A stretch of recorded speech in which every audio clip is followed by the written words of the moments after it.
Haiyuan calendar, 1498. South China Sea, on Batarilla Island. In a tavern, the noises were one after another, the crisp sound of wine glasses colliding and the laughter and quarrels of drunkards mixed together. A boy of 18 or 19 years old shuttled between the messy tables and chairs, tidying up the tables with his hands and feet.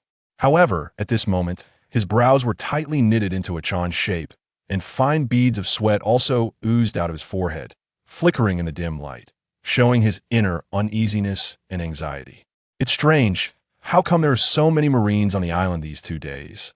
Like mushrooms after rain? And not only the Navy, but also many people in black suits. The boy muttered in his heart while wiping the table. He subconsciously clenched the rag in his hand, and the uneasiness in his heart spread like ripples on the calm lake. The tavern has always been a place where news gathers, and people from all walks of life love to come here.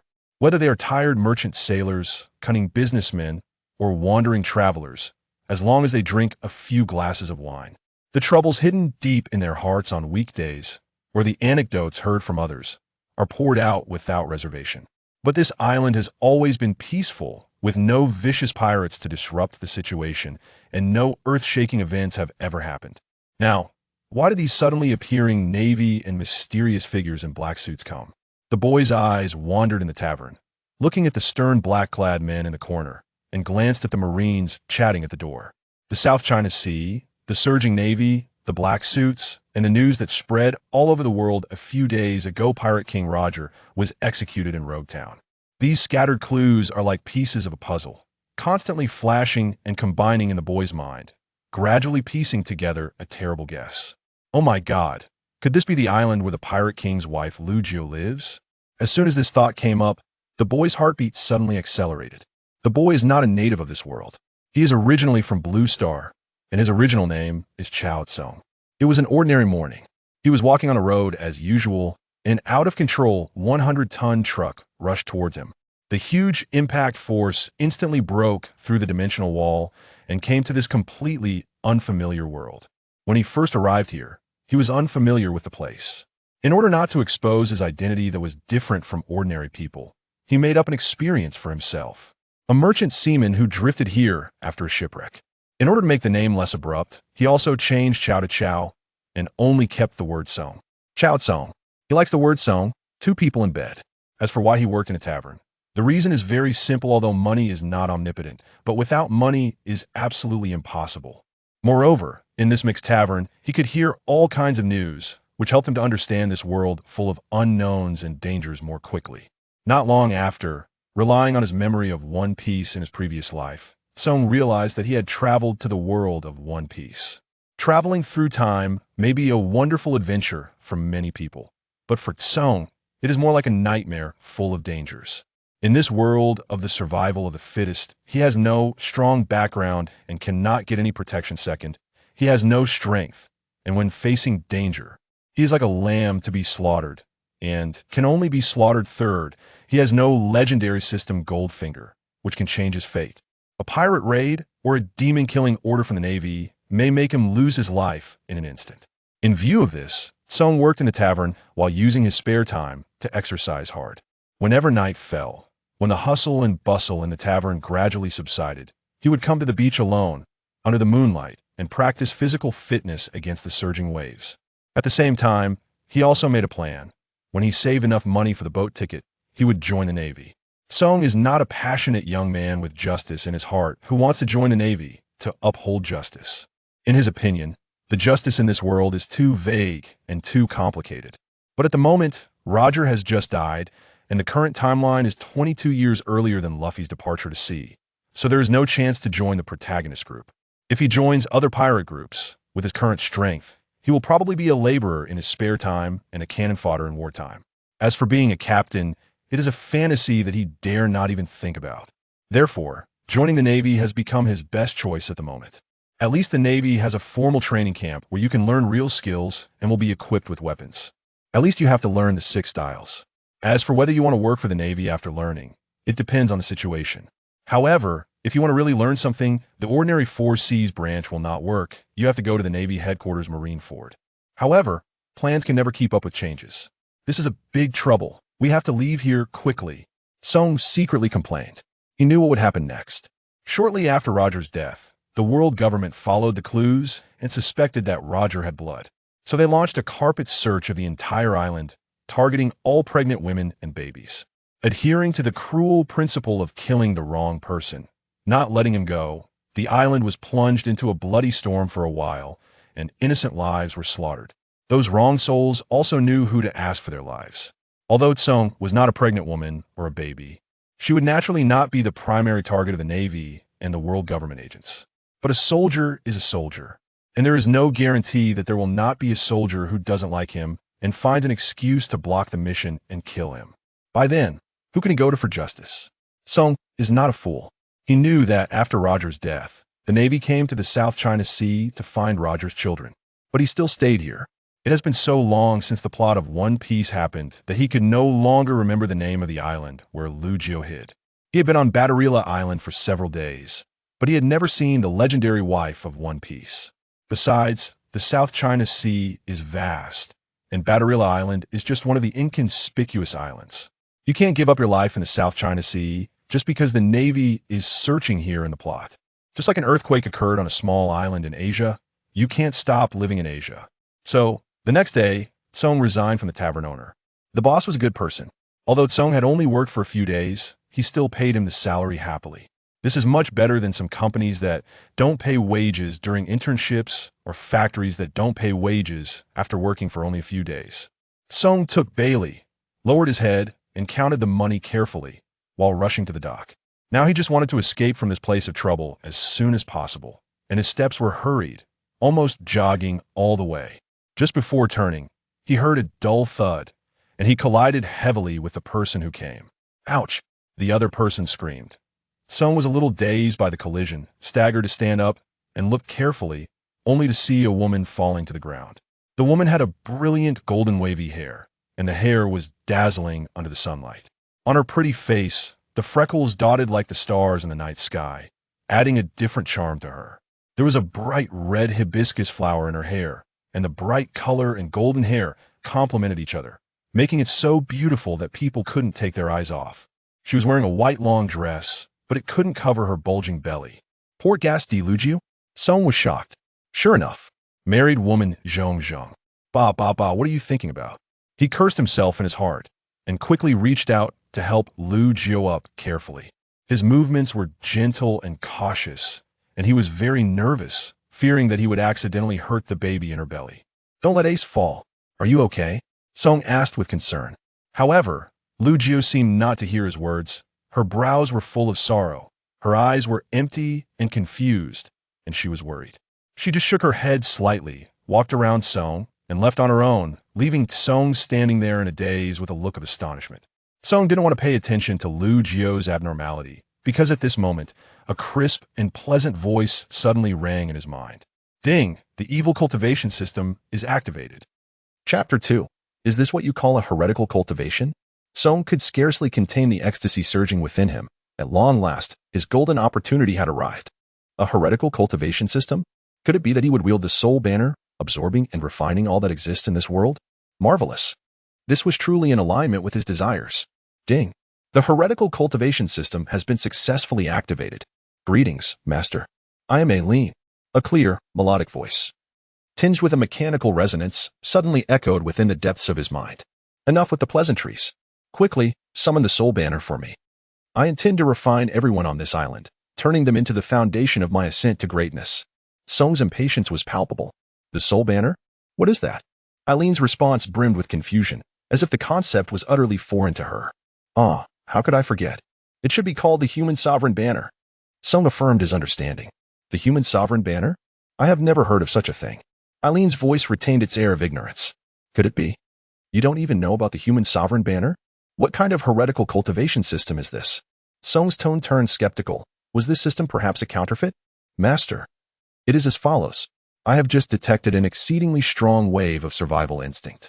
If you sign a soul contract with this individual and subsequently fulfill her wishes, aiding her escape from peril, she shall offer her soul as a sacrifice to you, becoming your most devoted follower. You will also receive rewards and enhance your power. Eileen explained patiently. A strong instinct for survival? Tsong's mind instantly conjured the image of Lu Jiu.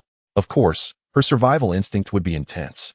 In the memories of the original narrative, Lu Jiao endured 20 months of pregnancy out of profound maternal love and incredible perseverance to safeguard Roger's child. She was not afraid of death. Rather, she bore the sacred responsibility of continuing her beloved's bloodline. At this moment, she could not falter. Could not allow Roger and Apos' lineage to cease in this world. Are you suggesting that I must first assist others in fulfilling their wishes to absorb their souls and grow stronger? What sort of heretical path is this? Song furrowed his brow, his expression one of reluctance as he sought clarification. Indeed, Master. This is the system's established rule. Only in this manner can you gradually grow more powerful. How absurd. This is entirely different from the heretical path I envisioned. What I desire is decisiveness in slaughter and unrestrained refinement, not to play the role of a do-gooder.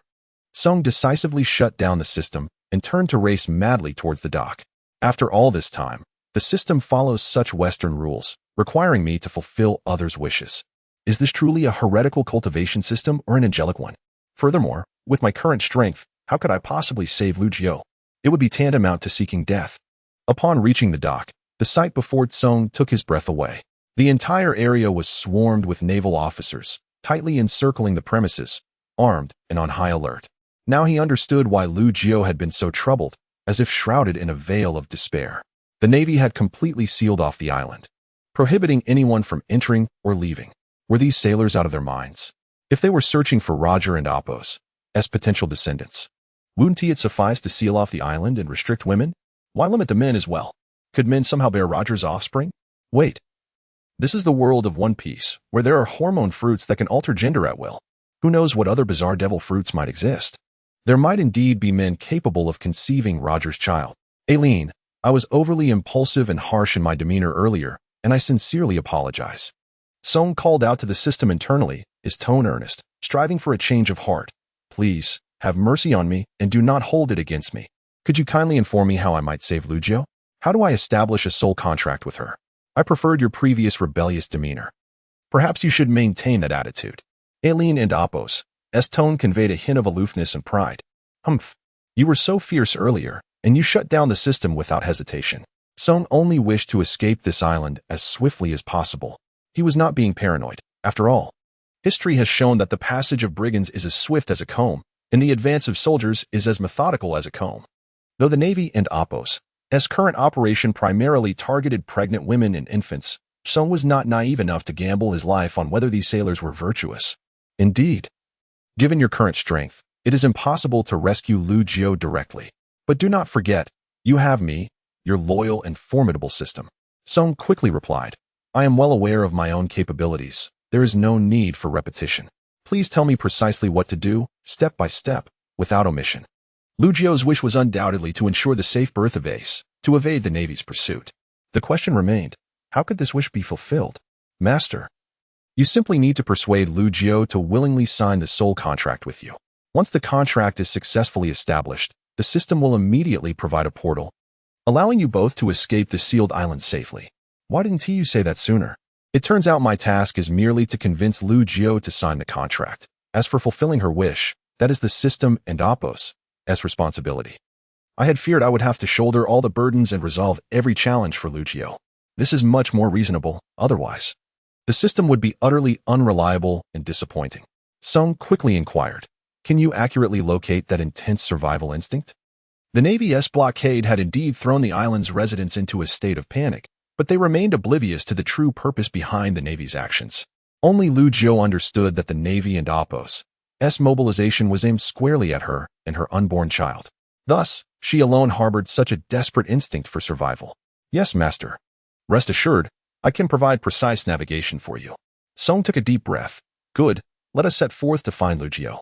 Soon, under Aileen and Apos' precise guidance, Song traversed winding, deserted alleyways until he arrived at a humble, secluded dwelling Lu Jiao and Apos' refuge. Knock, knock, knock. Song raised his hand and rapped on the weathered wooden door. Each knock resonated starkly in the stillness of the air. The sudden sound shattered the tranquility within, startling Lu Jiao, whose heart leaped in trepidation. Had the Navy tracked her down so quickly? Lu Jiao was typically reserved and reclusive, and her dwelling was situated far from the throngs of people, which had allowed her to evade detection. After all, Roger was no ordinary man. Hearing the knocking, She instinctively feared it was the Navy at her door. However, she quickly regained her composure. If it were truly the Navy, they would surely kick the door down rather than knock politely. Yet, she had few acquaintances on the island, and visits were rare. Who could possibly be seeking her out at such a critical moment? Anxious. Lugio and Amp, Oppos. S hands trembled slightly as she seized a wooden stick from the corner as a makeshift weapon. Gritting her teeth, she cautiously approached the door. After a moment, and Amp, Oppos, S hesitation, she slowly extended her hand and began to open the door. Chapter 3 Lugio, you surely do not wish for. Sung never anticipated that upon knocking at Lugio's door, he would be met with a fierce blow to the head. As an ordinary mortal, the strike landed squarely on him, and in an instant, blood began to flow profusely from his forehead. What the hell is wrong with you? Sung, no saint himself, felt an immediate surge of rage at being attacked without provocation, and he shouted angrily at Lugio. The sight of blood streaming down his face combined with his furious expression rendered him particularly menacing. Lugio gripped the wooden stick tightly, holding it defensively in front of her, her body trembling uncontrollably, fear threatening to engulf her. Yet, driven by instinctual self-preservation, she forced herself to remain composed. Her voice quivering yet feigning strength as she demanded, "Who are you? Stay back." The wariness and terror in her eyes resembled a cornered beast. Sung took a deep breath, striving to suppress the tumult of anger within him. He recognized that Lugio was but a pitiable mother trapped in dire straits. Just now, at the intersection, I accidentally knocked you down. Do you recall? I truly apologize. He endeavored to soften his tone, attempting to soothe Lugio's frayed nerves. Lugio fixed her gaze intently on Sung and Oppos' face, her mind a whirl of confusion, devoid of any recollection. Earlier, while heading to the dock, the entire island had been heavily cordoned off by the Navy. The sense of despair and helplessness had overwhelmed her at that moment. She had scarcely had time to consider who had struck her, hastily fleeing the scene as soon as she could. In this sensitive period of heightened tension, she wished to avoid any unnecessary complications. I am fine. I struck you in return. We are even now, so please leave my home. Lugio insisted resolutely, eager to expel this unwelcome guest to prevent further troubles. However, Sung appeared oblivious to her dismissal. He understood Lugio and Oppos' psychological state all too well. In such a perilous situation, she was wary of everyone, perceiving them as potential threats. Madame Portgasti, Lugio, do you comprehend why there is such a sudden influx of Navy personnel on the island? They have sealed it off tightly. Are you not curious about the reasons behind it? Sung's words were akin to a stone cast into a tranquil lake, stirring tumultuous waves within Lugio's heart. Upon hearing this, Lugio's heart jolted violently, her complexion paling to a ghostly white. She was acutely aware that the Navy had come to search for the child bearing the bloodline of the pirate king, Roger. But how could this stranger possibly pose such a question? She had never encountered him before. How did he know her name? Maintaining her faade of composure, Lugio coldly responded, "How do you know my name? And how could I possibly be aware of the Navy and Oppos' intentions?" Sung advanced step by step, his piercing gaze penetrating Lugio's resolve. "No, you are more aware than anyone else. Perhaps I should refer to you as Madam, the beloved of the Pirate King, Roger. The Navy's purpose in coming to this island is to uncover the child of Roger that resides within you." His words shattered Lugio's last psychological barrier. The wooden stick slipped from her grasp, falling to the ground with a thud. Her legs weakened, and she collapsed in despair, her gaze vacant and hopeless. At that moment, whether Sung was a member of the Navy or an agent of the world government became irrelevant to her. His presence had already signaled the complete exposure of her and her child's identity, with danger rapidly closing in. You must recognize how perilous your situation is. The Navy will not easily let you or your unborn child escape. Sung continued, his tone devoid of any emotional fluctuations. Lugio remained silent, her lips quivering. She understood all too well the dire straits she and her child faced. "So, madam, you certainly do not wish for your child," Sung began. But before he could finish, Lugio suddenly descended into a frenzy, swiftly bending down to retrieve the fallen wooden stick and swinging it with all her might toward him. This time, Sung had a moment to react, swiftly dodging to the side. Yet, Lugio, now consumed by madness, seized anything within reach, hurling vases, books, and chairs at him relentlessly. In that moment, Lugio comprehended that this man was neither a member of the Navy nor a world government agent. Although she could not fathom how he knew such perilous secrets, it was evident he intended to leverage them against her. Should she refuse to comply, he would undoubtedly report her. However, with the Navy having completely surrounded the island, Discovery was merely a matter of time, since she faced a dead end regardless. She vowed never to yield to this man or succumb to his threats. Get out. Get out of my sight. Lucio screamed hoarsely, her tears brimming, as a tumult of anger, despair, and helplessness twisted her voice into a raspy whisper. Why such a drastic reaction? Song muttered to himself, skillfully evading the barrage of objects. He lamented inwardly, having seen countless action films where the plot unfolded in a similar manner. First, revealing dire consequences, then gradually dismantling the opponent and Oppos' defenses, ultimately leading to a convenient signing of a soul contract. The rules of this Western sorcery were exceptionally frustrating. A soul contract required mutual consent. Otherwise, even an ordinary person could easily subdue a vulnerable woman like Lucio. Madam Lucio, please calm down. Let me finish speaking, Song shouted, attempting to restore some semblance of rationality to her frenzied state. Lucio's movements faltered momentarily, yet she stubbornly retorted, I will not listen. You must leave. Do not appear before me again. Even if you refuse to listen, I must speak, Song declared, grounding himself firmly, raising his voice, enunciating each word. The Navy has thoroughly sealed off the island, and they will undoubtedly conduct sweeping searches house by house. No matter how deeply you and Roger may hide, your condition cannot be concealed. Whether you believe my intentions to be malicious or opportunistic, the only one who can save you and your child now is me. I will not force you. I will wait outside for 2 days, allowing you ample time to consider. If I do not receive a response by the 3rd day, consider today as if I never appeared and that I have disturbed you. With that, Song turned and slowly departed. He had originally intended to purchase a ticket for a nearby ship with the wages he had painstakingly earned over several days working at the tavern, to escape this place of turmoil. However, it was clear that plan was no longer viable. Song purchased some milk and bread from a nearby store, along with a tent, then found a spot not far from Lucio's home to set up camp. Inside the tent, he gnawed on the dry bread, feeling increasingly aggrieved. Damn it. Whose journey through time and space leads to such a wretched state? Chapter 4. Reluctant compromise. As the first light of dawn gently caressed the mist-shrouded island, Rouge stepped out to gather supplies, her footsteps heavy with lingering unease. In the distance, a simple tent came into view, Chong and Oppos' dwelling. The sight eased the tension in her shoulders, offering a fleeting sense of relief. At least he had, and Oppos' forced her hand, as she had feared. The island was now under strict naval blockade, the air thick with suffocating tension. Rouge knew she had to stock up while she still could. Her belly grew heavier by the day, and soon venturing out would become impossible. To conceal her condition, she draped herself in a flowing white gown, her slender frame still masking the 5-month secret beneath. The once bustling streets were now choked with fear. Naval soldiers stormed homes, their harsh interrogations sending infants wailing and expectant mothers trembling. Rouge watched, her face drained of color, her pulse erratic. She dared not linger. Gathering only the barest necessities, she fled home like a startled bird. Back in the solitude of her house, she collapsed into a chair, the horrors of the streets replaying in her mind. What can I do? How do I survive this? The Navy's brutality left no room for mercy. They would slaughter 1,000 innocents to ensure no heir of Rogers survived. Roger, how do I protect our child? Cho did not wait until the 3rd day. That very night, as moonlight painted her restless face, Rouge lay awake, tormented. Memories of Roger flickered, their meeting, their love, now reduced to this desperate solitude. As dawn's first light crept in, she rose, her steps leaden, and approached Chong's tent. With trembling hands, she lifted the flap. She had no choice left but to trust him. Chong was unsurprised. The logic of their world was often flimsy. Rouge's impossible 20-month pregnancy explained away with mere astonishing willpower. Roger's entrusted ally, Garp, was nowhere to be seen, whether by duty or caution.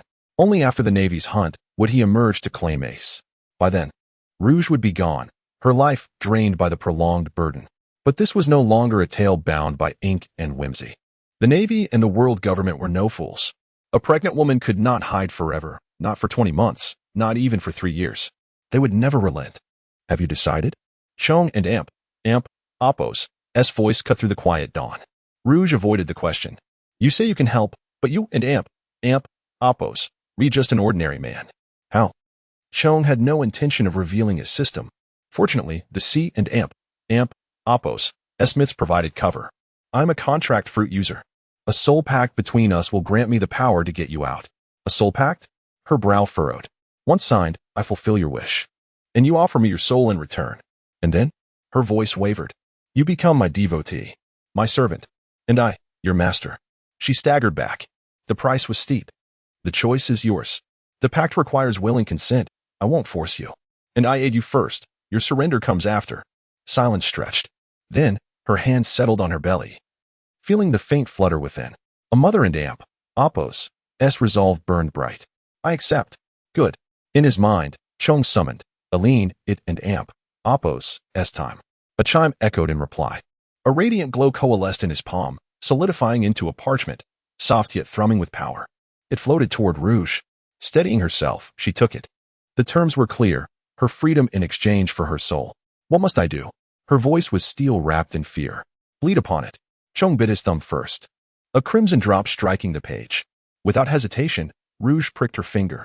The moment her blood joined his, light erupted, blinding, overwhelming. An unseen force enveloped them, binding. The pact is sealed.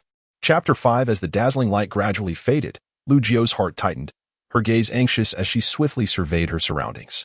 Her hands moved uncontrollably over her body, yet neither she nor her environment exhibited any changes. Lu Jio and Apos, eyes sharpened, tinged with a hint of anger. As she fixed her stare on Song and questioned, "Are you deliberately toying with me?" Song waved his hand, a comforting smile gracing his features as he explained, No. What just occurred was merely the formation of a soul contract. Now, I shall fulfill your wish. First, return and gather your belongings, and then we shall depart immediately. Lu Jio furrowed her brow, scrutinizing Song for a moment with skepticism before ultimately conceding with a nod. All right. Song, being solitary and without much baggage, accompanied Lu Jio back to her dwelling, assisting her in the organization of her belongings. In truth, the items were of little significance. What truly mattered were her savings. As the Pirate King, Roger and Amp, Apos, S formidable reputation among the three legendary pirates had amassed considerable wealth throughout his adventurous life, even if he himself harbored little obsession for treasure. Lu Jio had also saved up some money, which would become crucial for her sustenance during her pregnancy. Song currently lacked funds, and wherever they went, money was essential. Once everything was in order, Song hoisted the luggage and called out in his mind, Eileen. Instantly, a crisp response echoed in his head. Understood. Almost simultaneously, a door radiating a soft blue glow materialized before the two without warning. The light flickered gently, dreamlike, as if connecting two distinct realms. Let us go. Song stepped into the enigmatic doorway first, his figure swallowed by the ethereal glow within, disappearing from sight. Seeing Song vanish into the door, Lu Jio understood. This must be the means of escape he had mentioned. Yet, she cautiously circled the entrance, eager to explore. Her hand instinctively reached out to touch the mysterious door but recoiled the moment it grazed the luminous aura. Though she was unaware of what this phenomenon was, nor did she know where it led, the unknown was always accompanied by fear. Nevertheless, given that the island was now heavily besieged by the Navy, any destination would be preferable to remaining here in despair. Furthermore, she had no retreat left. Taking a deep breath, Lu Jio steeled herself and stepped through the door. As her form melded into the light, the glowing portal swayed gently before fulfilling its purpose and vanishing silently. Upon reappearing, Song found himself on a completely unfamiliar beach. In truth, every inch of land in this world was foreign to him. The waves rhythmically lapped at the shore, producing a melodious sound, while the sea breeze, laden with salt, enveloped him. Moments later, Lu Jio arrived as well, her eyes still reflecting a hint of trepidation. Well, we have left Badalira Island. As for the pregnant women and infants there, I apologize, but I cannot assist. Wrongs have their rightful owners. In the afterlife, you may blame the world government, the Navy, Roger, or even Lu Jio and her unborn ace, but do not lay the blame on me. With Lu Jio's arrival, the soul contract had fulfilled her wish, and now it was time to uphold the agreement of soul sacrifice. Lu Jio surveyed her surroundings, confirming that they were no longer on Badalira Island. The anxiety that had plagued her for days began to dissipate. A relieved smile involuntarily graced her face.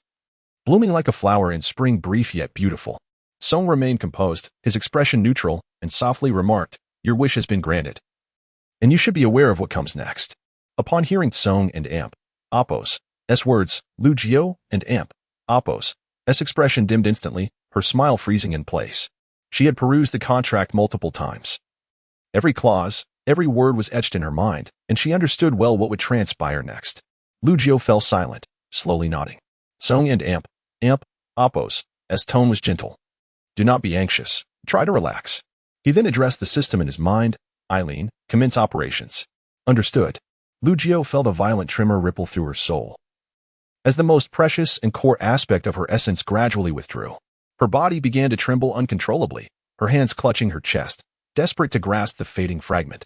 However, that terrifying sensation soon vanished without a trace, as if it had never occurred, leaving her with a bewildered and dazed expression.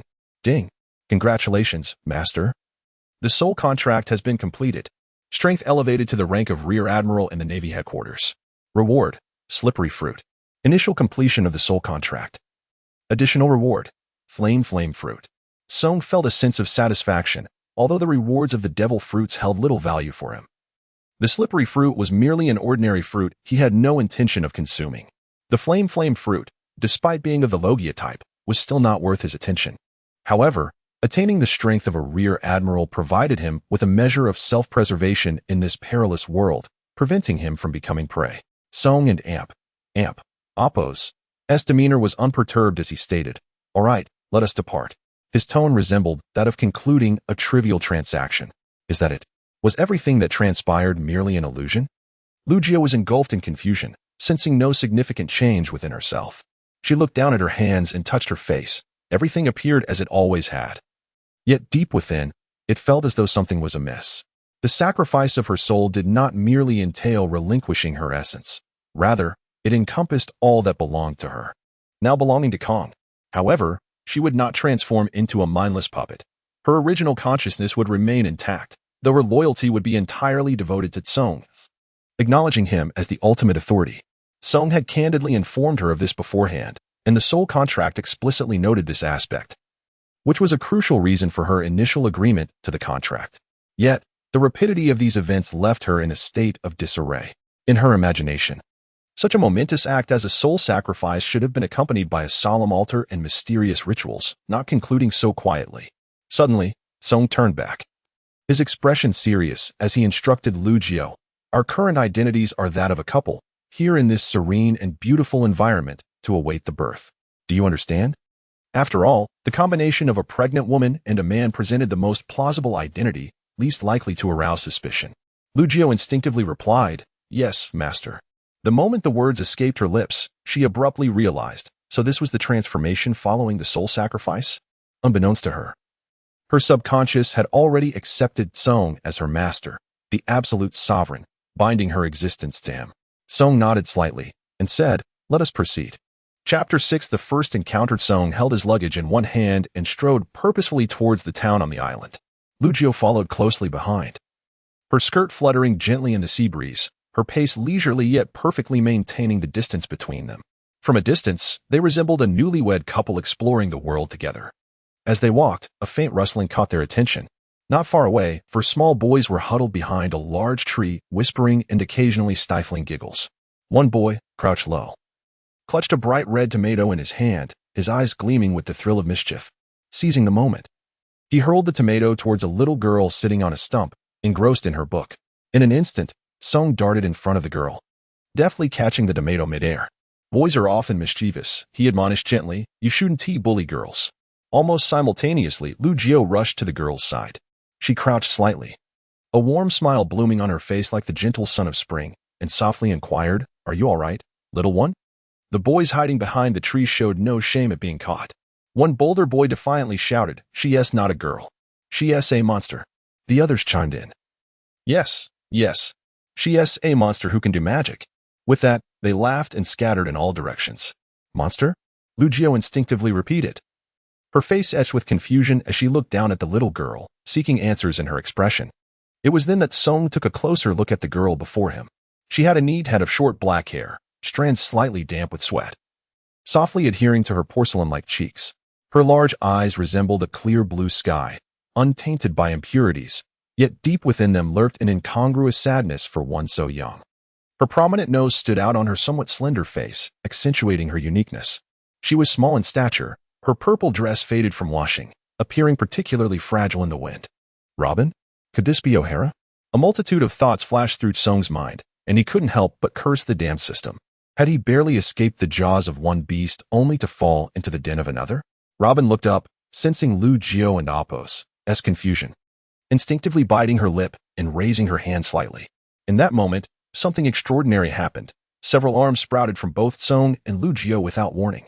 Lu Jiao's face paled in shock, and she stumbled, nearly falling to the ground. In a critical instant, Song swiftly caught her waist, steadying her. Robin observed the scene with an expressionless face, ready to leave. Such occurrences had become commonplace for her since that fateful day when hunger drove her to consume a peculiar fruit, marking her as a monster in the eyes of those around her, leading to her ostracism and bullying. Wait, Song called out to Robin, who had turned to depart. Though he knew that 2 years from now, O'Hara would be reduced to ruins in a horrific massacre, there was still time. Moreover, the plight of this little girl stirred his compassion. Since fate had brought them together, and with the system as his ally, he had no reason to stand idly by. Robin halted, looking back at the man before her with curiosity. Oddly enough, his earlier reaction to her ability had not been one of fear. "You, aren't he afraid of me?" she asked, her voice tinged with surprise. Song did not respond directly, but produced 2 devil fruits rewarded by the system from his pocket. Presenting them to Robin. "Did you eat a fruit similar to this one to gain your abilities?" Robin paused, then nodded slightly. "There is nothing to fear. This is called a devil fruit," Song patiently explained. "Those who consume it become wielders of extraordinary powers.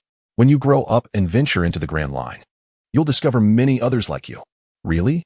A glimmer of hope ignited in Robin and Apos' eyes. A mix of joy at not being a monster and anticipation for the unknown world ahead. Song smiled gently, reaching out to pat Robin and Apos' head. "Of course it's true." His broad, warm hand evoked an unfamiliar sense of comfort in Robin and Apos' heart. Lu Jiao, regaining her composure, felt a twinge of guilt. While she had heard of devil fruit users, her limited understanding meant she was startled by the sudden appearance of arms. "I apologize for my earlier reaction," she said, her cheeks flushing with embarrassment. "I am Lu Jiao, and this is my husband, Kong." "What is your name, dear?" Upon hearing the word husband, Lu Jiao's cheeks reddened further, akin to the evening glow. "I am Robin, Nico Robin," the little girl whispered. "Robin, we are new here and unfamiliar with our surroundings," Song continued. "Could you kindly guide us to a nearby restaurant?"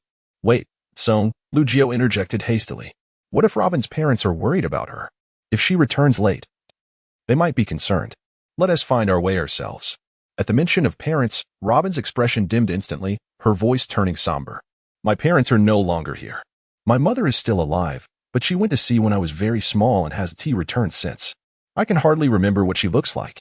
Lu Jiao, who was pregnant with Ace, felt her heart swell with maternal instinct. Tears welled in her eyes as she enveloped Robin in a tight embrace. How could this be, poor child? After a long moment, she released Robin gently, asking softly, "How do you manage to live?" "I live with my uncle and aunt," Robin murmured, lowering her gaze.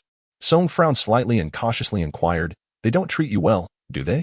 Robin's head shot up, her face a mask of shock. How did you know?" "You were too thin," Song observed, concern etched on his features. "Come, let me treat you to a meal." Although the money wasn't his own, with Lu Jiao now part of his life, he felt no reason for hesitation. "No, I'm not hungry." Robin and Apos' protest was cut short by the loud grumbling of her stomach, her face flushing crimson as she wished for a hole to hide in. Come on, Lu Jiao insisted, scooping Robin up in her arms. "Let us go enjoy a good meal together." The warm, soft embrace transported the 6-year-old Robin back to her mother's arms, and for a moment, she found herself lost in the comfort, reluctant to leave. Under Robin's guidance, the trio arrived at a quaint restaurant. Lu Jiao took the menu and ordered an abundance of dishes in one breath. Observing the lavish spread before her, Robin expressed her apprehension. "It's too much. We can't possibly finish all this." With a gentle smile, Lu Jiao served Robin a portion of food, encouraging her, "Don't think too much. Just eat and see if it suits your taste." After a moment's hesitation, Robin slowly picked up her bowl and chopsticks, taking a small bite. For some reason, her nose tingled, and tears uncontrollably streamed down her cheeks, plummeting into her bowl. Chapter 7. Sleep tight. Robin's eyes reddened, tears streaming down her cheeks. Upon witnessing this, Lu Jiao instantly panicked and asked anxiously, "What's wrong? Is the food not to your liking? Is it not delicious?"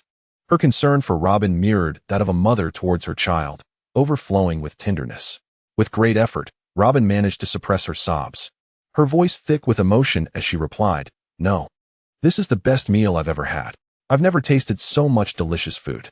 The allure of the meal was undeniable, yet the more crucial factor lay in the profound warmth and care that had been severely lacking over the years. These long-suppressed emotions found an outlet at that very moment, rendering her unable to contain the tumult within her heart. All her grievances, loneliness, and desires surged forth with her tears. Hearing this, Lucio felt a pang in her heart, her nose tinged with sorrow, and her eyes glistened with unshed tears. As a wave of compassion for this unfortunate child washed over her. Such a child deserved to be treated tenderly by the world.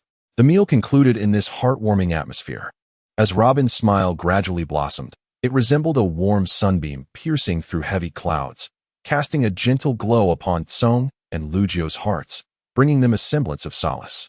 Song gazed at Robin with kindness in his eyes and said with a smile, "That's right, keep smiling. Robin, your smile is truly adorable." Upon hearing this, Robin's cheeks flushed crimson, akin to a ripe apple, and she quickly averted her gaze in shyness. It wasn't that she disliked smiling. Rather, during those days of neglect, there was little to bring her joy. After the meal, they exited the restaurant. The setting sun bathed the earth in a golden hue, adorning all things with a radiant glow. Considering their intention to settle in this area, Song and Lucio thoughtfully acquired a small courtyard as their future residence. Though modest in size, the courtyard brimmed with the essence of life, every corner seemingly narrating the promise of a beautiful future. Unbeknownst to them, dusk enveloped the sky, gradually dimming the light. Lucio gently took Robin and Amp's hand, warm and softly said, "Robin, why Dawn and Amp's, do you stay with us tonight?" Robin hesitated, a flicker of fear and worry flashing across her eyes. There were countless chores awaiting her at home, and failing to complete them would only lead to harsher punishment.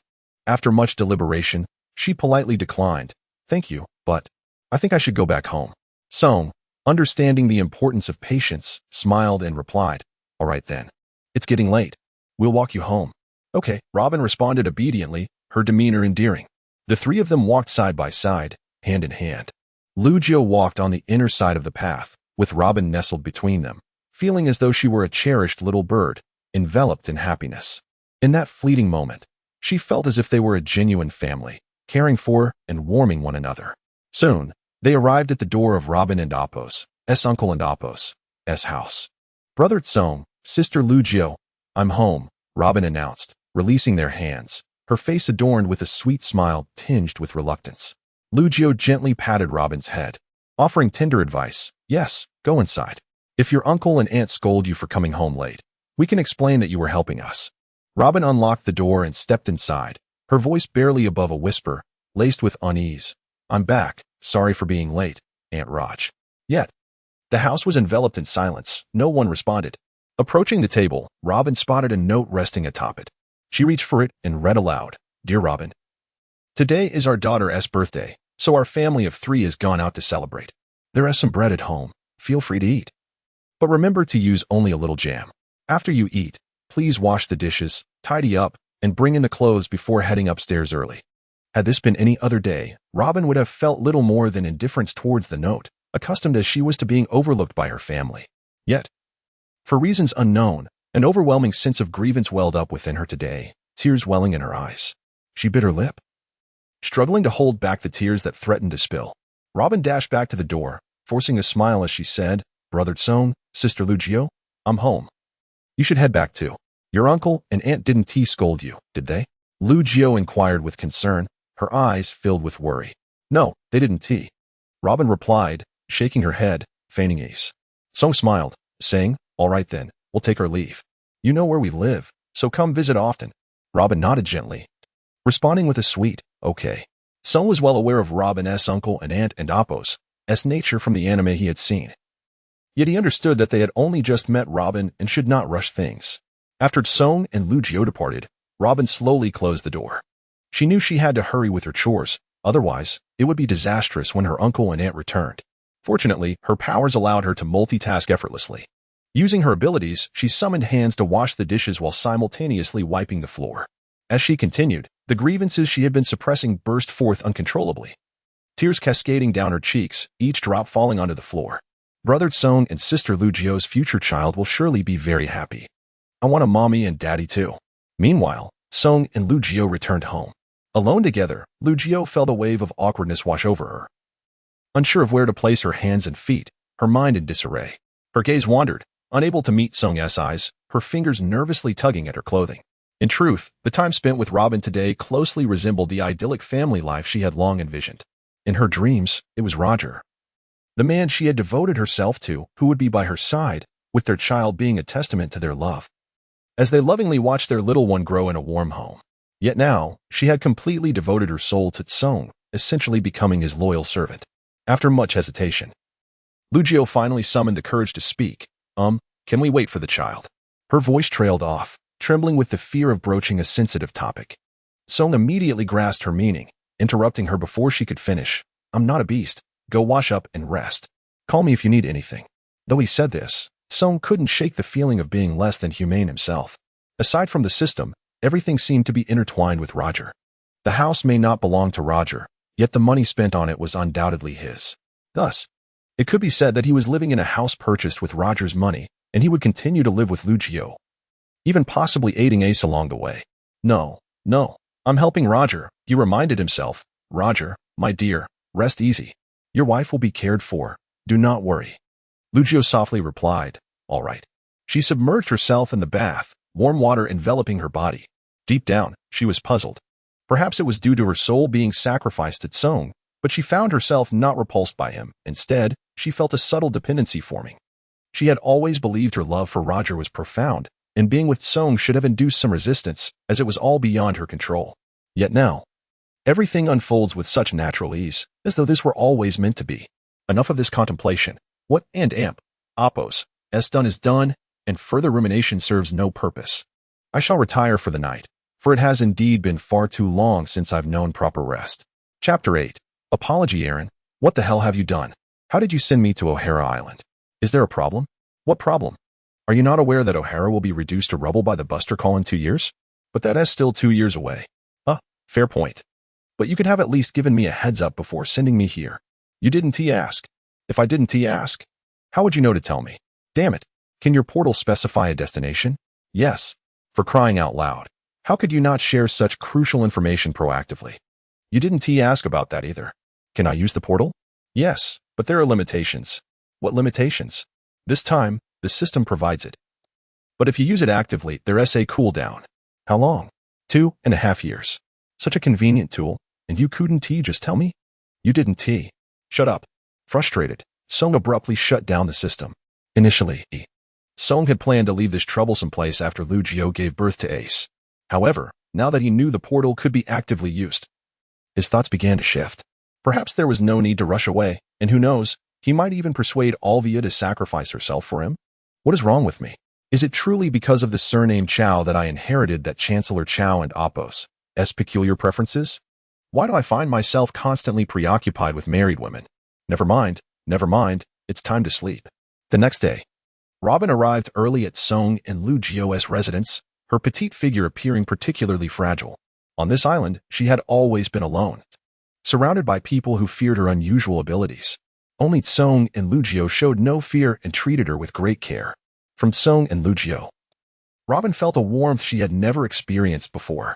This warmth enchanted her. Someone who had lingered in darkness for too long, suddenly encountering light, would inevitably cling to a love that did not belong to them. Upon seeing Robin, Lu Jio's face blossomed with a gentle smile as she softly said, Robin, you're here so early. Have you eaten? Let us share a meal. Feeling a bit shy, Robin lowered her head and replied quietly, Sister Lu Jio, I've eaten. In truth, her meager meal consisted of a small piece of hard, blackened bread. Most of the time, even that small piece was a luxury. Then have some more. You're at the age where you need to eat well to grow strong, Song added promptly. Lu Jio was oblivious to the hardships Robin faced, yet Song, well-versed in the anime's plot, understood the suffering she had endured over the years. Robin hesitated for a moment, her lips parting slightly, whispering, this touched. But feeling it would be impolite to refuse after having spoken, she felt trapped. Go ahead and eat. I'll need your help later. So think of this as your home and don't hold back, Song said with a warm smile, his words imbued with an irresistible enthusiasm and kindness. Robin gently nodded, obediently responding, all right. She walked slowly to the dining table, where Lu Jio had thoughtfully placed milk and bread before her. Song, being Chinese, was not accustomed to Western-style breakfasts. But in this pirate world resembling the West, these were the only options available. However, the food that seemed ordinary to Song was a dream for Robin. Fresh, soft bread and warm, sweet milk. Carefully picking up the bread, she took a gentle bite, the soft texture melting on her tongue, her eyes sparkling with joy. After their meal, the two followed Robin to the market to purchase daily necessities. They had just arrived yesterday and had yet to acquire many essentials. As Robin led the way, a hint of disappointment quietly surfaced within her. This time, Song and Lugio did not hold her hand as they had the day before. Robin had never enjoyed going out. She preferred solitude. Ever since she acquired the Hana no Mi ability, she had never used it to harm anyone. Yet, as soon as she stepped into a crowd, the peculiar gazes fixed upon her made her uncomfortable. Adults understood restraint, but children were often unrestrained. To them, calling Robin a monster was as casual as a game. Even worse, some would pick up rotten fruits, smelly eggs, or even sharp stones to throw at her. At that moment, the disdain and contempt of the passers-by were evident on their faces. The mischievous children from yesterday reappeared, hiding behind their parents, wearing malicious grins as they made faces at Robin and shouted, "Look, it's that monster. The monster is out. Everyone run." Feeling hurt, Robin was not devoid of feelings. How could she remain indifferent to such malice? In the past, while alone, she had to silently endure and pretend she hadn't heard anything. But now, with Song and Lugio beside her, she truly did not wish to be called a monster in front of them. The parents of the unruly children ignored their offspring's misbehavior, allowing this bullying farce to unfold. This was not merely a few children being naughty.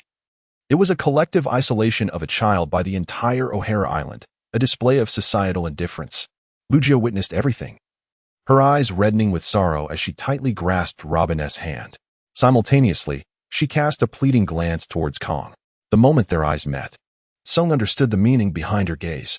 Seeing that there was no one to stop them, the children grew increasingly audacious, even bending down to pick up stones from the roadside and hurling them at Robin with force.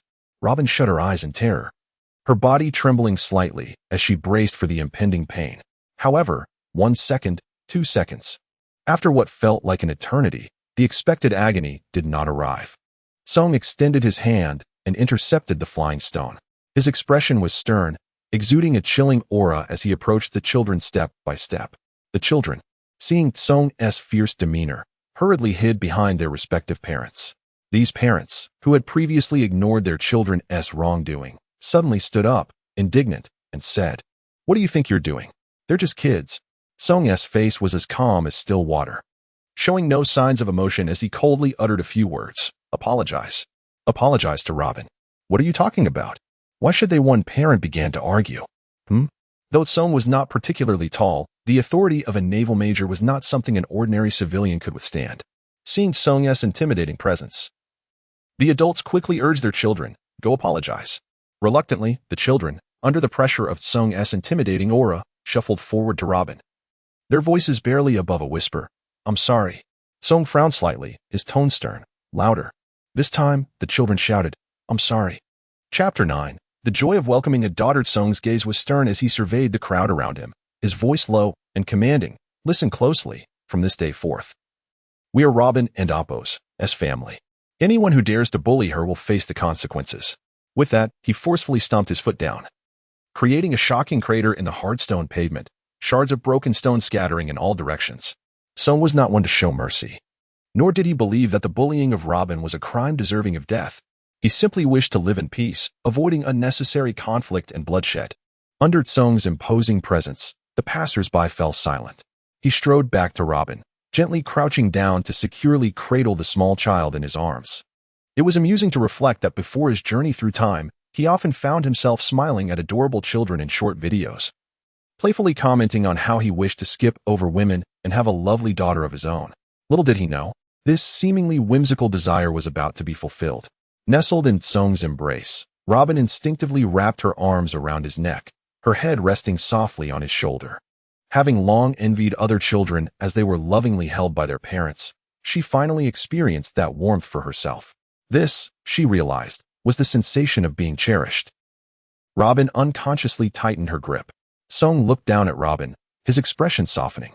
"Let Appo's go and get some things, and then we can inform your uncle and aunt that you will be living with us from now on." They need not worry about you anymore. All right, Robin? Robin's heart raced with excitement, eager to nod in agreement. But as she glanced at Lu Jiao, her enthusiasm waned. Song, Lu Jiao, and Lu Jiao's unborn child were a family, whereas she felt like an outsider. Children who are too sensible often find themselves deprived of sweetness. Lu Jiao shared Song and Appo's sentiments, but harbored her own reservations. After all, Robin still had nominal relatives. Was it truly appropriate to take her away so abruptly? Unable to restrain herself, Lu Jiao spoke up. But they are still Robin and Appo's relatives. Wooden and Appo's. It be inappropriate to simply take her away? Sung's gaze fell on Lu Jiao's slightly rounded belly, his eyes resolute. Family is not solely defined by blood. Having blood relations does not necessarily make one family. And lacking blood ties does not preclude one from becoming family. If they cannot care for Robin properly, then I shall take on the responsibility. Lu Jiao understood the implications in his eyes and nodded gently. She hoped he would follow through on his promise to treat Roger and Appo's child with kindness. Robin, do you wish for this? Song asked once more, looking at the little girl in his arms. Robin nodded vigorously, fearful that a moment and Appo's hesitation might lead Song to change his mind. Thus, Song embraced Robin and, alongside Lu Jiao, embarked on their shopping expedition. As they traveled, the trio acquired a plethora of daily necessities. With Lu Jiao expecting, Song carried the bulk of the items. Although Robin relished the warmth of Song and Appo's hold, she was also quite considerate, eagerly requesting to walk and help carry lighter objects. Moreover, Song took it upon himself to visit a clothing store, selecting several brand new outfits for Robin. He had noticed how worn and faded her clothes were upon their first meeting. The gentle and thoughtful Lu Jiao also contributed, purchasing not only clothes but also beautiful shoes, delicate hair clips, and charming toys, almost everything that would delight the little girl. Robin clutched the bag filled with new gifts tightly, her small frame striving to bear the weight of this newfound happiness. It had been far too long since she had worn new clothes. She remembered only too well the last time she had tried on her cousin's dress, only to be met with a severe beating from her aunt. Now, gazing at the gifts in her hands, tears welled in her eyes, her nose tinged with a bittersweet ache. Sometimes, one can silently endure suffering alone. But when someone offers care, the pent-up grievances rush forth like a tidal wave. After their shopping was complete, the trio arrived at the doorstep of Robin's uncle and aunt's home. Song approached and gently knocked on the door. Before it opened, they heard Robin and Appo's aunt and Appo's sharp voice within. Robin, you finally decided to come back? You and Appo's been missing all day, and Haven and Appo's done any chores. Do you even want to stay in this house? Upon hearing the familiar reprimand, fear gripped Robin, and she instinctively clung tighter to Song's leg. The door swung open, revealing a stout woman with a menacing glare. She looked puzzled at the sight of Song and Lu Jiao. Who are you? What do you want? As Lu Jiao was about to explain their purpose and condemn the couple and Appo's treatment of Robin, Song raised a hand to stop her. With a smile and a calm demeanor, he said, "Hello, we are friends of Robin's mother." Robin's aunt regarded them with skepticism. She had never heard of Robin's mother having friends. Yet, given that Robin and Appo's mother had long been absent, it was not surprising that she might have acquaintances unknown to her. Olivia and Appo's friends? What do you want? Song continued. Olivia feels it has been too much of a burden for you to care for Robin all these years, given that your lives are not easy. Humph. She actually acknowledges that. Robin and Appo's scoffed. So, we won't and Appo's be needing your help anymore. Robin will be living with us from now on. Song stated plainly. You will be caring for her no longer. We shall take her with us. Take her? You have no familial ties to Robin. What gives you the right to take her away? Though Robin's aunt had little affection for her, Robin was a source of free labor, and she was reluctant to relinquish that. Song maintained his politeness. We have been entrusted by Olivia. We appreciate all the hard work you've put into caring for her over the years. As he spoke, he produced a stack of bills from his pocket and extended them towards Robin and Appo's aunt. The moment she caught sight of the money, her eyes lit up, snatching it from his hand and eagerly counting it. At that moment, Robin's uncle descended the stairs, about to inquire, but Robin's aunt quickly pulled him aside. Forget about that girl. As long as there's money, it's fine, she whispered. After a moment's silence, Robin's uncle nodded in agreement, fearing Song might change his mind. Robin's aunt hastily declared, Then we will leave Robin in your care. Please treat her well. Her insincerity was revolting. On the way back, Lu Jiu could no longer contain her curiosity. Why were you so polite to them and even gave them money? They treat Robin so poorly.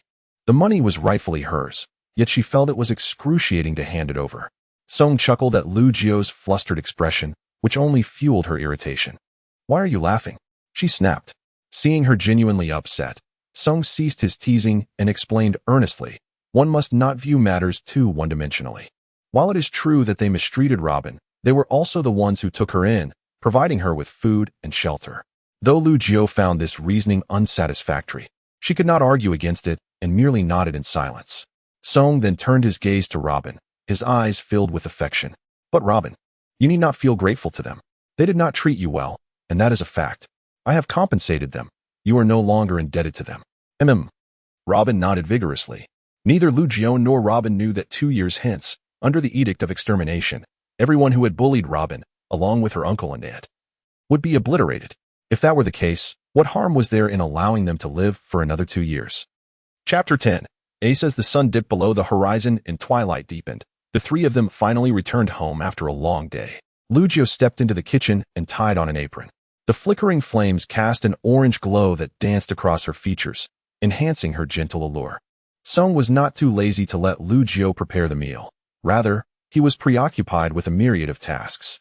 He meticulously arranged the items bought from the market, placed the delivered furniture and appliances in their proper spots, and assembled a newly purchased children's bed. After completing the assembly, he took Robin by the hand and approached the door of a room. As the door creaked open, a warm smile graced Song's face. Robin, this will be your room from now on. Being new to the place himself, the room was quite empty, save for a brand new little bed sitting quietly.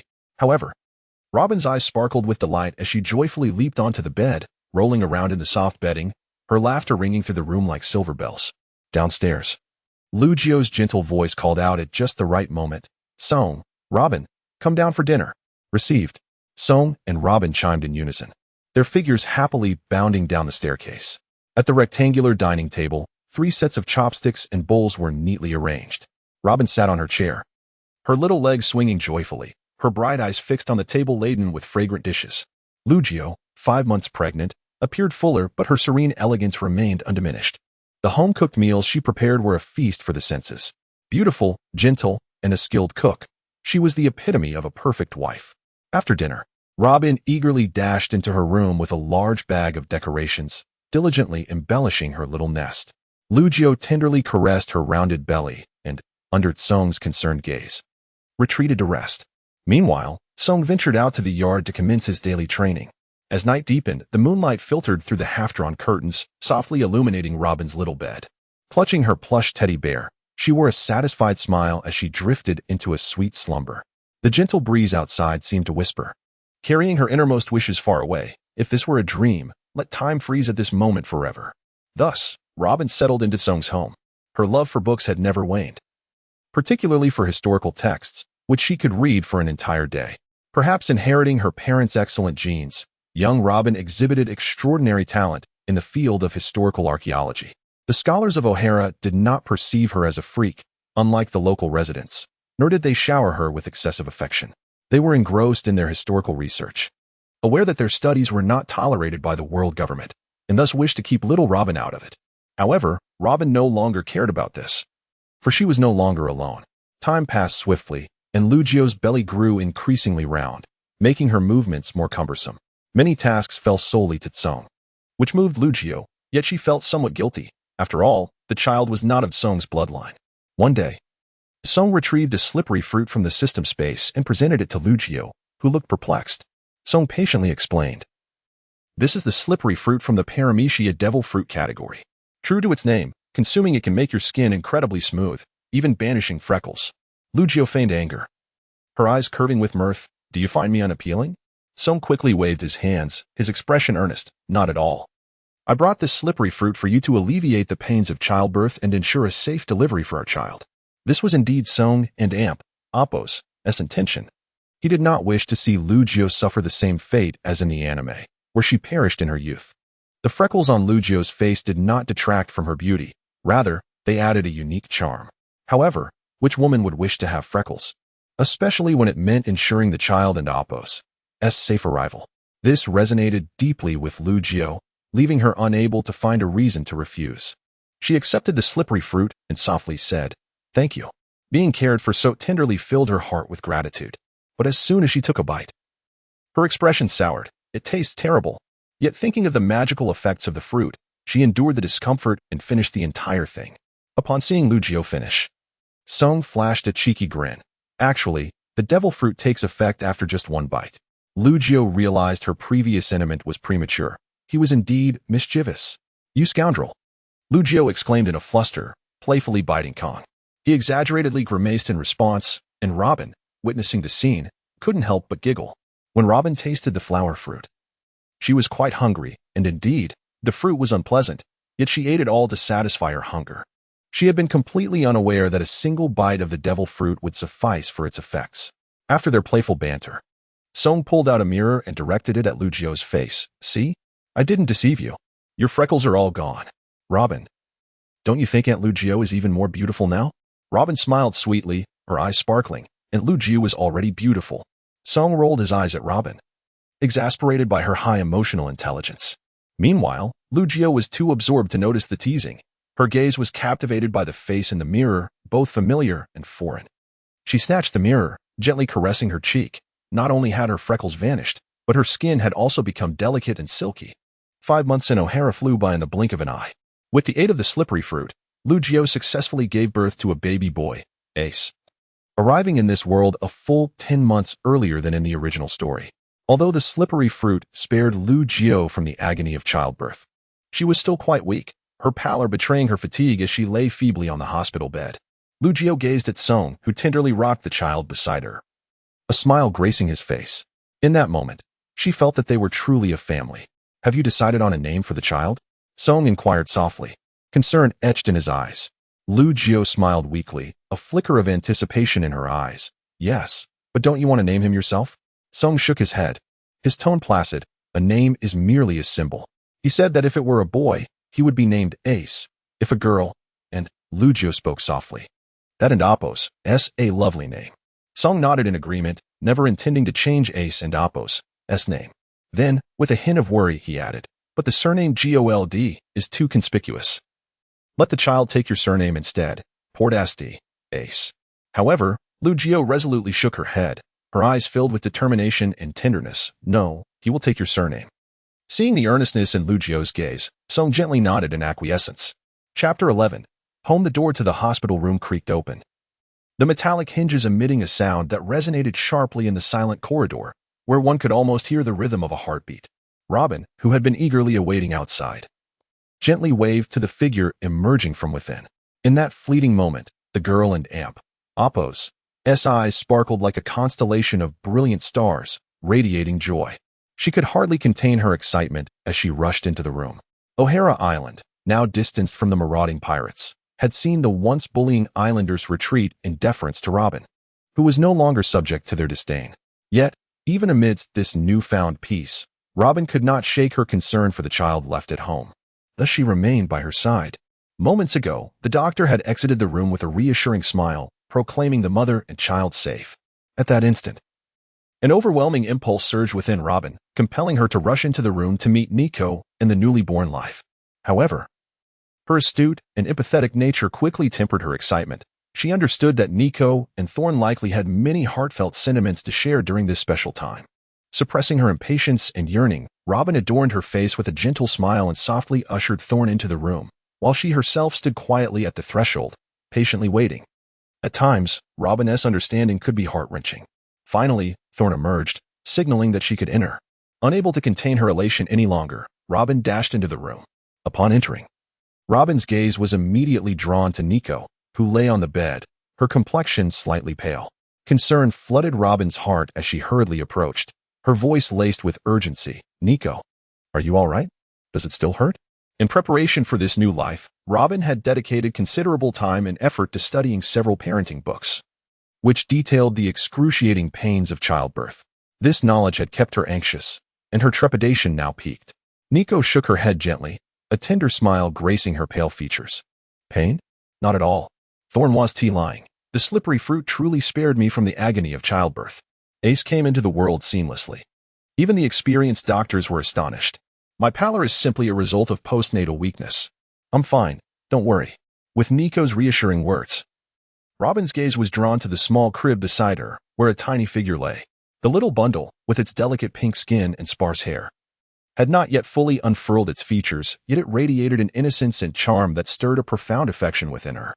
It was as if a celestial being had graced the earth, emanating a gentle and warm glow. Isn't he adorable? Thorn, though newly a father, spoke with the delight of a first-time parent. Adorable, Robin exclaimed without hesitation. Yet, the moment the words left her lips, a sudden realization struck her. Wait, Thorn, Nico. If I call him brother, won't that confuse our familial hierarchy? Thorn chuckled, waving his hand dismissively. No worries, just call us what you always have. You can call him brother. All right, Robin replied, though her gaze remained steadfastly on the infant. This was her first close encounter with such a fragile, vibrant life, filling her heart with wonder and joy. She extended her finger, gently poking the baby, curiosity bubbling over. Thorn, Nico, what is his name? He is named Ace, poor Gasti.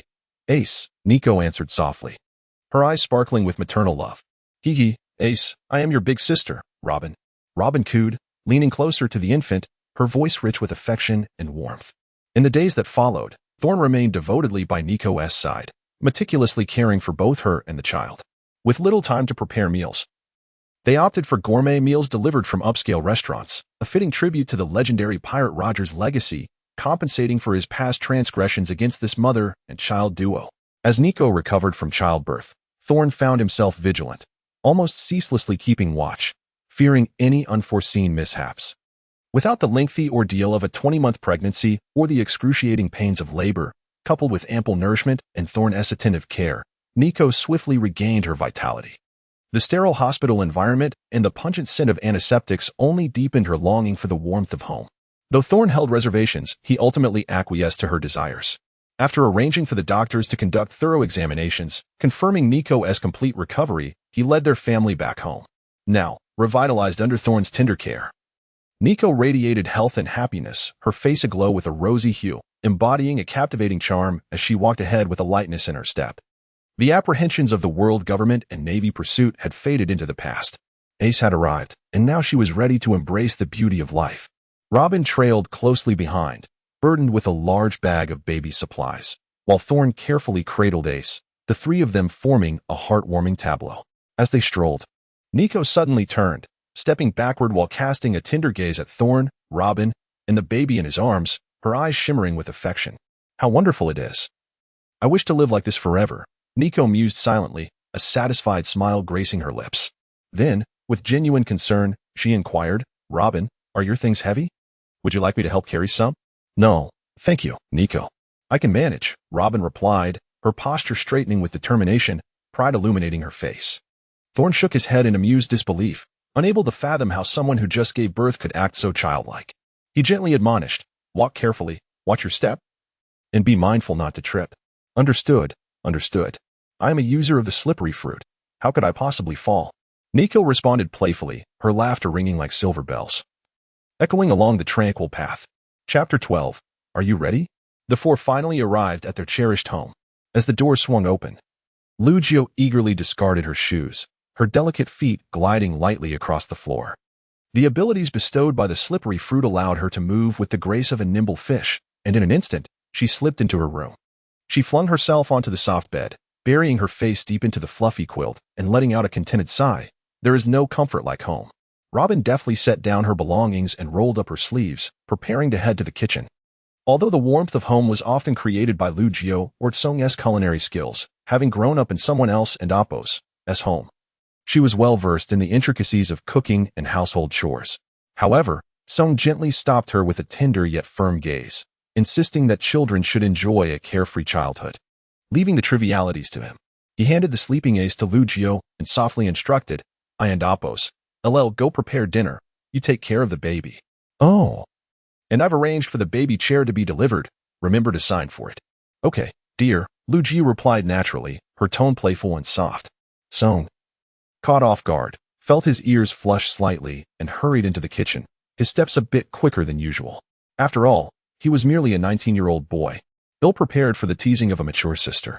Once Song and Apos' figure vanished around the corner, Lugio and Apos' previously composed facade crumbled instantly. A blush crept onto her cheeks, reminiscent of the evening glow painting the sky, rippling across her delicate features.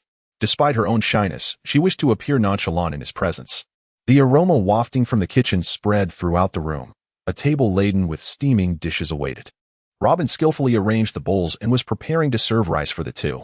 Lugio gently settled Ace, following the delicious scent to the dining table. After placing the last dish on the table, Song returned from the storage room, cradling a bottle of freshly squeezed juice. The juice flowed gently down the glass, sparkling in the light. Song raised his glass, surveying the three faces around the table, a warm smile curling his lips. Robin is still young, and Lugio, you just gave birth, so neither of you can have wine. Therefore, we shall toast with juice instead. Before he finished speaking, the crystalline glasses were raised high, toasting to their new family member, wishing for safety and peace in the years to come. Cheers. Cheers. Lugio and Apos' eyes curved into crescent moons. Robin smiled brightly and raised her glass in response. The crisp sound of clinking glasses resonated under the warm yellow light, reflecting a tender glow throughout the room. The threads of fate intertwined unexpectedly. Song, having traversed from another realm, brought with him an essence starkly different from this world. Lugio, wanted by the world government, and the swaddled Ace bore the heavy shackles of their lineage. Robin, who grew up alone amidst coldness and bullying due to her parents and Apos' research into forbidden history, joined them. For wandering souls became a family through serendipitous encounters. As a new mother, Lugio lacked experience with children. Faced with the incessant cries of Ace and his swaddle, she often felt helpless, her slender fingers hovering uncertainly in the air, unsure how to soothe this little life. Song was also a novice in parenting, and for the first few months, both were thoroughly worn out by Ace and Apos' demands. Despite the little-known postpartum customs outside of China, Song insisted that Lugio observe them. He did not want her to suffer from any lasting ailments. Even though Lugio often laughed and said she was not that fragile, he stubbornly took on all caregiving duties, from warming milk to changing diapers, to pacing the floor all night with the crying Ace. Through the sheer curtains, the moonlight streamed in, and Lugio often saw him gently rocking Ace back and forth in the living room, his weary eyes filled with tenderness. The sharp cries of the baby disrupted the stillness of the night, shattering the tranquility that should have been restful. He hummed a disordered nursery rhyme while softly patting Ace's back, his warm palm resting against the little one's soft swaddle. In countless such long nights, with clumsy yet steadfast love, they upheld their new family. That night, after finally lulling Ace to sleep, Song carefully cradled the little one, intending to place him back in his room. At that moment, Lugio appeared before him, blocking his path. Her eyes brimmed with concern as she softly said, "Let Ace sleep with me tonight. You haven't had a proper rest in months. Just sleep soundly tonight." Song nodded slightly, conceding. He gently handed Ace to Lugio, whispering, "Good night." He then returned to his room, dragging his weary body, as it had indeed been far too long since he enjoyed a restful sleep. The night deepened, and silence enveloped the surroundings. In the middle of the night, Lugio quietly pushed open Song and Apos' bedroom door. Inside, the moonlight poured through the window, casting a gentle glow on Song, who was peacefully asleep, his breathing steady and deep. Lugio stood silently by the bed, love swelling in her gaze. Slowly, she extended her hand, her fingertips brushing softly across Song's face with cautious tenderness. Though physically exhausted, Song, who had long borne the safety of several lives, remained highly alert. Even the slightest sound could awaken him from slumber. He jolted awake, but upon seeing her, the sharpness in his eyes softened into warmth. Lugio, clad in a pristine white nightgown, was illuminated by the moonlight, her silhouette ethereal, reminiscent of a celestial maiden descended from the moon palace. Golden strands of hair cascaded casually over her shoulders, glowing softly in the moonlight, her exquisite face adorned with a hint of nervousness and shyness, captivatingly beautiful. Song blinked in surprise, his voice hoarse from sleep. "What's wrong?" Lugio bit her lip, a flush creeping onto her cheeks as she tried to steady her voice. "If we keep sleeping in separate rooms, Robin will become suspicious." As she spoke, she nervously twisted the hem of her clothing, her gaze inadvertently darting away. Seeing Lugio's facade of composure, Song could not help but chuckle softly. The sound shattered the night's tranquility, causing Lugio to lose her composure entirely. Her face flushed deeply, akin to a ripe apple, as she playfully scolded, "Why are you laughing? What is so funny?" Song's laughter faded, his expression turning serious, his gaze penetrating as it locked onto hers. Are you ready? These 5 succinct words inquired both her physical and emotional readiness. Lu Jiu nodded gently, her eyes steadfast and warm. I am ready. Before her words faded, Lu Jiu leaned in, her soft lips brushing against Song and Apos. Initially, it was a mere fleeting touch, but in an instant, a torrent of heated emotion surged forth, overwhelming her with all the affection and courage she possessed. She grasped Song and Apos' shoulders tightly, transforming her trembling heartbeat into a fervent kiss, proving her unwavering determination in the most direct manner possible. The moonlight outside seemed to burn with intensity, casting their entwined shadows upon the dappled wall. The night breeze gently stirred the sheer curtains, yet it could not mask the suddenly heightened atmosphere within the room. This night was destined to be sleepless. Chapter 13. Birthday. The following day at noon, the sun hung high in the sky, casting golden rays that streamed through the window, enveloping the room in a warm glow. Suddenly, a series of urgent knocks echoed from outside the door. On the bed, Song stirred, rubbing his drowsy eyes and propping himself up slightly. Beside him, Lu Jiu remained nestled under a light blanket, the morning light bestowing upon her a delicate halo. Her porcelain-like face, smooth as the finest silk, shimmered under the sunlight, exuding a pearlescent glow. The corners of her eyes were slightly reddened, and even her brows carried a languid charm. His fingers unconsciously brushed over the faint marks on her neck. Although Song was usually alert, he found himself ensnared by the allure of Lu Jiu, a mature and gentle woman. As a young man brimming with vitality, he could hardly resist such temptation. Was this a test of his character? Originally, he had gifted Lu Jiu the smooth fruit out of empathy for the pains of motherhood she would one day endure. Little did he know that he would be the one to benefit the most from it. After shedding her freckles, Lu Jiu became breathtakingly beautiful, her skin delicate and tender, akin to the finest satin, warm to the touch. Song and Apos' hand inadvertently caressed her shoulder, feeling an irresistible affection, wishing to envelop her within him. No wonder the ancestors favored mature women. This bliss was not to be shared with outsiders. In youth, one is often oblivious to the preciousness of such moments. Their fervent connection lasted until dawn, when they finally succumbed to a deep slumber in each other and Apos' embrace. Robin, wishing not to intrude, found herself in a predicament as Ace continued to cry. She gently nudged Lu Jiu and Apos' shoulder, causing the drowsy woman to emit a soft murmur, her nasality sweet. Don't disturb me, let me sleep a little longer.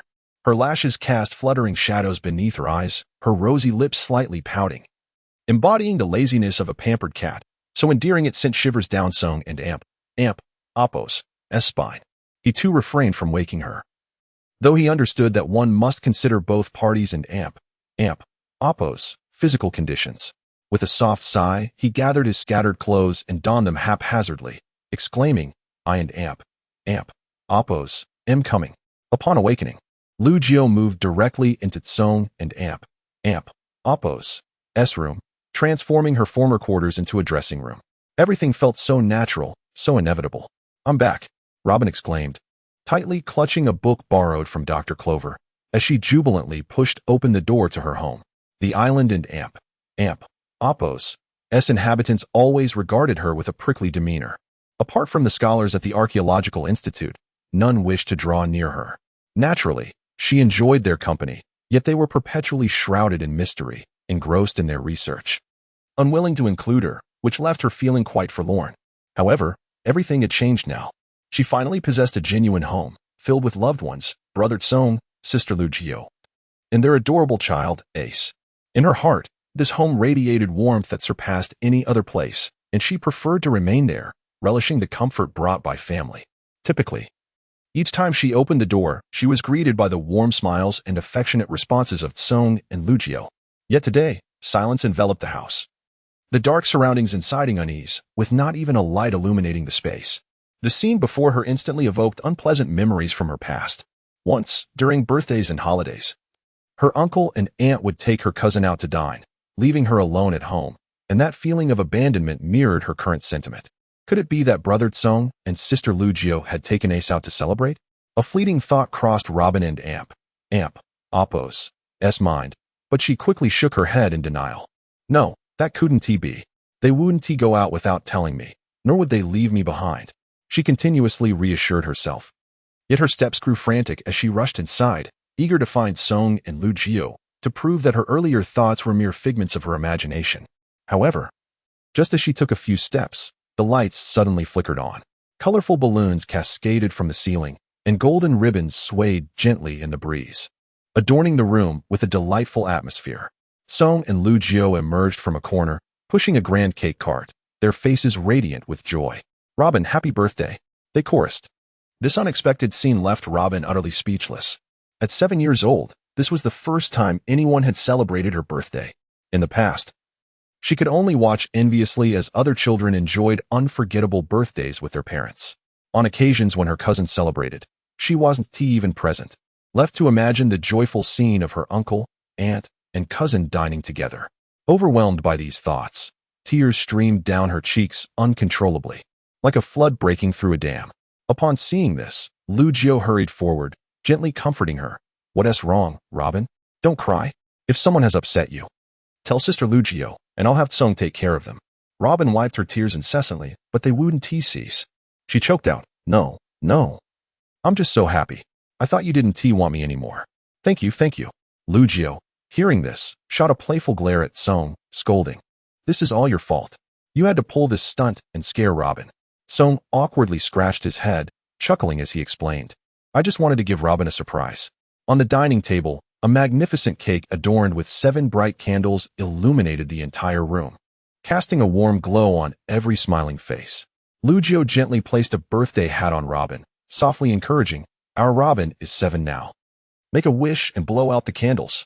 "Okay," Robin nodded, closing her eyes and folding her hands in prayer. "I wish." "Don't say it out loud. It won't come true," Song quickly reminded her. Hearing this, Robin and Amp, Appo's lips trembled slightly as she silently wished for her own heart and Amp, Appo's desire. Once her wish was made, she took a deep breath, puffed out her cheeks, and blew out all the candles in one mighty gust. As the flickering flames extinguished, the warmth and happiness in her heart would forever remain with Robin. As night fell, Lu Jiao rested her head on Song and Amp, Appo's arm, suddenly recalling something and curiously asking, "How did you know when Robin's birthday was?" Song looked down at her, unable to suppress a chuckle. "No wonder they say a pregnancy makes one foolish for 3 years." "What do you mean?" Lu Jiao abruptly propped herself up, her eyes wide like a startled kitten. "You should have just asked." Song tucked her stray hair behind her ear, explaining that while the Islanders held biases against Robin, her birthday was hardly a secret. Lu Jiao suddenly realized, snuggling back into the warmth of his embrace. "Oh, right?" Then, she recalled something else, her voice taking on a playful tone. "By the way, I want a big cake for my birthday too, even bigger than Robin's." All right. "Oh dear, be gentle." Chapter 14. Daughter. As time flows, Ace gradually sheds the softness of infancy, embarking on a journey to explore the world with indistinct syllables. On a sun-drenched afternoon, as the little one waved his chubby hands, he suddenly exclaimed "sister" with remarkable clarity, plunging the entire room into a brief silence. The picture book in Robin and Amp, Appo's hand fell with a soft thud, and the bottle held by Zone froze mid-air. To their surprise, Ace and Amp, Appo's first word was claimed by Robin. Her reaction was nothing short of exuberant. Her cheeks flushed with a rosy hue, she sparkled with joy akin to a firework ignited. She swiftly embraced Ace, her voice trembling with excitement as she exclaimed, "Did you hear that? He called me sister. I was the first." With that, she twirled around the room, laughter dancing in her eyes. Zone, observing Robin and Appo's unrestrained delight, could not help but chuckle softly, realizing that she had yet to comprehend the sweet burden that accompanied that single word. From that moment on, Robin transformed entirely into a devoted caregiver, meticulously preparing formula, changing diapers, and engaging in playful antics, dedicating even more time to Ace than Zone and Lu Jiao combined. Unbeknownst to them, Ace had already reached 7 months of age, signifying that Zone had spent a complete year on this small island in the West Sea. Roger and Appo's last words on the gallows sent ripples across the world, igniting a fervor that even reached O'Hara. For the first time in a year, news of pirate attacks reached O'Hara. They were not formidable pirates, merely a ragtag group, far inferior to the notorious mountain bandit King Sig, who had an 8 million berry bounty. Under the swift onslaught of the Navy, they were quickly vanquished. This sudden turmoil vividly illustrated to Zong the perilous nature of the pirate-infested world, where crises lurked and the strong preyed upon the weak. In the relatively tranquil Four Seas, a title of colonel might command some respect, but upon entering the Grand Line and the New World, such power rendered him no different from a common foot soldier. Despite the presence of a system, Zong diligently maintained his daily training regimen, even bringing Robin along, not expecting her to become exceptionally strong, but merely to possess sufficient strength for self-defense against the common brigands. However, Robin and Apos' perspective was different. The news of the pirate assaults and the shattered families it left behind ignited an unprecedented determination within her to train diligently. She sought to protect her little brother Ace and safeguard their home. As for Lucio, she did not engage in training, as she was once again pregnant. With no formal training system available to him, Zong could only seek ways to grow stronger through trial and error. He engaged in running with weights, emulating Master Rashi and Apos' teachings to Goku and Krillin, strapping heavy objects to his body while sprinting. He practiced weightlifting, inspired by Zoro and Apos' ability to hoist massive barbells, enduring the pain of tearing muscles to build strength. He trained in boxing, akin to Carp and Akiji, using a ship for practice. Lacking a decommissioned warship, Zong resorted to purchasing steel to serve as his training apparatus. Finally, the pivotal moment arrived. He exerted himself with an effort akin to 200 times that of Wang Kui. 10 months slipped away in the blink of an eye. The scent of antiseptic wafted through the air, mingling with anxiety outside the hospital room. Zong and Apos' shoes scraped against the tiled corridor, producing faint sounds as he counted the flickering shadows on the walls, his throat constricting with tension. Though Lu Jio had given birth before, and despite her possessing the slippery fruit and the knowledge that all would be well, all these reassurances could not quell the innate nervousness that gripped any man in such a situation. 17-month-old Ace squirmed in Robin and Apos' embrace, his chubby hands tugging at her hair, drool cascading down the strands and soaking the fabric on her shoulder. Robin, unperturbed, gently patted the little one, her gaze frequently darting towards the closed door. Suddenly, a clear, vibrant cry shattered the silence of the corridor. Zong jolted, instinctively flinging open the door and rushing towards the source of the wail. The antiseptic lights cast a cold white glow, yet they could not diminish the gentle smile gracing Lu Jio and Apos' lips. Strands of hair clung to her pale forehead, but her mouth remained curled in a crescent shape, her gaze softer than the bouquet of white roses on the bedside. Robin hurried in, cradling Ace. The child and Apos' innocent babbling intertwining with the cries of the newborn, composing a unique rhythm of life within the hospital room. Ace and Apos' pudgy little hands flailed about, occasionally grasping Robin and Apos' flowing hair, only to giggle and release it. Zong trembled as he took the swaddled infant into his arms. The warmth radiating from her small body enveloped him entirely. His daughter's plump face resembled a soft cloud, her tightly shut eyes and chubby hands gently moving. Joy surged within him like a tide, overwhelming him to the point of silence. Though he had long regarded Ace as his own, holding this tiny life, so intricately linked to his own blood, instilled an unprecedented sense of grounding within him.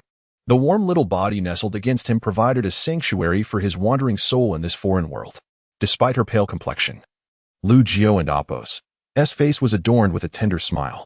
Companionship is the sincerest declaration of love, and their shared experiences over these days had led her to perceive Zong as her lifelong partner. Her gaze shifted gently between her beloved and their newborn daughter, brimming with an indelible affection, etching this moment in her heart forever. Lu Jio softly spoke, her voice weak yet laced with anticipation. Stop grinning foolishly. Have you thought of a name for the child? Startled for a moment, Zong then pondered earnestly. Unlike Ace, whose name was bestowed by Roger, this name represented the fruit of their love, and thus it was his responsibility to choose. After a brief pause, a glimmer of inspiration sparked in his eyes, and he solemnly declared, "Let us name her Athena." Athena, Lu Jio murmured, a smile gracing her lips. This name, embodying the goddess of wisdom and war, harbored their deepest hopes for their daughter. May she possess the insight to navigate the world and the courage to face life and Apos' tempests. I want to see. Robin leaned in, her eyes brimming with curiosity and anticipation. Zong bent down to present Athena to her. Robin exclaimed, "So adorable. May I hold her?" "Be gentle," Zong advised, yet he felt an overwhelming sense of trust. In recent days, Robin's attentive care of Ace had assured both him and Lu Jio. Crouching down, Robin gently placed the squirming Ace on the floor. The little one steadied himself, his chubby hands immediately clutching her skirt, peering up with curiosity. Robin inhaled deeply, her hands trembling slightly as she cradled Athena, gazing down at the swaddled infant, a smile of pure happiness blossoming on her face. I now have another sister. Robin laughed softly to herself. Chapter 15. Alvia. As the days passed, Ace and Athena continued to grow. And the harmonious life of the five of them together made Song entertain the thought of spending a lifetime there. However, Song knew that such a notion was impossible. This was the world of One Piece, a realm where tranquility had never been a reality. Just the identities of Luffy and Ace alone meant that the world government and the Navy would never allow him to live in peace.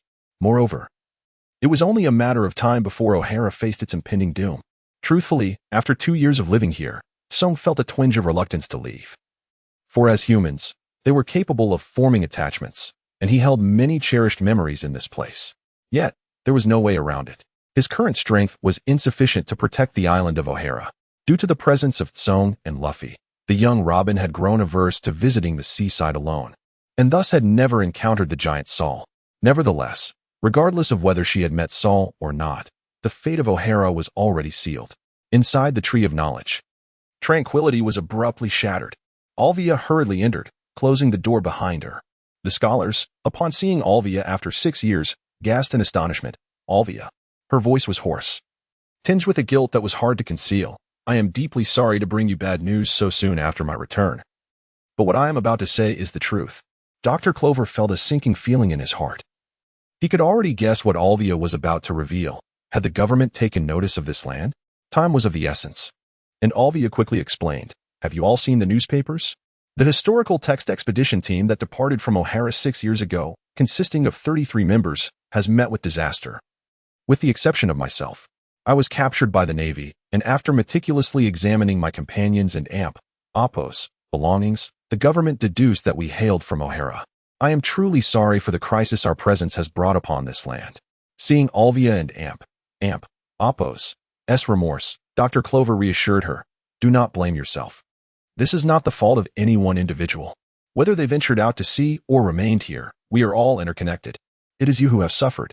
Alvia lifted her head, softly calling out, Doctor.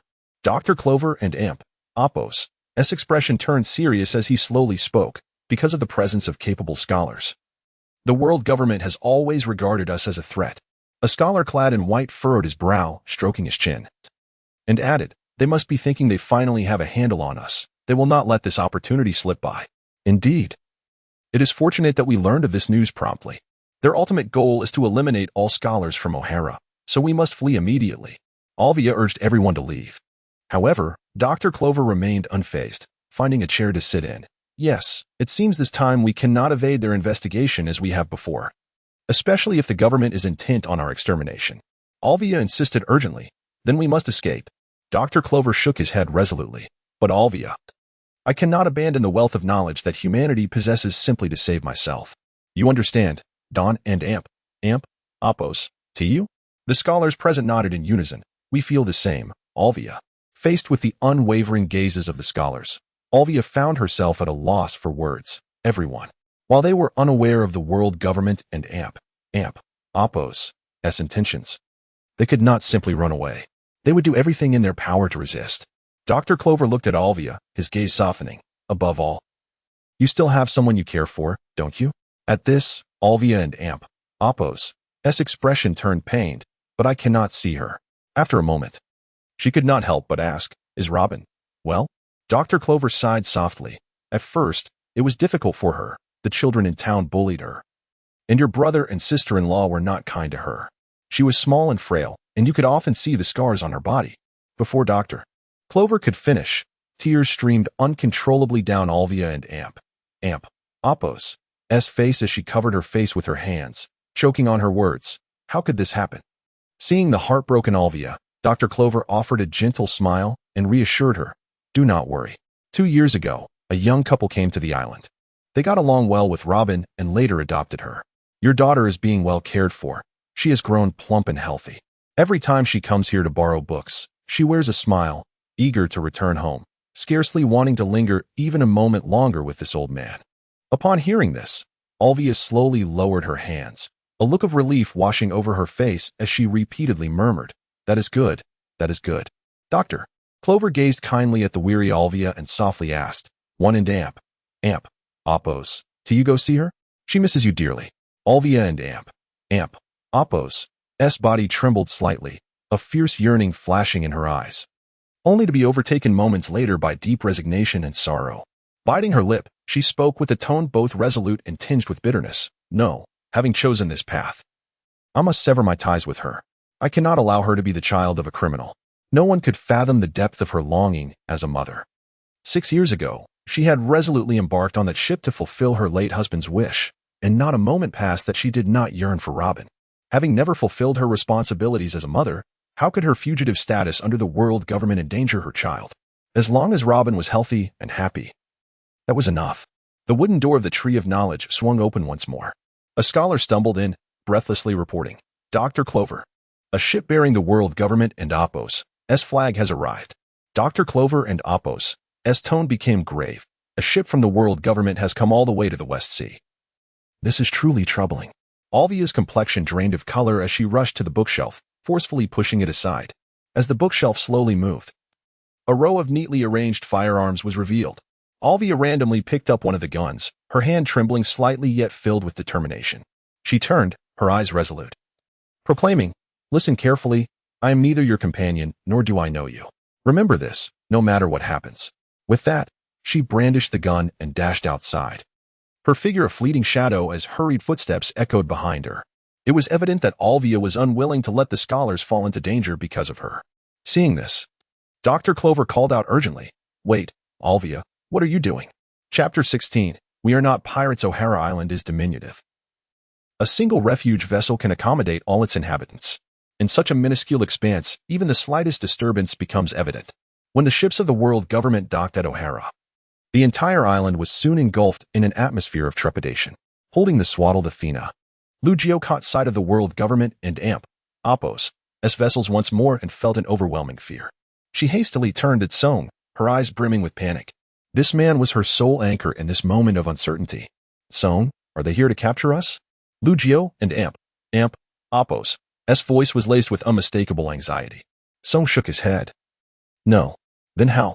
Lucio was bewildered. Aside from herself and Ace, what could possibly warrant the attention of the world government and Oppos' fleet? Song's tone grew somber as he explained, "The people on this island have transgressed the prohibitions set by the world government. Soon, they will unleash a purge on this island." "Purge?" Lucio echoed the unfamiliar term, her brow furrowed in confusion. Song nodded slightly and continued, "Yes. It consists of 5 vice admirals and 10 warships that will indiscriminately bombard the target until both the people and the island are obliterated from the map." Upon hearing this, Lucio and Oppos' complexion drained of color, her grip on Song's arm tightening to the point of pain. "How can this be? Are they devils? Song, what shall we do?" Song's hand enveloped Lucio and Oppos' cold, trembling one, gently rubbing to soothe her. "Do not worry, I will handle everything. Have you forgotten how we arrived here? Where are Robin and Ace? Regardless of the chaos on this island, we must leave." Lucio snapped back to reality, her tense nerves easing slightly. "All right, I forgot that Ace is playing in the room," and Robin, her expression suddenly turned pale. "Oh no, Robin went to return a book. Song, we cannot leave Robin behind." I know. Song and Oppos' voice was steady and strong, although he was a few years younger than Lucio. He was the man of the household and had to remain composed. He hurried toward the room, and Lucio, cradling Athena, rushed to follow. He swiftly scooped up Ace, placing him beside Lucio, and instructed Ellie to open the portal. "Master, where shall we teleport to?" "Go inside and wait. Do not teleport yet. We will all go together later." "That's not how it's supposed to be." "Be quiet. Am I the master, or are you?" "All right, but hurry. We cannot linger too long." A ripple stirred in the air, and a familiar portal, glowing with a blue hue, reappeared before them. Song firmly grasped Lucio's hand. Casting a glance at Ace and Athena in her arms, a flicker of tenderness flashing in his eyes. Taking a deep breath, he said, "Lucio, you, Ace, and Athena stay inside. Wait for me." Lucio looked up, her eyes filled with worry and reluctance, tears welling in her gaze. She nodded slightly, reaching out to gently caress Song's face, her voice trembling as she said, "Be careful, you still have us." Sung's lips curled into a reassuring smile. Do not worry. I will return swiftly. As Lu Jiao stepped through the portal with Athena and held Ace's hand, the blue light tenderly enveloped their figures. With the last trace of light fading into the air, Sung turned and ran towards the Tree of Knowledge. Inside the Tree of Knowledge, Dr. Clover earnestly advised Robin. The world government is targeting the scholars on this island. You are only 8. No one will suspect you are a scholar. Remember to conceal your identity, understood? Before Robin could respond, a loud kick against the door echoed from outside. Several agents of the world government barged in, their expressions fierce as they shouted. Cease all actions and raise your hands. We suspect that this O'Hara Research Institute is guilty of interpreting historical texts.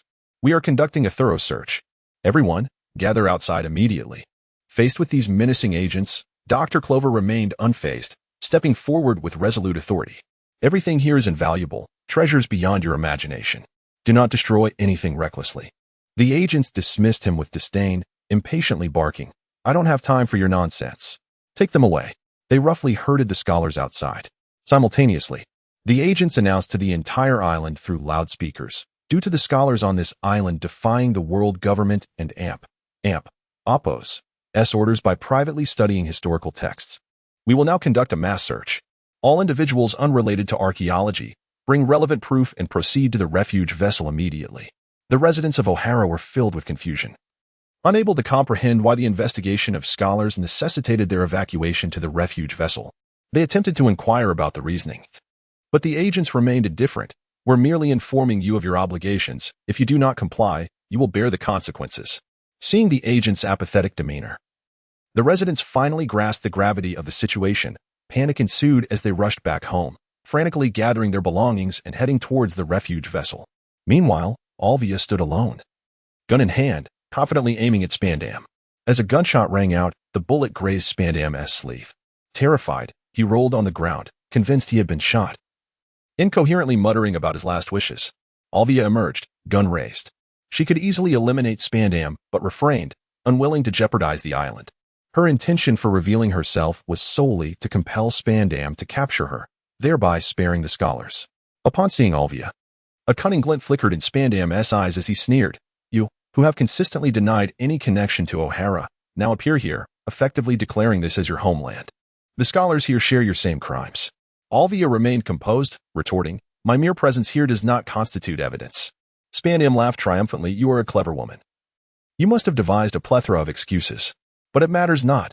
Evidence can be found with a thorough search of this island. The world government is absolutely confident in this. Thus, your relationship with O'Hara is of little consequence. Do you know? For the past 6 years, the world government's pursuit of you and your historical text expedition team has merely been a pretext. Each time we apprehend someone studying historical texts, we seek their ties to O'Hara. Do you know why? A jolt of realization coursed through Alvia as she grasped a terrifying truth. For all these years, how could she, a seemingly frail woman, have repeatedly evaded the relentless pursuit of the world government and the Navy? They had deliberately driven her toward O'Hara, seeking an excuse to annihilate the island. Her voice trembling, she asked, You mean, are you attempting to eradicate O'Hara to serve as a warning to the world? A cruel smile spread across Spandam's face as he viciously replied, Precisely. The eradication of the archaeological sanctuary O'Hara would be a monumental event in academia, demonstrating to the world the fate that befalls those who study the Oppo's blank century and Oppo's. However, we must first confirm your crimes. After all, we are not pirates. Chapter 17. The Buster Call commences. Spandine patiently explained everything to Alvia, not out of kindness, but because this mission would likely secure his promotion. Moreover, there was a perverse pleasure in watching despair twist across someone's face. After his monologue, he dusted himself off and rose leisurely, signaling his agents with a glance, Take her away. 2 finger bullets pierced Alvia and Oppo's body in an instant. Blood gushed forth as she staggered and collapsed, curling into herself in agony. Yet, the torment in her heart eclipsed the physical pain.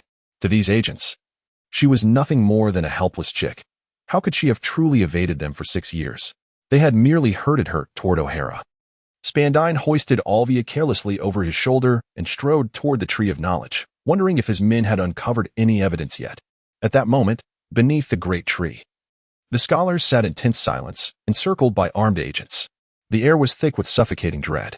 Dr. Clover leaned toward Robin, whispering urgently, Robin, There's an evacuation ship over there. We don't know what the world government will do next. Run, now? Okay. Without hesitation, Robin nodded and sprinted away. She had Conies, Rouge, Ace, and Athena waiting for her. She refused to stay and face an uncertain fate with the scholars. But after only a few steps, Spandine's booming laughter echoed as he arrived before the tree, callously tossing Alvia to the ground. Every scholar recognized her, yet none dared speak. Alvia was a wanted criminal for studying the poneglyphs. Any connection to O'Hara had to remain hidden. Robin froze, accustomed to Coney's gentleness with Rouge. The sight of Spandine's brutality toward a woman struck her as unforgivable. Dr. Clover urged again, "Go to the ship, Robin." Hearing her name, the gravely wounded Alvia struggled to lift her head.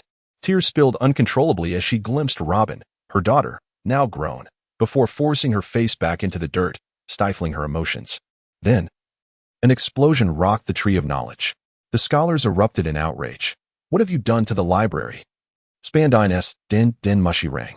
He answered, and a voice reported, "Sir, we've discovered a hidden chamber in the library, a massive stone resembling a poneglyph and books clearly researching the ancient language." Spandine burst into laughter.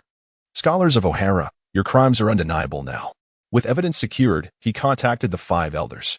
Dr. Clover stepped forward. "Before we die, let me speak to the 5 elders, the highest authority of the world government. I wish to present O'Hara's findings on the Void Century. Though unverified, they are significant." Spandine scoffed. "How tedious." Yet the voice through the den mushy commanded, "Let him speak." Dr. Clover turned to Robin once more. "Run, Robin. If you hear this, you'll become a criminal too." Robin obeyed, darting away, but hid behind a nearby building. The woman on the ground stirred something inexplicable within her. The 5 elders listened as agents confirmed, "The crime is punishable by death. We await your orders." A sigh came through the snail. "Regrettable. But you've broken the world's laws. We cannot overlook this." Dr. Clover's composure shattered. "Spare us your false pity, 5 elders." Spandine bristled. "You insolent fool. You're addressing the pinnacle of the world." The voice remained calm. "You are Dr. Clover, O'Hara's leading archaeologist. Your contributions to world culture are renowned. A shame such brilliance turned to crime." Dr. Clover retorted, "History belongs to all humanity. No one has the right to suppress the pursuit of knowledge." The den mushy replied, "Deciphering the poneglyphs could awaken ancient weapons, endangering the world. Even without malice, those who exploit this knowledge would bring ruin. History, whatever its nature, is a human creation. We must confront it without fear to forge solutions." Dr. Clover countered. "Idealistic nonsense. Is it? Or does the truth expose your secrets?" The poneglyphs were carved into indestructible stone and scattered worldwide, because paper could be burned. This implies an enemy sought to erase them. And coincidentally, the Void Century ended 800 years ago, when the world government rose. The voice sharpened. "What are you implying?" Dr. Clover pressed on. "If their enemy still exists today, it must be the world government. The Void Century is your blacked-out history. Through fragments, we've pieced together a lost kingdom, a mighty civilization. Now erased, they foresaw their defeat and inscribed the truth in stone. That is the legacy of the poneglyphs." A pause. Then, coldly, an audacious theory. "The ancient weapons are a threat, but the greater danger is the kingdom's existence and ideology. We Haven T uncovered everything, but the key lies in its name. Kill him." The 5 elders' order was ice. A gunshot rang out. Dr. Clover fell. He knew too much. "Initiate the buster call. Leave no survivors." Spandine grinned, withdrawing a golden den mushy. "Then it's time for Admiral Sengoku's prized weapon." The buster call had begun. Chapter 18 Reunion. The remnants of ash from the bomb that had shattered the basement door ignited a conflagration in the Tree of Omniscience, transforming the hall laden with ancient tomes into a raging inferno. Scholars, armed with buckets, bellowed as they charged into the dense smoke, using their frail bodies to shield the flickering embers of civilization from being consumed. At the horizon, the naval ship and Oppos's cannon was turned towards them. Spandane gazed at the encroaching shadow, his throat tightening with unease. Once the demon-slaying order was initiated, this island would be reduced to scorched earth. It was no place to linger. He hastily commanded his operatives, "Take her away. There is vital information only she possesses. We cannot allow her to perish here." An agent swiftly approached, seizing Alvia by one arm and roughly dragging her away. The extraordinary bond of blood was a phenomenon even science could scarcely elucidate. When Robin was merely 2 years old, Alvia had departed from her, And now, with just a fleeting glance, Robin astonishingly recognized her. Tears welled in Robin's eyes as she stepped forward, her voice quivering with disbelief. Are you my mother? Memories surged within Alvia's heart. 2-year-old Robin, held by a scholar, kicked her chubby legs in the air, her pudgy hands flailing at the void, tears leaving glistening trails on her rosy cheeks. Mama! Mama! She watched her daughter struggle in the scholar's embrace, gazing at her with tear-stained eyes. Remembering her husband's dying wish, Alvia steeled her resolve and turned away, boarding the historical exploration vessel. 6 years had elapsed since that fateful day. What right do I have to be your mother now, having committed such unforgivable acts? Alvia dared not turn around to acknowledge her. Robin presumed she was unheard. Pursuing her, Robin called out once more, Are you my mother? This time, even Spandane caught the inquiry, halting to ask, Do you have a daughter? Alvia quickly denied it. There is no such thing. Then, gathering her courage, but still unwilling to face her, she added, I am sorry, but I believe you are mistaken. Forgive me, Robin, but I do not wish for you to become the daughter of a criminal. Spandane, lacking in intellect, did not suspect anything amiss. What a peculiar child. Let us proceed. As Alvia retreated further away, Robin and Apos' tears flowed more fiercely. She was certain she had not erred. She believed her mother simply failed to recognize her after all these years, and she could not bear the thought of losing her again. Her cries escalated, a trembling voice laced with desperate resolve. I am Robin. I have grown up.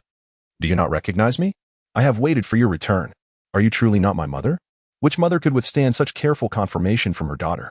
Alvia knelt, hands covering her face, overwhelmed with emotion. Robin continued, her voice choked with longing. I wish to walk hand in hand with you down the street, which is why I worked so hard to become an archaeologist. I can now comprehend historical texts, so please do not lose me again. The Navy had begun shelling the island, cannon fire erupting around them, yet Robin and Apos' words resonated clearly in every ear. Boom! A shell landed near Spandane, the force of the explosion sending him tumbling. Rising, he cursed, What madness is this? They are firing upon us while we remain on the island. Do they intend to kill us all? One of Spandane and Apos' operatives pointed at Robin. Sir, she claims to be an archaeologist. Spandane nodded. I heard her. And though I cannot ascertain the truth, it is better to mistakenly kill than to let her escape. Remember her face. She must not leave this island. Retreating. Another agent inquired, What about Alvia? Another shell struck the tree of omniscience, the previous flames still unquenched, now intensified by the new explosion. Spandane, preoccupied with survival, dashed towards the coast, thinking only of reaching the world government and Apos' ship for safety. Forget her. Let her be. If we do not leave now, we will not be killed. His own life was paramount. Everyone, run. All personnel of the world government fled for their lives. Robin stepped forward, trembling as she pressed her cold little hand into her mother and Apos' palm, tears streaming as she smiled. I have longed to do this for so long. Unable to contain herself any longer, Alvia enveloped Robin in her embrace. Robin, Alvia and Apos' sobs mingled with her daughter and Apos' hair. After 6 long years apart, they were finally reunited, able to utter the long yearned-for word, Mama. Dr. Klaba and Apos' aged voice trembled amidst the explosions. It is all my fault, Robin. Can you truly comprehend historical texts? If only I had noticed sooner. Robin lowered her gaze, clutching her mother and Apos' garment tightly. I am sorry. I simply wanted to understand. Alvia trembled as she cupped her daughter and Apos' face, gently wiping away her tears with her fingers. You have mastered ancient scripts. I am astounded. You must have worked incredibly hard. You are remarkable, Robin. The reunion of mother and daughter was a moment of profound joy, yet it was not the time to revel in familial bliss. Dr. Klaba urgently interjected. Fortunately, only the officials present here heard. We cannot linger. Alvia, quickly take Robin away. We must blend in with the evacuation vessels to escape this island. At that moment, a colossal figure emerged from the dust of the bombardment, none other than the giant Admiral Sorrow. Alvia was taken aback upon seeing him. Sorrow. How did you come to be here? Sorrow explained. By a twist of fate, I was washed ashore. We cannot dwell on that now. The situation is dire. We must leave the island at once. Yet, Alvia pushed Robin forward. I entrust my daughter to you. Ensure her safe passage. Robin clung fiercely to Alvia and Apos' clothing. I do not want to leave, Mama.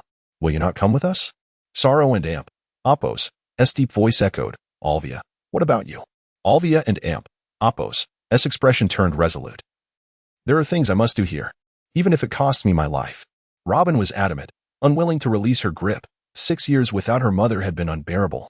And now, to lose her again seemed unfathomable. I do not want to be separated from you. We have only just been reunited. Olivia drew Robin close, their foreheads touching. Robin, as a scholar of O'Hara, you must understand that history is humanity and Apos' treasure.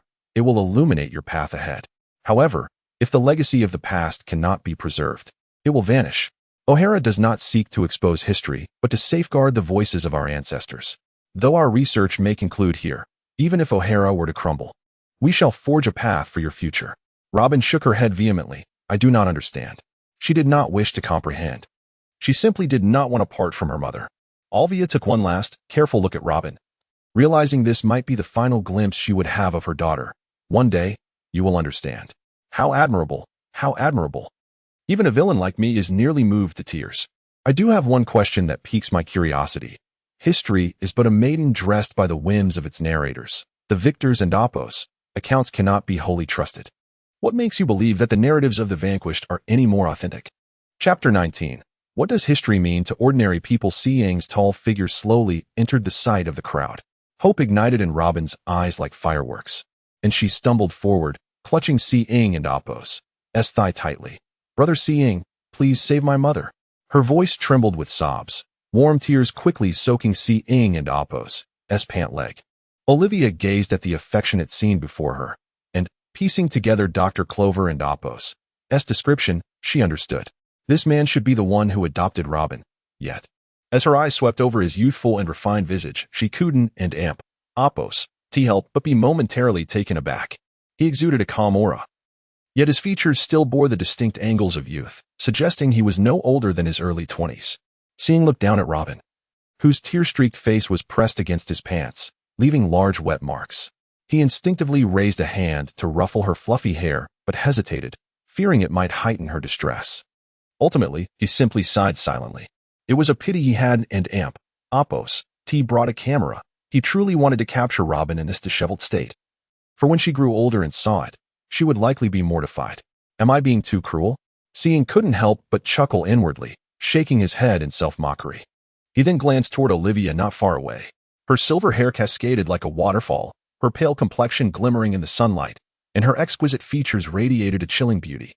The high bridge of her nose resembled Robin and Apos', and her fitted jeans accentuated her long, slender legs, while her long coat billowed in the wind. White-haired, elegant, and poised. Olivia and Apos' gaze shifted from astonishment upon first seeing him to understanding as Robin rushed toward her in tears. Ying recognized that she had deduced his identity, and a faint, enigmatic smile graced his lips. It seems you have figured out who I am without the need for introductions. Olivia nodded gently, her pale lips forming a soft curve. Thank you for taking care of Robin all these years. Ying did not respond with the customary pleasantries, such as insisting that no thanks were necessary. Instead, he looked directly into her eyes, calmly accepting her gratitude. As a mother, you should be sincerely grateful to me. Ying and Apos' unapologetic demeanor startled Olivia momentarily, yet she quickly composed herself, straightened her back, and solemnly bowed to Ying, her hair fluttering. Thank you. I express my most sincere gratitude to you as a mother. I understand that I am not a qualified mother and cannot offer you anything in return. I apologize. Ying and Apos' gaze remained tranquil. It's fine. My care for Robin is not contingent upon any expectation of recompense.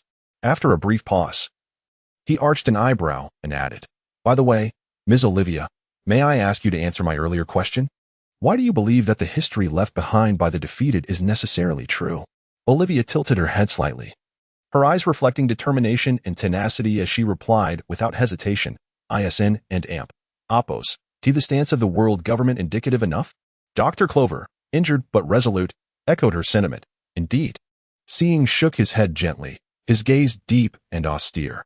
That merely suggests the world government wishes to conceal this history. Whether due to the potential upheaval of their rule or its connection to ancient weapons, their attitude is hardly surprising.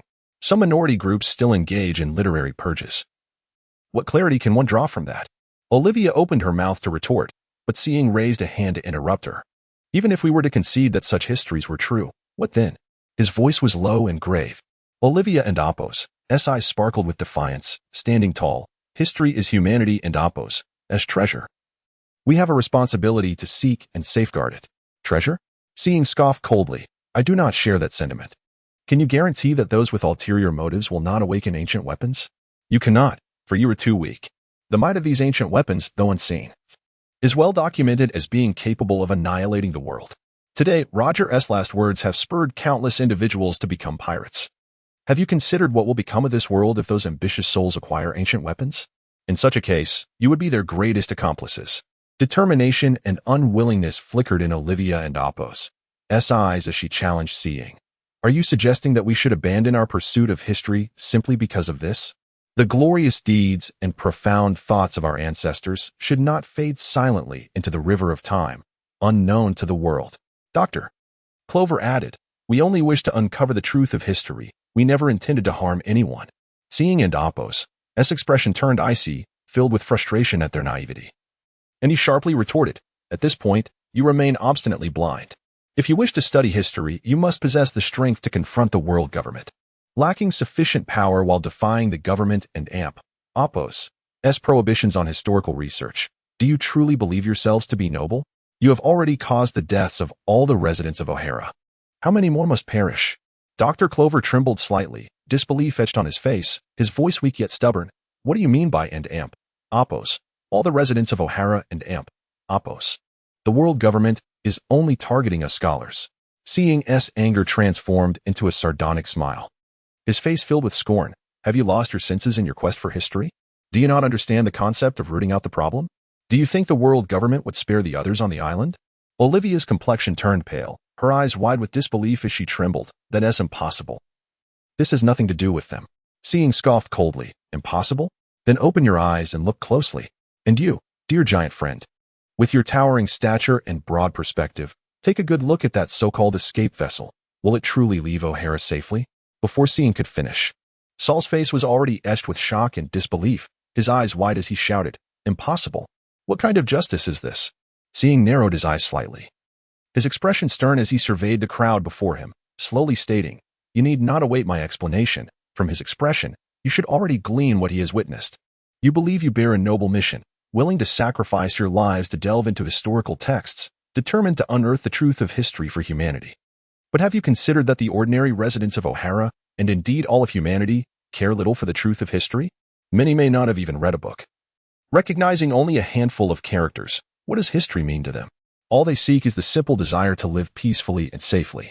Chapter 20. There exists a breed of individuals who, in their self-proclaimed greatness, reveal themselves to be the most egocentric. The scholars of O'Hara, in their fervent quest to unravel historical texts, have sacrificed the entirety of O'Hara itself. As Fong Xiaoru lamented, what of my lineage being annihilated? Indeed, entire families were uprooted. They may have preserved their literary integrity, yet who among them paused to consider the plight of O'Hara and Apos, as denizens, or those families that suffered the same fate? The devastation of O'Hara was sanctioned by the 5 elders of the world government, with Spandam wielding the golden transponder snail to issue the exorcism order, and Akaina raining destruction upon the refugee vessels. Ultimately, it was this cadre of scholars, fully aware of the futility yet proceeding regardless, that wrought havoc upon O'Hara. Crown was not an apologist for the world government, yet rulers have always been prone to heed the slightest whisper of rumor. The cannon fire continued its relentless barrage, explosions erupting around Crown, who bore a grave expression. Alas, too much time has been squandered. Nearby, Olivia lay prostrate upon the scorched earth, her countenance a reflection of despair, as if all vitality had been siphoned from her spirit. The conviction she had ardently pursued over the years lay shattered by Crown and Apos' words. Reduced to mere dust devoid of value, Crown slowly advanced in her direction. For this was the ultimate aim of his journey, to compel Olivia to willingly offer her soul in sacrifice, thereby providing Robin with a mother capable of bestowing warmth and affection. What, at this moment, does Ellie desire? What a greedy soul, filled with numerous fervent wishes. Oh, pray tell. She wishes for her daughter Robin to escape the clutches of O'Hara, hopes that Dr. Clover and the other scholars will evade this calamity, yearns for Saul's survival, and wishes for the precious texts and manuscripts within the tree of knowledge to remain unscathed. Shall we fulfill each one? Impossible. Do you take us for angels? We are wicked, and satisfying even one of these desires suffices. Crown and Apos. S gaze fixed upon Alvia. Alvia, I can grant you a singular wish. A wish? Alvia lifted her head, her eyes filled with confusion and disbelief. Crown nodded slightly, his tone unwavering. Indeed. You may choose to escape with your daughter, or to ensure Dr. Clover and those scholars are spared. You could pray for Saul and Apos' safety, or preserve all the texts and manuscripts within the Tree of Knowledge. Alvia and Apos' gaze drifted slowly between Dr. Clover and Saul. The wrinkles on Dr. Clover and Apos' face bore the weight of time, and in this moment, he keenly sensed Alvia and Apos' scrutiny. The elderly scholar gently shook his head, his voice rasping amidst the cacophony of gunfire. Alvia, do not concern yourself with me. Flee with Robin at once. No one yearns to safeguard the invaluable manuscripts more than this scholar, who has devoted his life to the Tree of Knowledge. Yet, witnessing Alvia and Apos' agonizing choice between her daughter and the tree, his innate goodness and sense of justice rendered him incapable of selfishly demanding her loyalty to the tree. Saul and Apos' towering figure remained resolute amidst the chaos of battle. He smiled, a blend of gallantry and concern illuminating his features, and called out, Yes, Alvia. You must escape with your daughter. He did not inquire how Crown would fulfill the wish, for the world is replete with peculiar fruits, and even as a rear admiral, he had not encountered them all. Alvia and Apos' gaze ultimately settled on Robin, her daughter, the most precious entity in her life. The young girl and Apos' innocent face, marred by dust and blood, still defiantly met her mother and Apos' gaze. A torrent of maternal affection surged within Alvia, a pure love for her child. Swiftly overtaken by sorrow and anguish, her voice trembled, laden with guilt and helplessness. I am sorry, Robin. I am unworthy of being your mother. This utterance seemed to freeze the very air around them. Crown and Apos' brow furrowed, an icy discontent evident in his voice. Surely, this woman does not intend to forsake her daughter for the Tree of Knowledge? After a brief silence, Alvia straightened her spine, her eyes radiating a tragic resolve. Enunciating each word with conviction, I choose to preserve all the texts and manuscripts of the Tree of Knowledge. In a flash, Crown and Apos' form shifted, his hand seizing Alvia's throat and lifting her effortlessly into the air. The abruptness of the act left even the battle-hardened Rear Admiral Saul momentarily stunned. Coming to his senses, he glared, his voice booming like thunder. You brat. Release her at once. Brother Crown, please don't harm my mother. Robin cried out, her eyes pleadingly fixed on Crown. Crown and Apos' forehead pulsed with fury. Do you even comprehend what you are saying?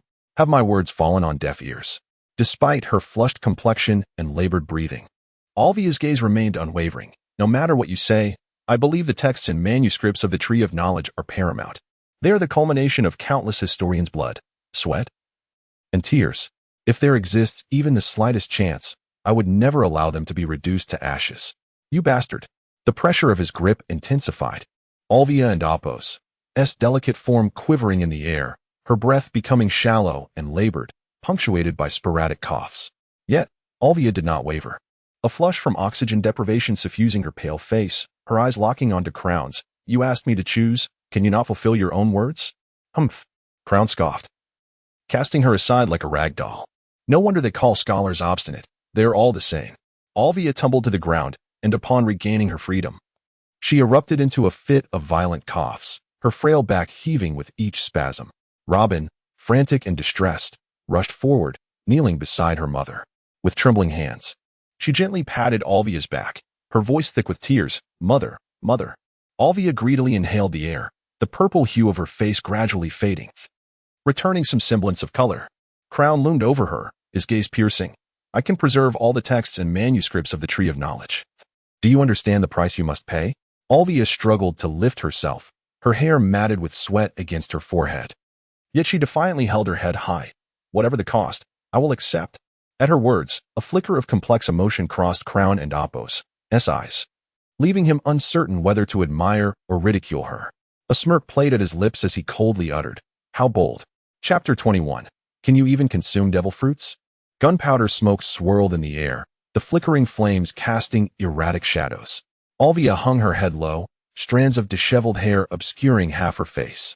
At this point, Song had nothing more to say. Alvia was far from a perfect mother, but she was undeniably a brilliant scholar. Eileen, generate the soul contract.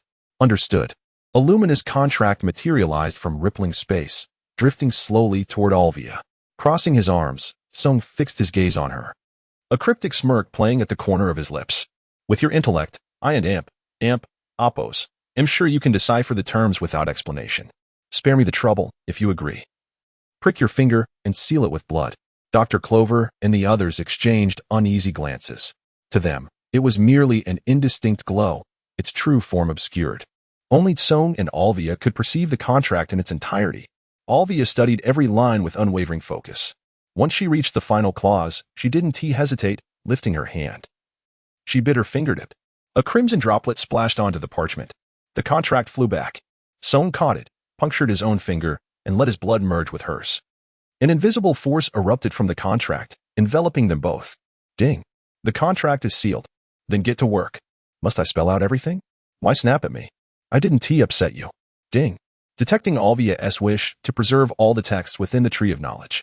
To fulfill this request, Ellie has successfully consumed the castle fruit, initiating archival protocol.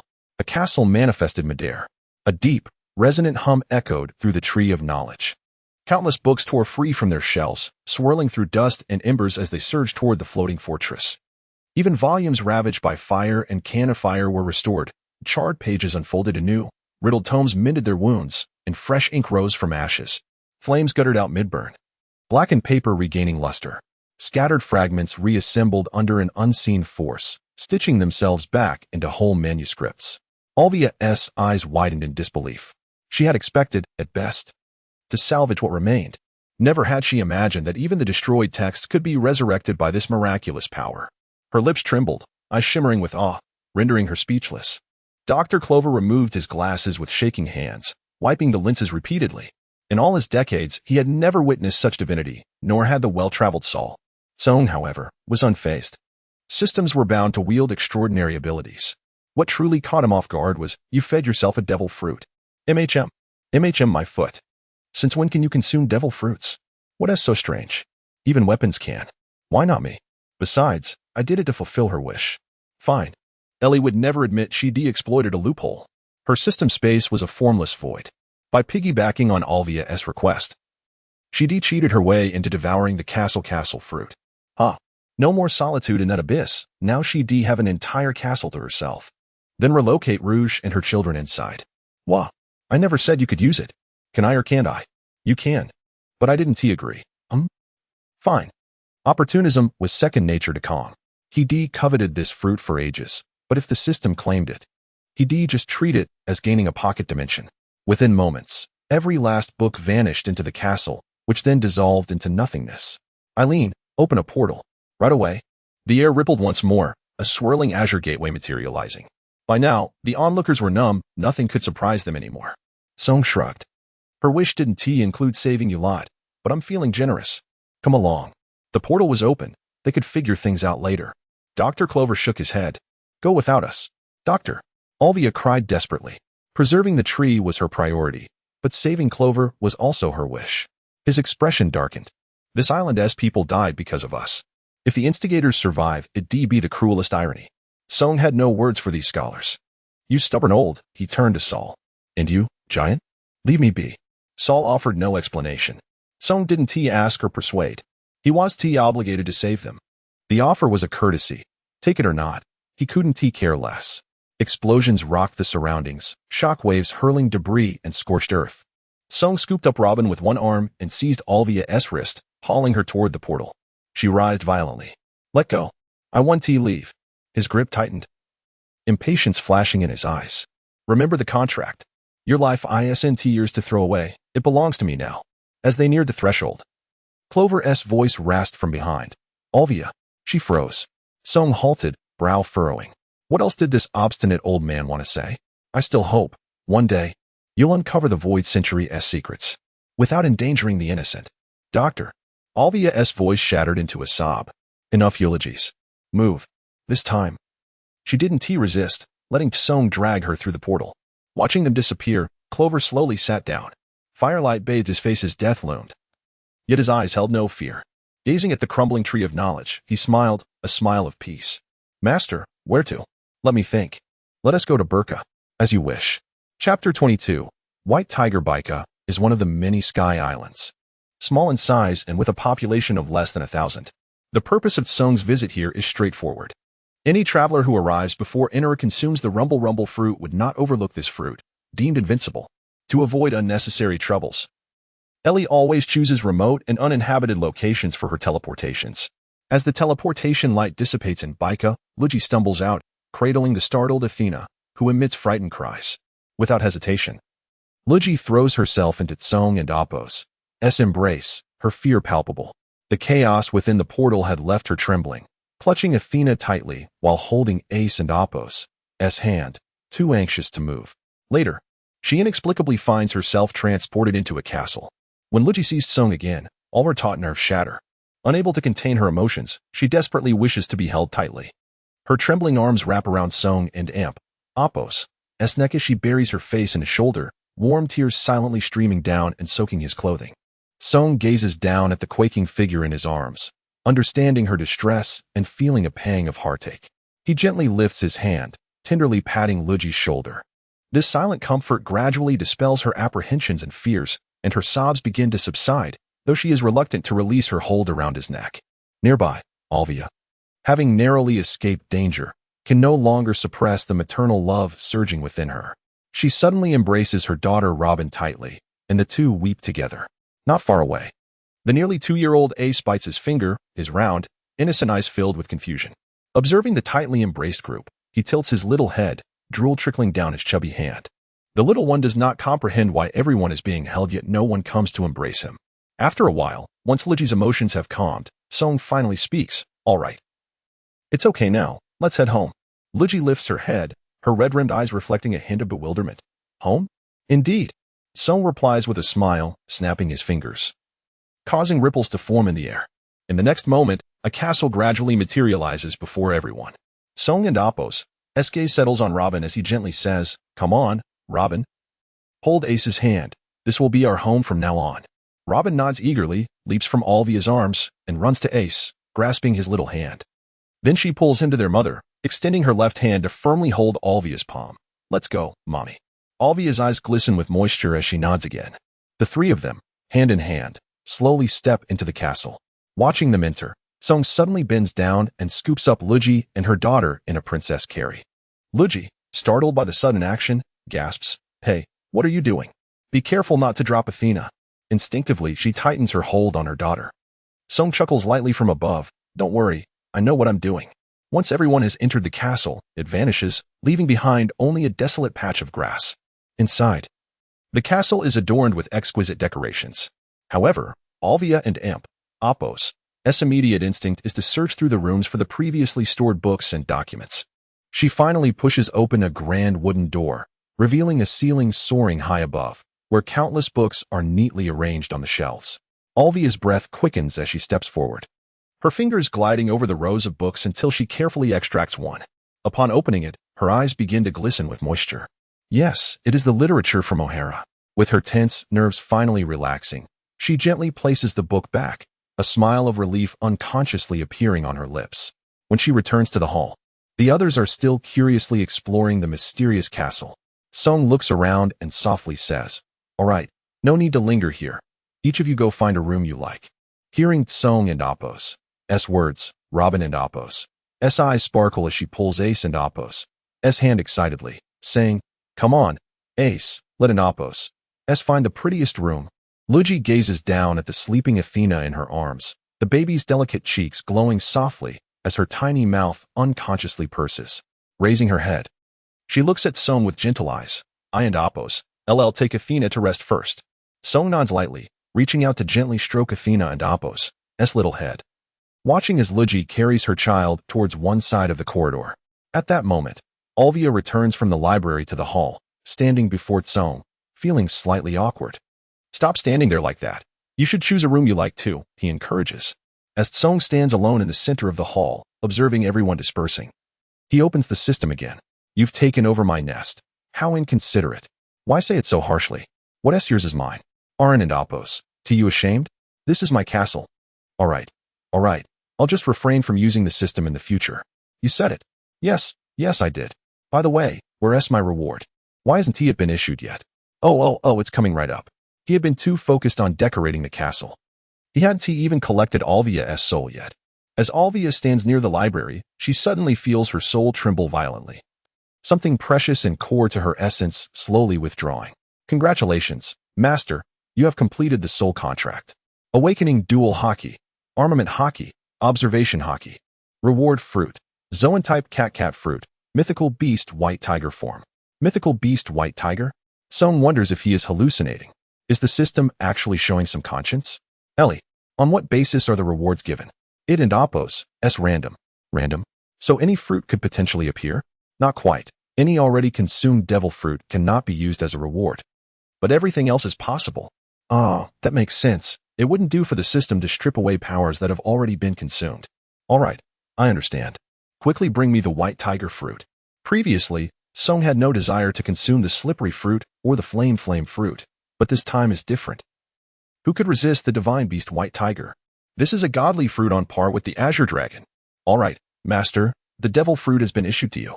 As the system and Oppos' voice fades, a fruit radiating a fierce aura appears in Song and Oppos' hand. The fruit has a peculiar appearance, its skin patterned like that of a white tiger, exuding an air of authority. As soon as Song cradles the fruit, he eagerly takes a bite. Chapter 23. No regrets in the move on Bike Island. All the inhabitants were fervently searching for something. Those who felt fear towards the white tiger and had their willpower collapse would quickly transform into phantoms, obedient to his command. These phantoms, enslaved by the white tiger, would possess unwavering loyalty and unconditional submission. This method was somewhat similar to how Big Mom claimed lifespans. Yet while she took life away, the phantoms were mere shadows. The methods may be alike, but the power disparity was vast. Fortunately, the white tiger held dominion over slaughter.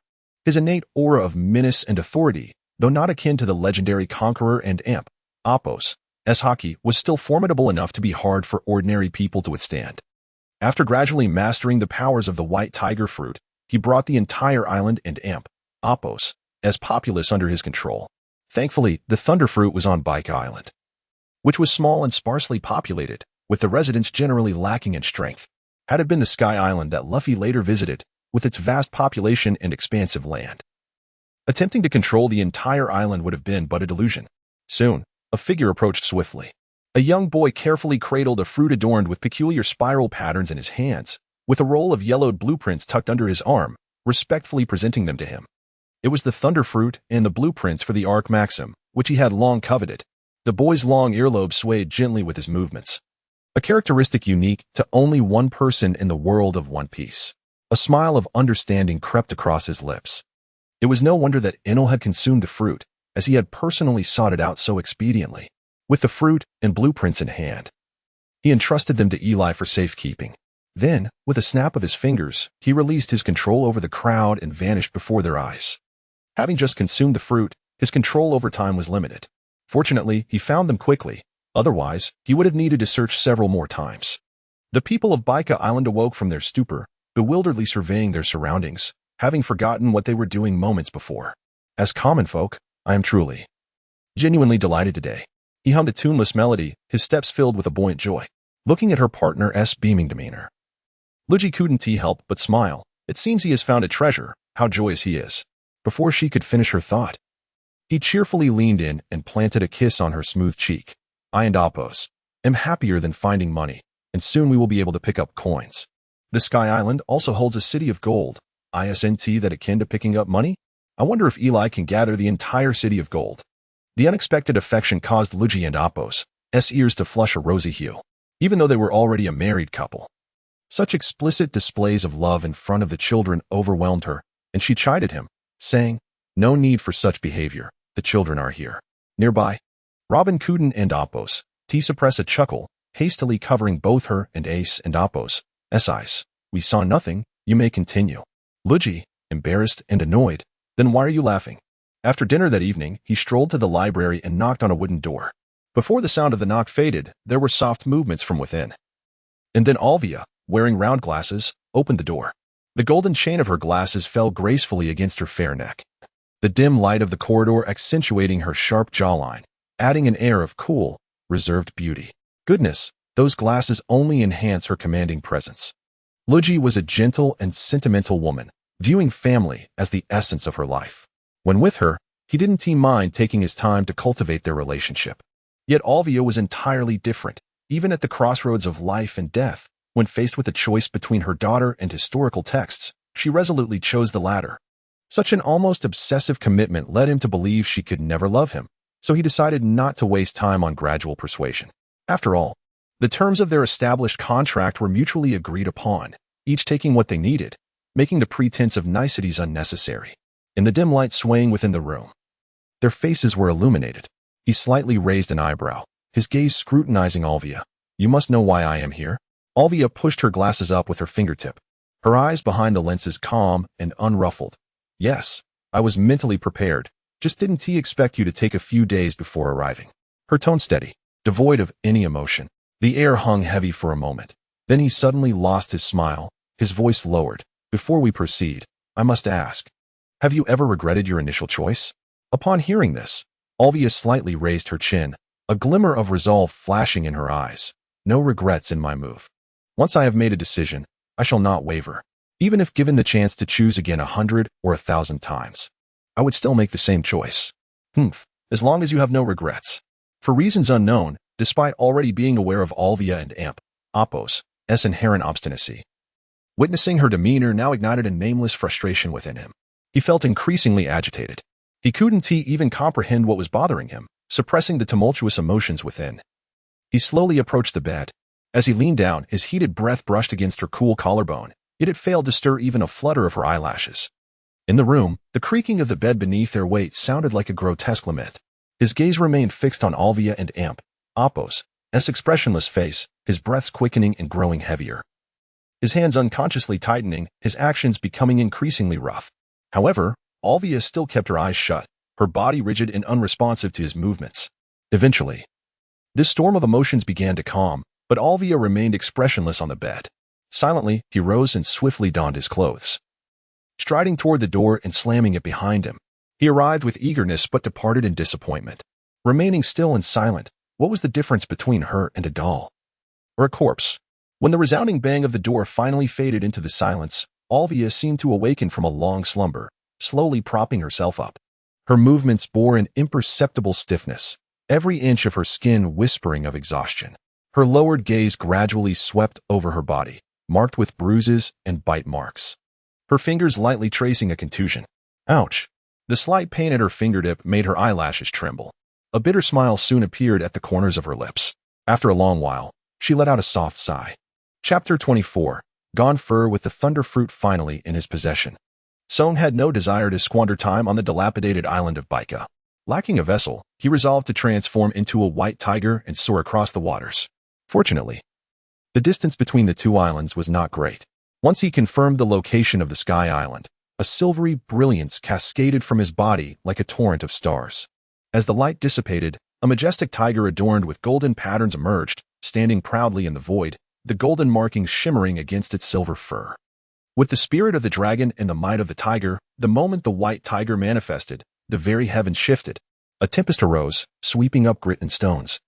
As clouds churned in the high atmosphere, the white tiger leaped through the howling winds, slicing through the sky towards the island. Upon arriving at the Sky Island, the tiger tilted its head back and let out a thunderous roar that echoed across the land. The roar startled all creatures, and for a moment, the entire island was enveloped in the white tiger and Apos' formidable presence. As the dust settled, the luminous aura surrounding the white tiger gradually faded, revealing Song in his human form. Nonchalantly, he plucked an apple from the castle and began to munch on it. Such a commotion could not possibly go unnoticed by the current deity. He merely awaited the other and Apos' arrival. Soon, a figure riding a Pegasus burst into view. With white hair and beard, clad in knightly armor and wielding a lance, it was none other than Gone Fur, the god of the Sky Island.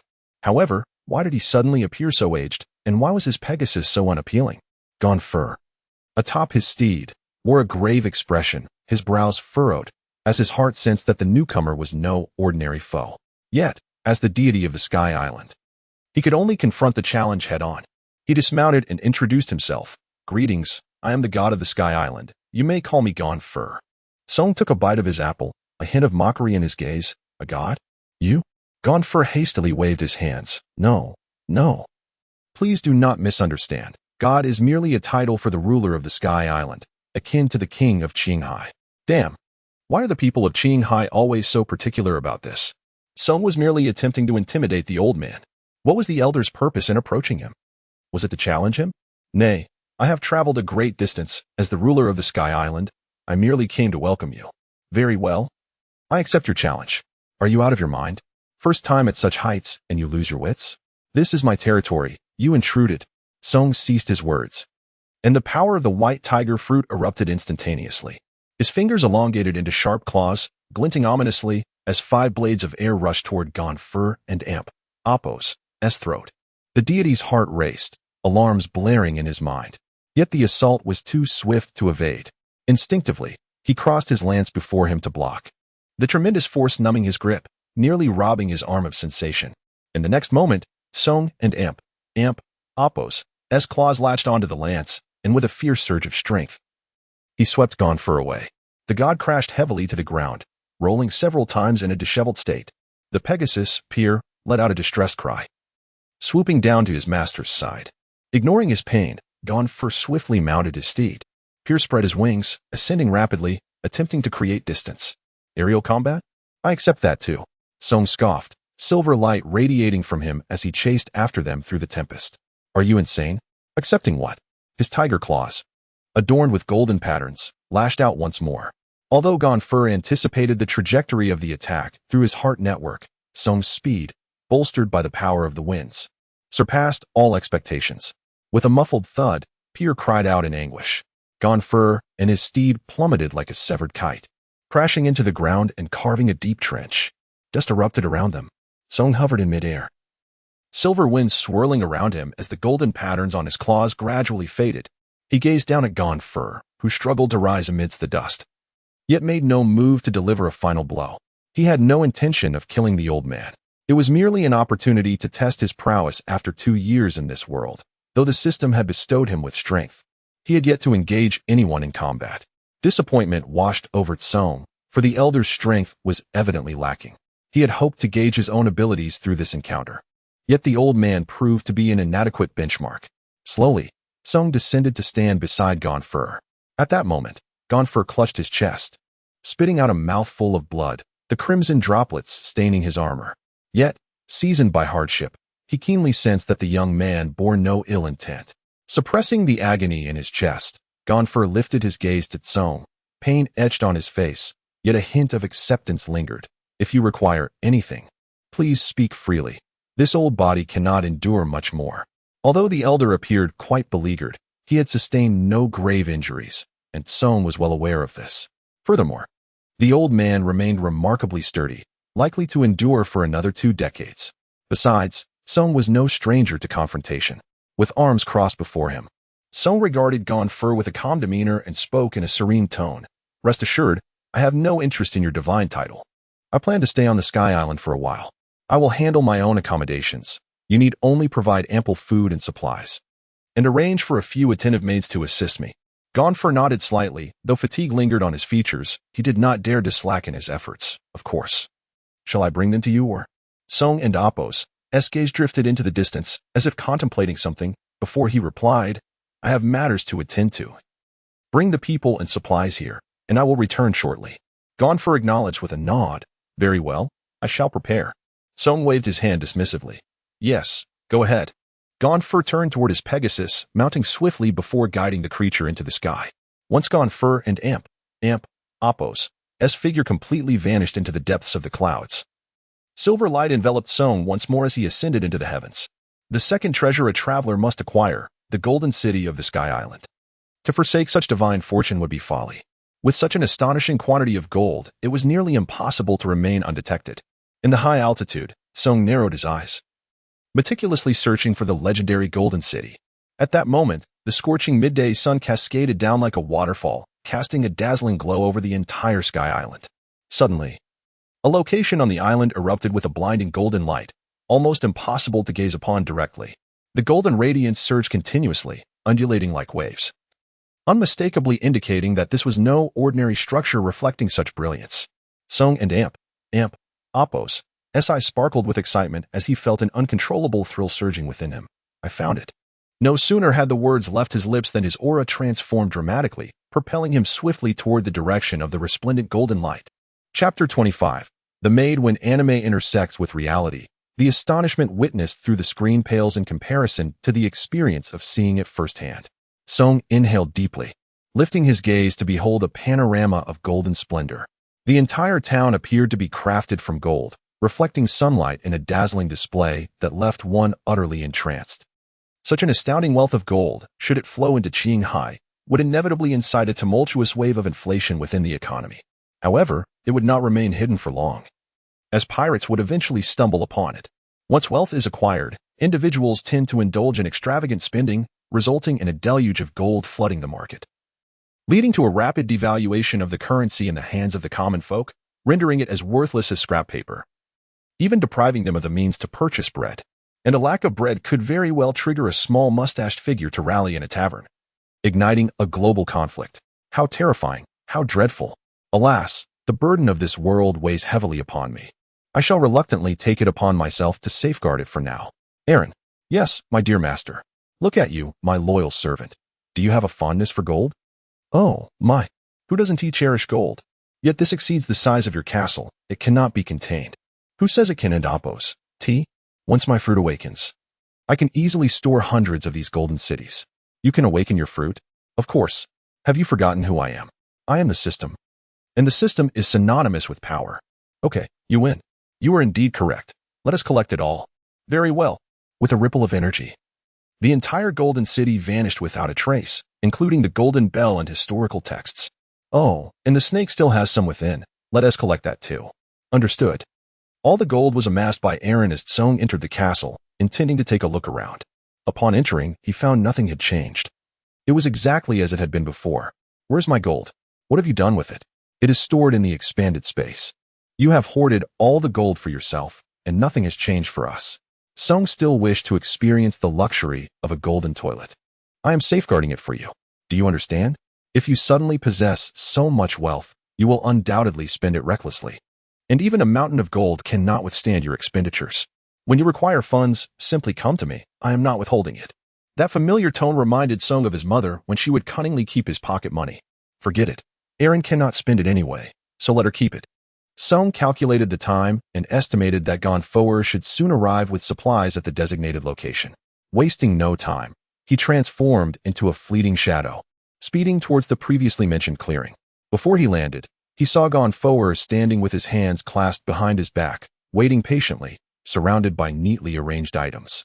Gonfoer looked up at the sound, a glimmer of reverence in his eyes. Your Excellency, everything you requested has been prepared. Not a single item is missing. Song scanned the goods and nodded. Thank you for your efforts. Gonfoer cautiously inquired. Is there anything else you require? Not at the moment. If any needs arise, I will seek you out. Song's response was succinct. Always at your service, Gonfoer replied as he turned to leave. Song's gaze drifted to the 20 maids sent by Gonfoer. While they may not be breathtaking beauties, each was strikingly lovely, with graceful figures and gentle, submissive expressions, adorned with the unique wings of the Sky Island people. It seemed the ruler of Sky Island had misinterpreted his intentions. Song merely sought capable hands to assist with daily affairs. Olivia was a scholar, Ace and Athena were still children. And while Nico, Robin, and Nami could manage most household tasks, Robin was still a child, and Nami had recently given birth to her daughter. Thus, Song had requested Gonfoer to find maids, wishing to ease Nami's burdens. Suddenly, a surge of murderous intent erupted, causing all the maids to transform into wraiths, detailing their identities and backgrounds with clarity. After all, they were tasked with caring for his wife and child, and Song inherited a healthy dose of suspicion from his ancestors, believing it prudent to exercise caution. However, the old man wouldn't dare play tricks here. It would be futile. Moreover, the girls' backgrounds were somewhat tragic. Those who became maids had essentially severed ties with their original families, either sold, orphaned, or worse. This aspect resonated with Song, as he could take them along when leaving Sky Island. Song did not immediately release their control, but instead allowed them to carry the items into the castle before lifting the enchantment. The group of maids exchanged glances, bewildered by the sudden turn of events. Song had no desire to explain. Nami was half reclining on a soft velvet cushion, with Athena nestled in her lap, breathing evenly. her cherubic face smeared with remnants of milk. Suddenly, a soft patter of footsteps echoed, and upon looking up, she saw a procession of women entering in an orderly fashion, forming a neat line. Nami was momentarily taken aback, her expression laced with confusion as she softly inquired, "Song, what is this?" Her gaze traversed the group, landing on Kong stepping forward with a gentle smile. Song explained, "I have found you some maids. You can delegate tasks to them, making things easier for you." As he spoke, he turned slightly, his eyes sweeping over the line of maids, his demeanor shifting to one of authority as he commanded, "Address her as madam." Upon hearing this, the maids collectively bent their knees slightly, responding in unison, "Madam." Nami nodded slightly, her eyes scanning the maids, feeling a mix of surprise and understanding. Realizing Song was being considerate of her, and refraining from expressing any discontent. Thus, a gentle smile graced her lips as she softly said, "From now on, I will rely on you all." It must be said, the maids personally selected by Gonfoer, the ruler of Sky Island, were undeniably competent. Whether it be cleaning, laundering, cooking, or mending, they handled every task with remarkable ease and efficiency. They even excelled at childcare, adeptly assisting Nami in caring for Athena. Song and Nami could not help but be curious, as these young maids bore youthful faces, still displaying traces of childhood innocence, leaving them to wonder where they had acquired such extensive child-rearing experience. With the assistance of the maids, Nami finally felt a sense of relief, no longer burdened by the frenetic pace of her previous days. At this moment, observing Athena peacefully sleeping in the arms of a maid, Nami rose quickly. Grasping Song's hand with a serious expression, "Song, come here for a moment. I have something important to discuss with you." Song was taken aback. Nami was usually characterized by her gentle smiles and rarely displayed such a serious demeanor. A wave of unease washed over him, prompting him to ask, "What is it?" Chapter 26. Only children pretend to be cool. How can you still ask what happened? How could you possibly hurt Olivia? Song chuckled lightly at the words. "I thought you were jealous because of Olivia." Jealous? Lucio felt a bitter taste rise in her throat. What woman could remain indifferent while watching her beloved embrace another? She shook her head with a wry smile. "I know I may be the first to sacrifice my soul to you, but I certainly won and Apos, be the last. I was mentally prepared for this." Lucio's beautiful face suddenly drew close, their noses almost touching. Her gaze piercing as she stared into Song and Apos' eyes. "Do not change the subject. What happened to Olivia? I saw her this morning, and although she tried to conceal it, I still caught sight of her shocking injuries." Song took a deep breath, the faint scent of Lucio's perfume lingering around him. He turned his face away, feeling somewhat guilty. How could he explain? That he was displeased by Olivia's scholarly pride? No, that was right. Why should he even have to explain? Wasn't he the one who belonged to Lucio? What was with that earlier bravado? The pressure of a rightful consort? Seeing Song and Apos' silence, Lucio sighed softly. "Song, I have seen your gentle side. I know you are not a brutish person." After a pause, she continued, "Although I do not know what Olivia did to anger you. She is already pitiable, a solitary orphan, her homeland destroyed, her like-minded companions perished in flames. Please do not bully her any further, all right?" Song nodded. "All right." Since the rightful consort has spoken, he must comply. Moreover, he realized that he had indeed gone too far. Everyone has their own beliefs and persistence. What exactly was he upset about? "All right, let us not dwell on this. Let us go have a meal first." That night, Song once again stood before Olivia and Apos' door, his knuckles poised to knock before he gently rapped on the wood. "Come in." A cold voice floated from within. He pushed the door open, and the warm yellow candlelight flickered, casting mottled shadows amidst the room filled with ancient tomes. Olivia, clad in a silk nightgown, her hair casually tied up, curled up on a low couch piled with scrolls, engrossed in her reading behind a pair of frameless glasses. The instant her gaze met Song's, her pupils dilated, a fleeting look of fear crossed her eyes, only to be swiftly masked by indifference. She then rose silently, loosening her robe. Song and Apos' temples throbbed. He felt a surge of frustration rising within him. "Don't take that off. I'm not here for that," he called out. Halting Olivia. Her delicate fingers froze mid-action, the silk slipping from her grasp, revealing her porcelain skin marred by faint bruises. Slowly lifting her gaze, she asked. Perplexed, "Then what are you here for? Am I only worth your visits for such reasons?" Song and Apos' eyes swept over Olivia and Apos' shocking bruises, guilt prickling at his heart. He had indeed been excessive. "I'm sorry for what happened last night. I was too rough," he said, his tone heavy with regret. Olivia lowered her gaze and chuckled softly. shaking her head. You need not apologize to me. How you treat me is your prerogative. Sighing, Song refrained from saying more. Any further conversation would likely lead him to lose control again. He extended his right hand, and before him, the air shimmered, revealing the golden historical texts from the floating island, now firmly in his grasp. Olivia's previously cool eyes widened in disbelief, her breath quickening as she stared at the golden text in Song's hand. While most would be overwhelmed with joy at such wealth, for Olivia, it was the historical text that truly captivated her. This is a historical text? Her voice trembled, tinged with uncontainable excitement and longing. Yes, I happened to come across it, so I thought to bring it for you to see, Song replied nonchalantly, placing the golden text on the floor. Olivia rushed forward, her hands trembling as they caressed the ancient inscriptions. Her eyes sparkled as she became completely absorbed in her study, oblivious to Song standing nearby. Song quietly observed her focused figure, an inexplicable sensation swelling within him. Time slipped away until Olivia finally snapped back to reality. She slowly raised her head, meeting Song's gaze, her eyes still shimmering with residual excitement and joy. Thank you. Humph. Song scoffed lightly, preparing to leave. Wait. Just as he was about to step out, Olivia's clear voice rang out, halting him in his tracks. Song turned his head slightly, impatience flickering in his eyes. What is it?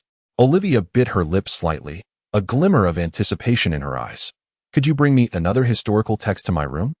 Since Olivia's wish was to preserve all books and documents, the historical texts from O and Amp, Apos, Hara had been conveniently moved to the adjacent library by Aaron and were quietly resting there. It was a simple task, and Song had no reason to decline. Furrowing his brow, he turned and strode out of the room towards the library. Soon, he returned with another historical text, placing it beside the first. Song clapped his hands. Is there anything else? If not, I'll be on my way. Wait. Olivia's voice chimed again. Song's patience wore thin. What else could you possibly want? The ingrained subtlety and politeness of his culture had led him to utter a mere formal remark. Yet she seemed to have a genuine request. Instead of being offended by his tone, Olivia chuckled softly, tilting her head as her silky hair cascaded down, concealing her alluring collarbone and the edges of her bruises. Mischief danced in her eyes as she tiptoed closer to Song's ear, her warm breath brushing against his earlobe. Are you really not staying the night? A young girl can entice, and a mature woman can captivate, especially one as intellectually alluring as Olivia. Yet, Song and Apos' gaze fell on the purplish bruises on her fair skin, the uncontrollable scene from the previous night replaying in his mind. Let us discuss that once you've recovered, he said, leaving those words behind as he turned and walked away. Watching Song's retreating figure, Olivia couldn't help but shake her head gently, a teasing smile gracing her lips. Only children pretend to be cool. With that, she swiftly turned back to the historical texts, kneeling down, her gaze locked in concentration, her hands gently tracing the ancient characters. Chapter 27. A conversation between two women. Knock, knock, knock. Please come in. Lucio gently pushed open the door, and before her stood Orvia and Robin. Both crouched before ancient historical texts, absorbed in their research. I hope I'm not interrupting, Lucio said softly. Robin, upon hearing her voice, immediately stood up and rushed forward. Sister Lucio. Lucio smiled tenderly and reached out to gently stroke Robin's small head. Orvia also rose slowly. Although the study of history was her lifelong passion, she was not in a hurry. Lucio, come, sit, Orvia beckoned. However, Lucio did not take a seat. Instead, she walked straight to the ancient stone tablet, her gaze falling upon the weathered inscriptions etched into its surface. This is the historical text that the world government strictly prohibits studying, isn't it? Robin nodded vigorously, her eyes brimming with pride. Yes, Sister Lucio. These characters are inscribed on this indestructible stone. They are ancient scripts. How impressive, Robin. Even at your young age, you can interpret ancient scripts, Lucio marveled. Children need encouragement, and she was never stingy with emotional support. Of course, I am a historian who has passed the assessment, Robin declared, puffing out her chest with confidence. With genuine interest, Lucio pointed to a few characters on the stone. Let me test you. What do these characters mean? Orvia did not intervene. For the purpose of studying history was to foster understanding. Robin scrutinized the characters for a moment before responding earnestly. Sister Lucio, these characters are not words. They are simply a name. A name? Lucio echoed in confusion. Yes, it belongs to someone named Gold, Roger. After explaining, Robin turned to her mother, seeking clarification. Mom, Who was GOLD? Roger? As the familiar name escaped Robin and Amp. Oppos. S lips, Lu Gio and Amp. Oppos. S pupils constricted sharply. She was puzzled. Was and Amp. Oppos. T this historical text meant to chronicle ancient history? Why was Roger and Amp. Oppos. S name included? Roger was a pirate, known to the world as the Pirate King. Orvia explained softly to Robin. The Pirate King, Robin exclaimed. Lu Gio crouched down, gently patting Robin and Oppos' head. Robin, why Don and Oppos? Till you go play with your younger siblings? I need to have a word with your mother. Okay. Robin nodded understandingly and exited the room, kindly closing the door behind her. Once the sound of the door closing echoed, Orvia turned to Lu Gio with concern. What's wrong, Lu Gio? The moment you heard GOLD, Roger's name, your expression changed. Do you know him? More than just knowing. Lu Gio and Oppos' fingertips lightly traced the ancient characters bearing Roger and Oppos' name. Her thoughts drifting back to 2 years ago on Batterilla Island. Their SA story. No one can resist gossip, not even a saint. Orvia remained silent, patiently awaiting further revelations. After a moment, Lu Gio slowly lowered her hand, a bittersweet smile gracing her lips, filled with nostalgia and a hint of relief. He is Ace and Amp, Oppos' biological father, and also my ex-husband. Lu Gio and Amp, Oppos' voice was soft yet stirred tumultuous waves in the silent room. Now it was Orvia and Amp, Oppos' turn to be astonished, her jaw nearly dropping, her pupils widening in disbelief. Lu Gio and Ace were the wife and child of the Pirate King Joel D. Roger. What does that make song? Though the child was not his. The wife undoubtedly was. Yet, she quickly turned her thoughts inward, a self-deprecating smile emerging, realizing she too was in a similar situation. Lu Gio observed the lingering shock on Orvia and Oppos' face and gently raised the corners of her mouth, her tone imbued with nonchalance. Unexpected, isn't it? Orvia slowly regained her composure, nodding slightly. Indeed. Lu Gio's gaze softened, her lips involuntarily curling into a faint smile. Because Tsong is a very gentle person, treating both me and Ace with great kindness. So much so that it's hard to believe Ace isn't his biological child. Gentle? Orvia couldn't agree with that. The bruises on her body were still fresh. However, she would not deny that Tsong treated the children well, whether it was Robin or Ace. Orvia and Amp, Oppos' eyes, filled with curiosity, locked onto Lu Gio and Amp, Oppos' eager for the unfolding tale. She softly inquired, do you miss him?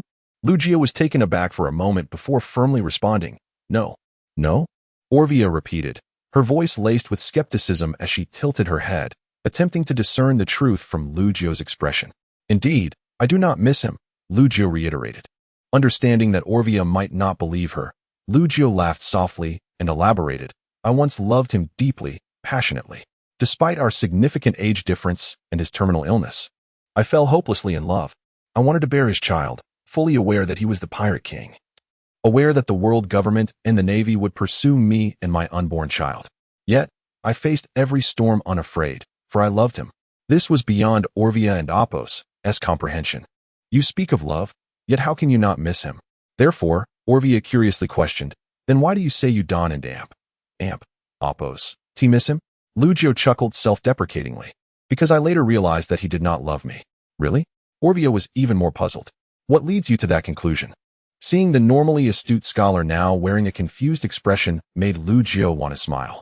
With a soft laugh, Lu Gio continued, when I met Tsong, I was pregnant with Ace, and the Navy and the world government were hunting for me and my unborn child on Batterilla Island. I cannot begin to describe the fear and despair I felt. It was Tsong who rescued me from that hopelessness. Orvia, a competent listener, posed the necessary question, and then you fell in love with Tsong? Lu Gio gently shook her head. That was merely our initial encounter.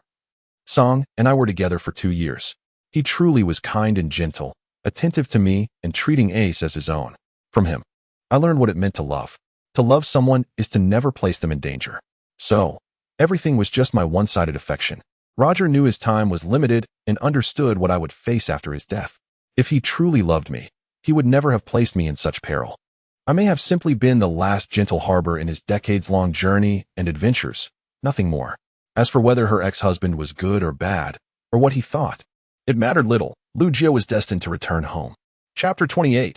This skin I have not played before. Olivia gazed into Lu Gio's eyes and softly inquired, Have you ever regretted it?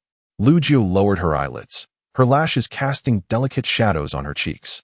After a long pause, she slowly replied, I have never regretted choosing to give birth to Ace. However, if time could be reversed, a bitter smile graced her lips as her gaze turned distant. I would not wish to encounter Roger again. Raising an eyebrow, Olivia teased lightly, if time could be reversed, whom would you prefer to meet instead? Song? Lu Jiu's expression softened, a smile of happiness unconsciously forming at the corners of her mouth. In response to Olivia and Apos' playful remark, she earnestly answered, yes, if possible. I would like to meet Song first. I am truly happy now, but if given the chance, I would desire a romantic beginning. Ah, so you are flaunting your love. Are you? Olivia rolled her eyes in exasperation. Fine, fine, he treats you the best and is the gentlest. Yet he exhausts himself to the point of bruises. What a foolish man. Lu Jiu sighed softly. Let us not discuss Roger anymore. I came today to apologize on behalf of Kong. He is genuinely very gentle, attentive to both me and the children.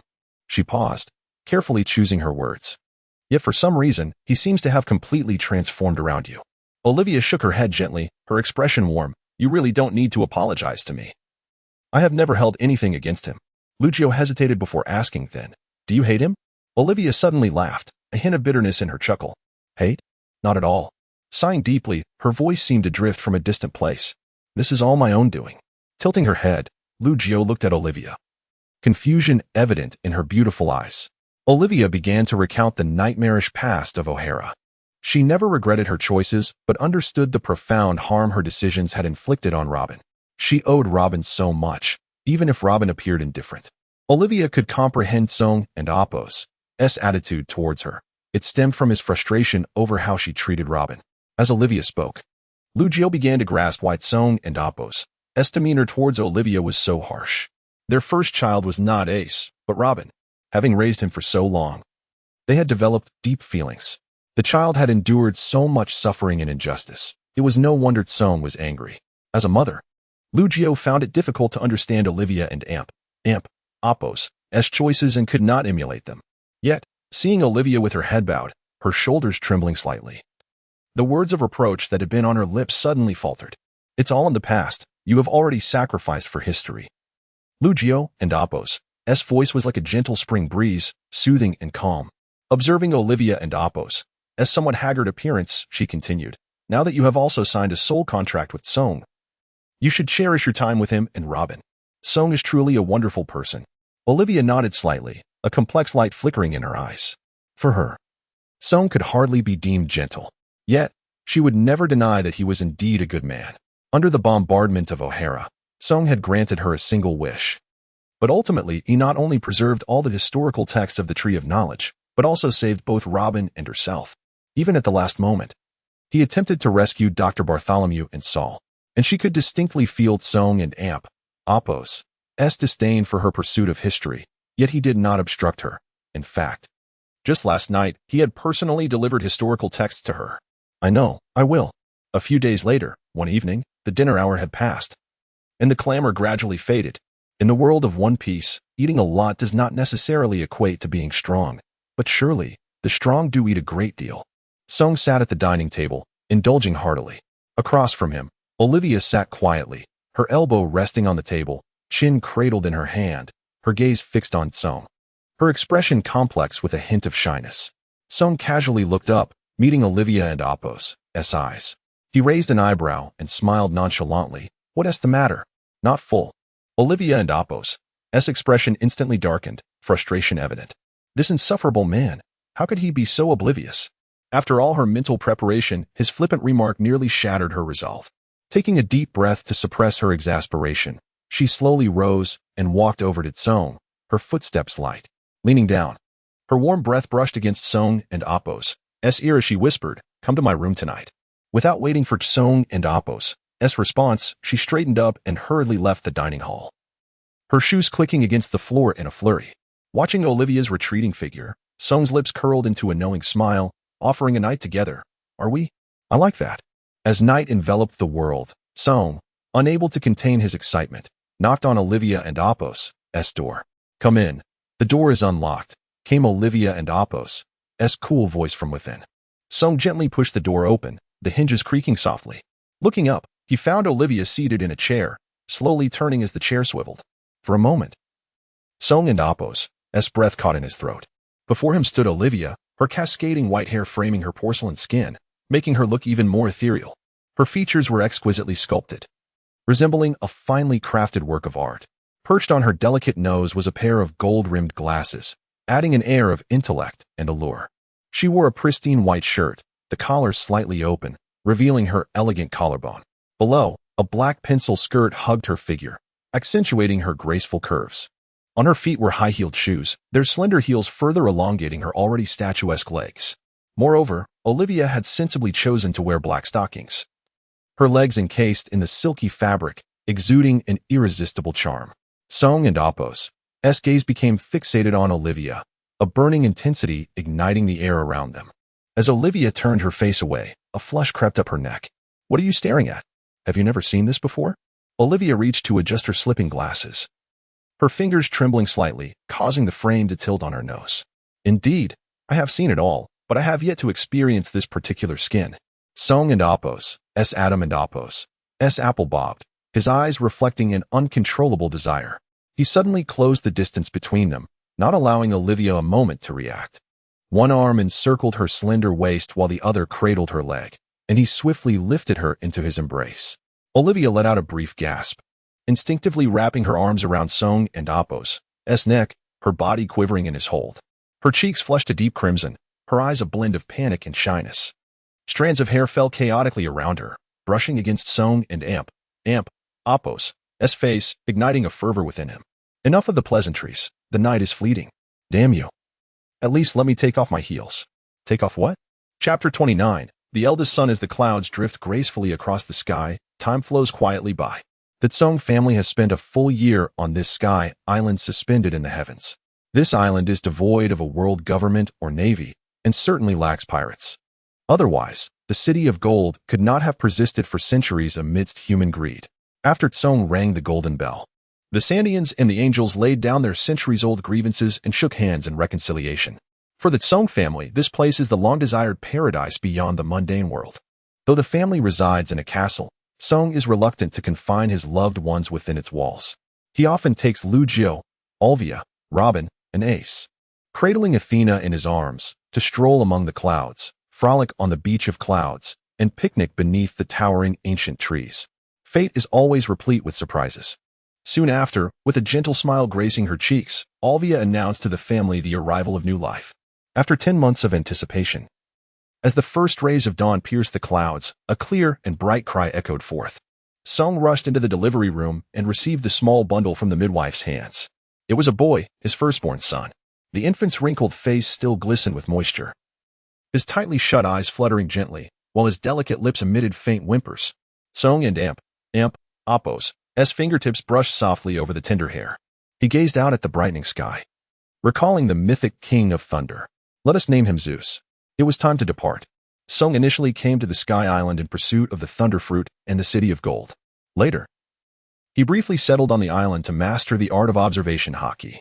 As Olivia's pregnancy progressed, he accompanied her through the trials of gestation, cherishing the moment when Zeus's first cry broke the morning mist of the island, cradling the newborn with utmost care, and waiting for her to recover from childbirth. Song yearned to venture into the vast seas, not for adventure or dreams, nor to become a so-called pirate king, but because Lu Jiu, Ace, Olivia, and Robin were all targets of the world government and navy. He could remain hidden on the Sky Island. Yet he did not wish for his loved ones to become caged canaries in the clouds. He desired for his beloved and children to flourish freely under the sun. Without the castle fruit, Song might have stayed on the island until the children grew safely before embarking on his journey. After all, he could not abandon his family like Jesus did with his. Now, with the castle fruit, he only needed to ensure their safety within its confines. In the castle and Appo's hall, warm yellow light enveloped the figures of the family. Lu Jiu leaned against a soft velvet cushion, a gentle smile gracing her lips. In her arms, 1-year-old Athena waved her tiny hands like lotus roots, babbling and giggling, her chubby cheeks quivering with glee. Olivia cradled the swaddled baby with care, her gaze filled with warmth and tenderness. The month-old Zeus lay quietly asleep, his delicate face gently rising and falling with each breath.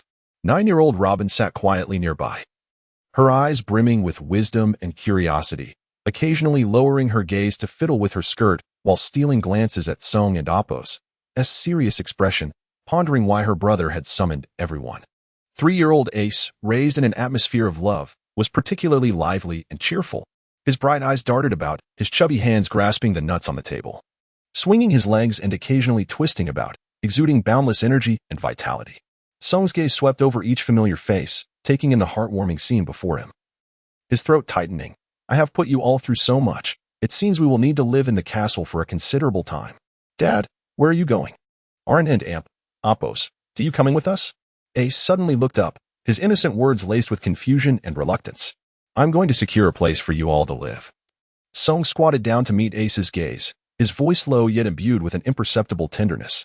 Ace tilted his head, furrowing his brow in confusion, clearly unable to grasp the heavy significance behind his father and Apos' words. Lugio gently ruffled Ace and Apos' fluffy curls, speaking softly, what grievances could there possibly be? With our status, we are already fortunate to lead this life. Do not worry about us, just be cautious. She had never been an ambitious woman. She simply wished to stay by Tsong's side and watch their children grow. Alvia nodded in agreement, the swaddled infant swaying gently in her arms. You can focus on what you need to do. The children are with me. Yes. Robin quickly straightened her posture, her eyes filled with seriousness. We will take care of ourselves, and I will look after my younger siblings. Seeing the anxious yet caring expressions on his family's faces, Song felt a pang of sorrow in his heart, a bittersweet smile tugging at his lips as he said helplessly, I merely wish for you to stay inside. I never said I would not return. His gaze swept over each family member, Lugio and Apos' gentle yet slightly worried visage, Alvia and Apos' cautious embrace of the child, Robin and Amp, Apos' wise yet troubled eyes, and Ace and Amp, Apos' innocent, curious expression. In this perilous world of pirates, where danger lurked at every corner, how could he alone ensure their safety?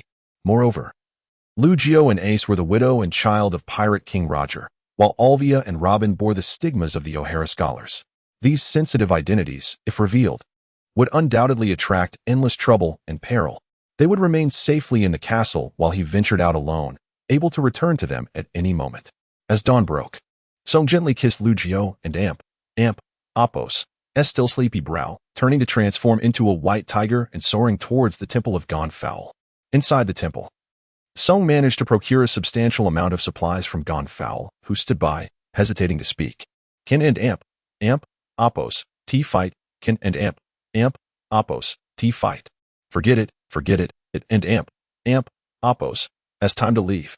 As carts filled with food, fresh water, and warm fabric streamed out of the warehouse, Song patted the towering stacks of supplies, a glimmer of assurance shining in his eyes. This would suffice to sustain his family in the castle for a time, free from worries of hunger or cold. At noon, a sudden tempest swept across the Sky Island. Clouds roiling ominously, and a thunderous roar split the air. Golden radiance surged around Song as his silver-white hair cascaded like moonlight. The towering figure of the white tiger ascended majestically. With a powerful paw, he struck the clouds, shattering them with a deafening boom. The white tiger, propelled by the winds, dove downward, tracing a brilliant arc across the azure sky. Though the seas ahead may be fraught with tempestuous waves, he would carve out a sanctuary for his family. Chapter 30. The Merchant on the vast expanse of the Grand Line. A pirate ship adorned with a large skull flag was sailing forth. On the deck, Song, wearing sunglasses, reclined leisurely on a lounge chair, basking in the sun. The gentle breeze was pleasant, and the sunlight was just right. This was indeed the era of great pirates, where they abounded everywhere. To exaggerate, one could throw a brick and likely strike down 3 pirate captains. Having just descended from the Sky Island, Song found himself alone. Without a navigator skilled in charting maps, a cook to prepare meals, or a doctor to tend to injuries, he was utterly unaware of his destination when suddenly, a misfortunate pirate ship entered his line of sight. In an instant, all aboard that ill-fated vessel became his obedient specters. How vexing! Establishing a venture is exceedingly arduous. He had set out to carve a niche for himself and his companions, yet presently, Song was devoid of any leads. Those lacking strength were of no interest to him. Even if they possessed potential, only geniuses who flourished could truly be deemed talented, and he lacked the time to wait. As for those with strength, even those with a modicum of ability were unlikely to submit to his command. A flunky hurried over, breathless, and reported to Song, "Boss, we've spotted a merchant ship ahead." Without lifting his eyelids, Song ordered, "Steer the ship closer." The flunky scratched his head in confusion. "Are we going to rob them?" Song nearly laughed in exasperation. What audacity did this fool possess to venture into the Grand Line? Did they not realize that sailing under a pirate flag toward a merchant vessel meant only one thing? Never again ask such brainless questions. Were they to approach for afternoon tea instead? The flunky nodded vigorously. "Understood. I'll relay the orders right away." He scampered off in a hurry. As for feelings of guilt regarding the impending robbery, there were none, absolutely none. In this age of great piracy, any merchant ship daring to sail the seas was hardly innocent. With each more tainted and bloody than the last, trafficking in either weapons or humans. Even if one were a law-abiding merchant, they would inevitably be preyed upon by other pirates. Thus, it was far more prudent to seize what one could. "Lord Doflamingo, the quality of this shipment is exceptional, and it includes a female mermaid," Ellis reported respectfully, pressing the receiver to his ear, his voice dripping with sycophancy. From the other end, Doflamingo and Apo's deep, arrogant laughter echoed, imbued with an unsettling aura. Quite good, Ellis. This isn't our first collaboration. Deliver the mermaid to the auction house at the Sabaody archipelago, and your reward will be substantial. Rest assured, it will be handled perfectly." Ellis responded enthusiastically, wishing he could bow through the telephone line. After hanging up, he maintained a servile smile, his facial muscles stiffening. At that moment, the cabin door burst open with a loud bang as his subordinate Jax rushed in, panic-stricken. "Captain, we have a serious problem. A pirate ship is rapidly approaching." Ellis and Apo's expression darkened, a flicker of anger flashing in his eyes, cold as ice. "Jax, how many times have I warned you? We are merchants now, not pirates. Do not call me captain. Refer to me as boss. Can you not remember this simple detail?"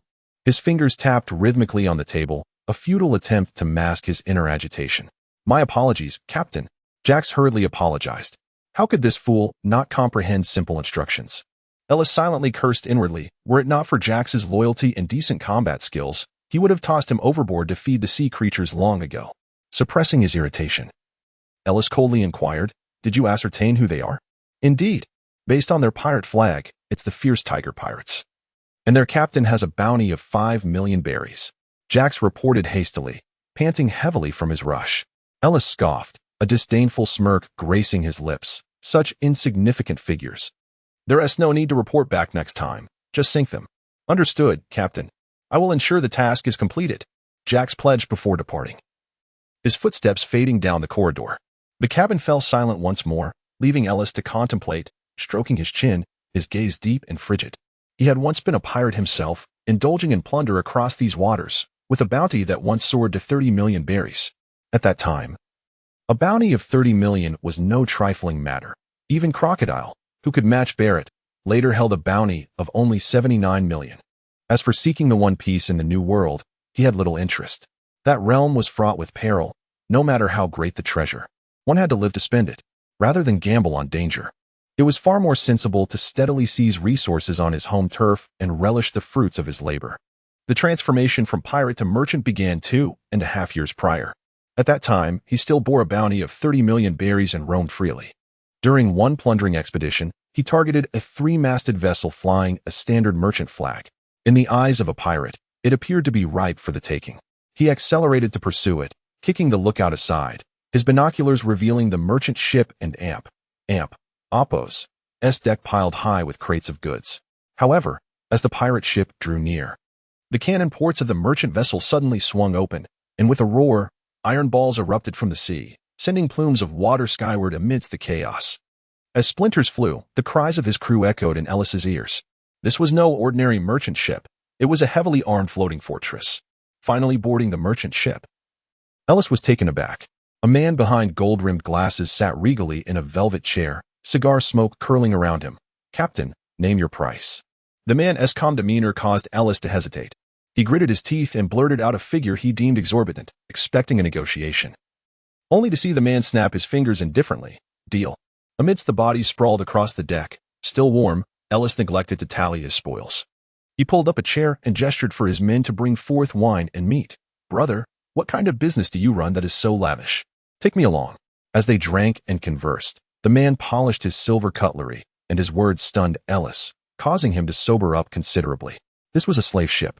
Children, women, and rare species, particularly female mermaids, fetched prices in the hundreds of millions, with some even beyond valuation. Becoming a trafficker proved far more lucrative than the life of a pirate. Under the guidance of that enigmatic proprietor, he transitioned into a merchant. Chapter 31.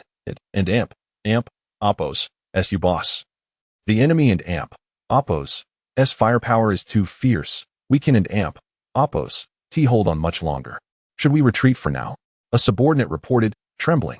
Song lay languidly on a deck chair, not even lifting his eyelids. Why should we? Do you have any idea who I am? Steer the ship closer. The subordinate, transformed into a specter by Song and Amp, Oppos, S presence, obeyed without question, even if it meant facing death, and hurried back to the front lines. Just a bunch of pirates. If they perish, so be it. However, Song's fingers suddenly morphed into razor-sharp claws. With a swift motion, he unleashed 5 fierce blades of wind that sliced through the air, striking the incoming cannonballs with precision. The projectiles were cleaved in two, exploding mid-air, sending a wave of heat crashing towards him. Narrowing his eyes slightly, he slowly rose from his chair, frowning at the relentless bombardment from the merchant ship. This was indeed unusual. The firepower of a merchant vessel was far too formidable, WASD and Oppos, T that the caliber of a naval warship. Soon enough, the pirate ship Song was aboard met its fate, sinking beneath the waves, taking the crew with it. At that moment, Song's aura shifted dramatically, transforming into a colossal white tiger. With a fierce roar, he charged towards the merchant ship. The crew aboard, though bewildered by the sight of a flying tiger, did not stand idly by. Countless cannonballs erupted from their cannons, accompanied by a piercing whistle, all aimed at Song. In that instant, chaos ensued. Yet, what the crew did not anticipate was the sudden emergence of a powerful whirlwind around Song. The tempest swirled violently, scattering the incoming cannonballs. Some veered off course, plunging into the sea and creating massive splashes, while others detonated in mid-air, sending flames skyward. Amidst the howling winds, Song surged towards the merchant ship. In the blink of an eye, the massive white tiger landed gracefully on the ship's deck, causing it to tremble slightly upon impact. As the swirling winds dissipated, he swiftly reverted to his human form. Tilting his chin slightly, he surveyed the encircling crew, all brandishing their weapons with heightened vigilance. A light chuckle escaped his lips. It seems you all are not particularly welcoming. Jax raised his gun, aiming directly at Song, his expression tense. Welcome? How could we possibly welcome you?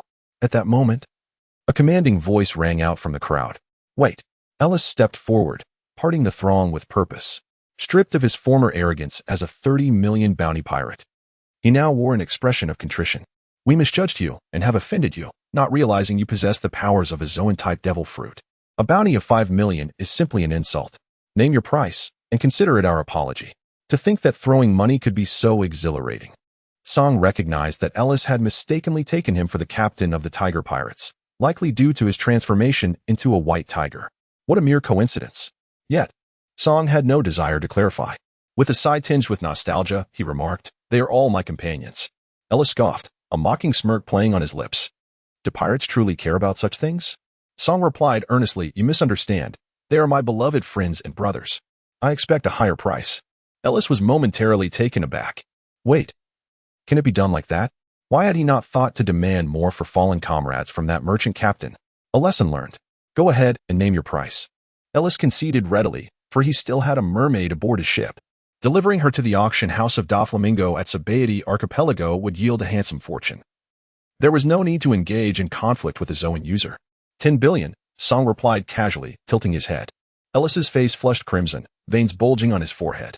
Are you mocking me? Song nonchalantly dug at his ear with his pinky, a taunting smile curling at his lips. I am indeed toying with you. Don and Oppos, T be so arrogant. Ellis, infuriated, began to swell in size. In the blink of an eye, a 3-meter-tall lion man stood on the deck, with golden mane, sharp claws, and a gaping maw. Don and Oppos, T think you, and Oppos, re the only Zoan user here. The lion man Ellis let out an earth-shattering roar. Seeing this, Jax immediately shouted, his own body rapidly expanding, for sprouting as he transformed into a massive bear man. From his elevated position, the lion man Ellis declared, So, what do you say? Withdraw now, and I shall pretend nothing occurred. A lion and a bear? Could a tiger truly prevail? Yet, Song was no ordinary creature. He was a divine beast, a white tiger. In an instant, an overwhelming aura of menace emanated from Song, saturating the air like a tangible force.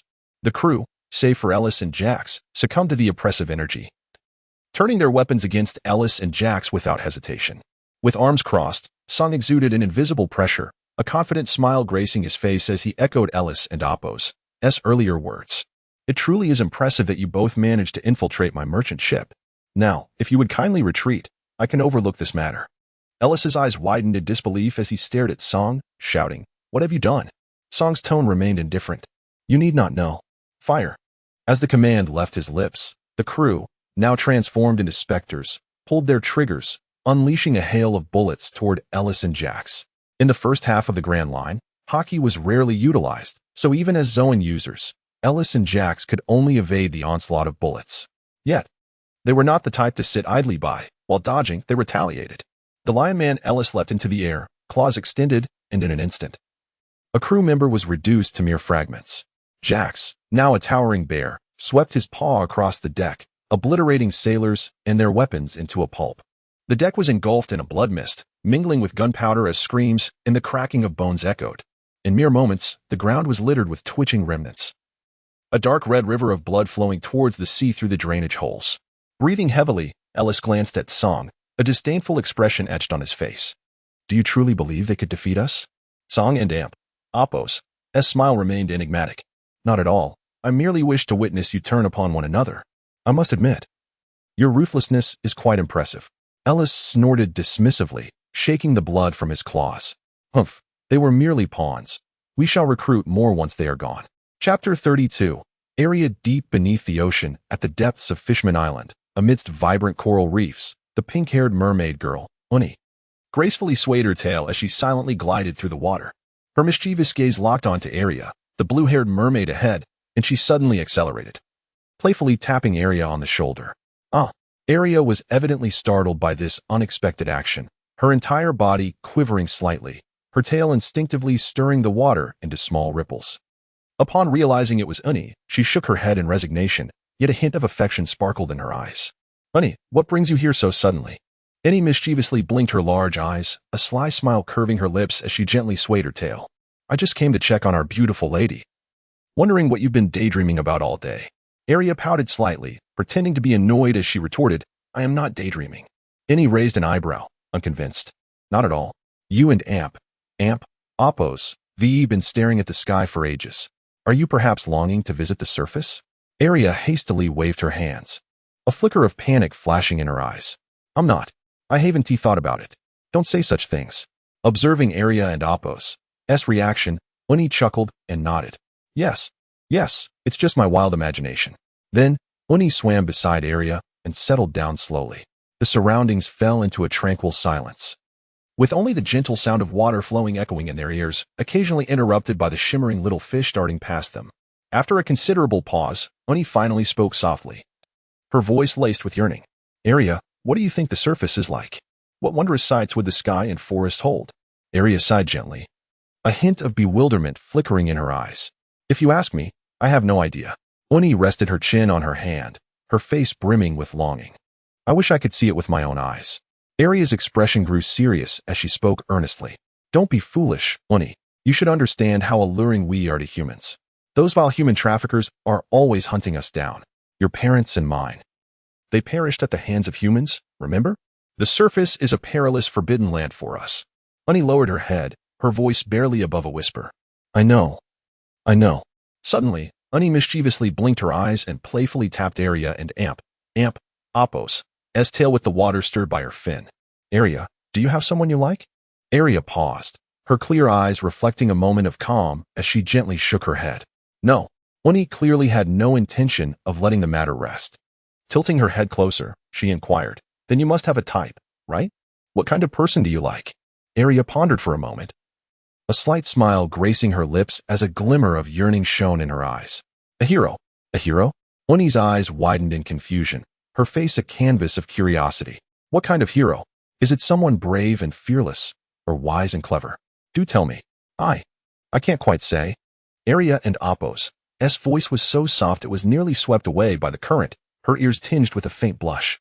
The kind that brings comfort and inspires longing.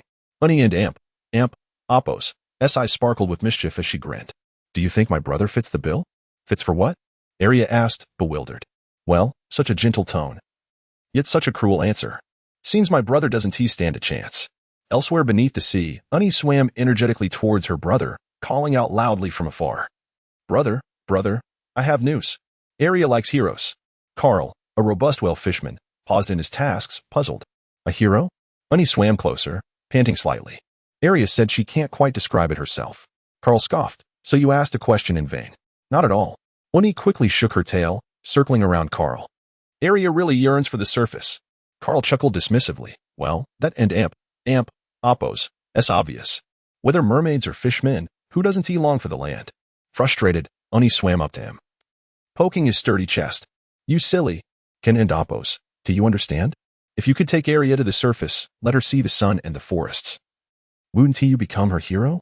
Carl fell into deep thought, shaking his head after a moment. No, it's too dangerous for you mermaids on the surface. Unni, hands on her hips, countered. If it's not dangerous, how could you become Arya's hero? Carl sighed helplessly, his voice deep and hoarse. That's true. But we shouldn't take such risks. Seeing her brother still hesitating, Unni's eyes lit up with inspiration. I have an idea. We can wear long dresses to cover our tails, and with you around, we can surely find friends to protect us.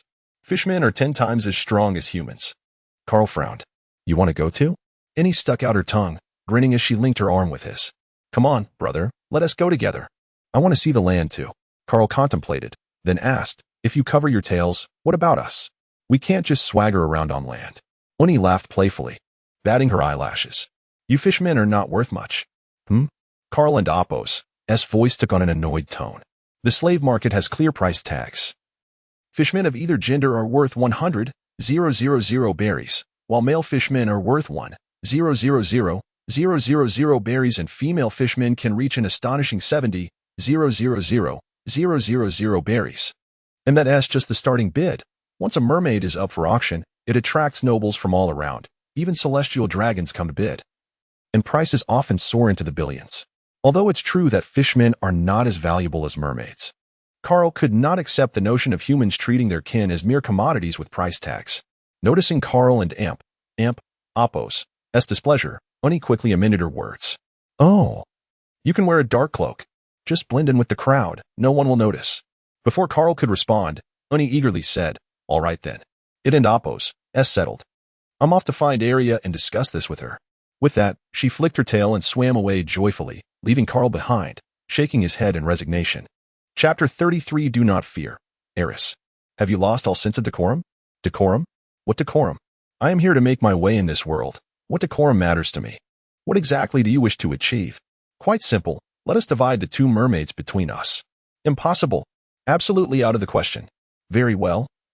Then there is nothing left to discuss. We part ways, and neither of us shall claim them. I am eager to see if you can protect them from my grasp.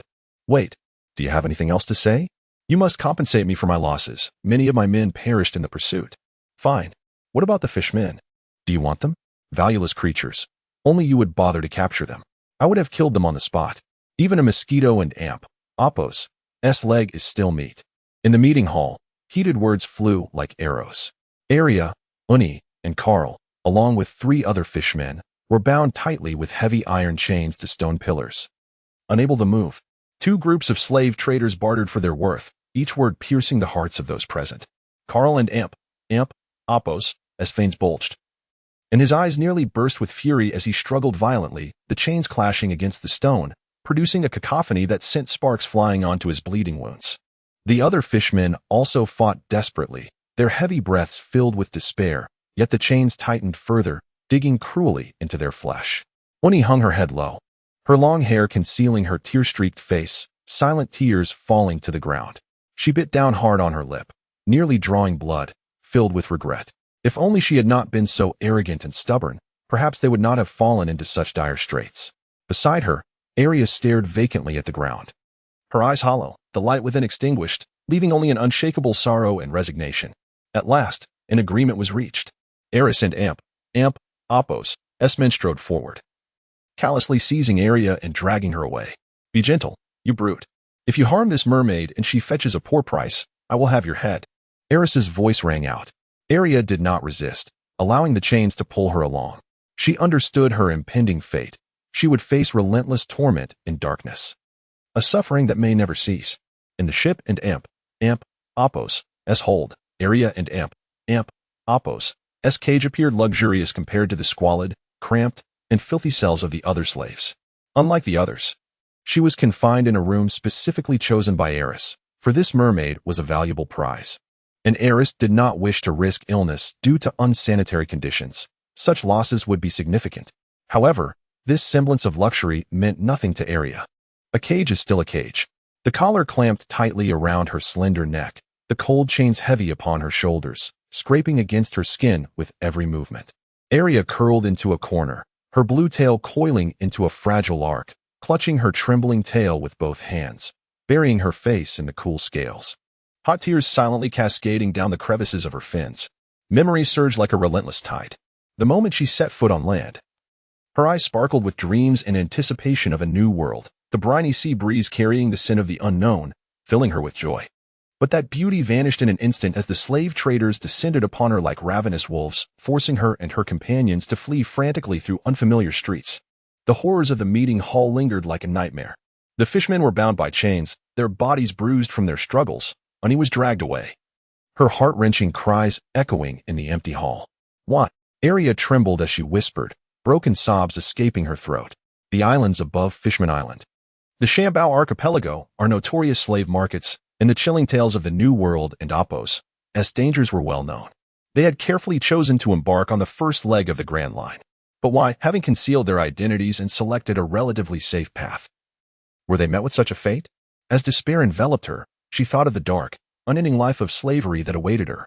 Tears brimmed once more, soaking her tail. Is there truly a deity in this world? If so, can they come to her aid?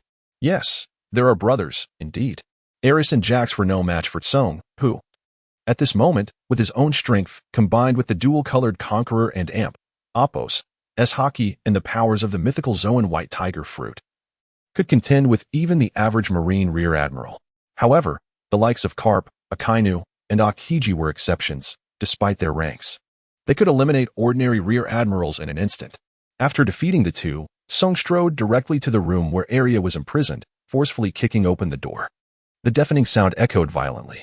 Area, taken by surprise, trembled violently, her tail fin anxiously slapping against the cold ground. Area slowly raised her head, her deep blue eyes wide with astonishment, gazing in terror at the intruder before her. Song approached her cage, gripping the iron bars and pulling them apart with force, bending and breaking the metal that fell to the ground with a clatter. He stepped closer to the trembling Area, crouching down to meet her frightened gaze. Her deep blue hair cascaded down, and her glistening blue eyes sparkled with tears, her delicate features exuding a captivating charm. The cold collar constricted her alabaster neck, which gleamed like jade, while her lower half was adorned with a shimmering blue tail that quivered with her rising anxiety. Seeing Area and Oppos' cautious demeanor, Song offered a gentle smile, his voice soothing as he reassured her, "Do not fear, I am here to rescue you." In the first half of the Grand Line, explosive slave collars are rare, and it was unnecessary to employ such measures against a fragile mermaid.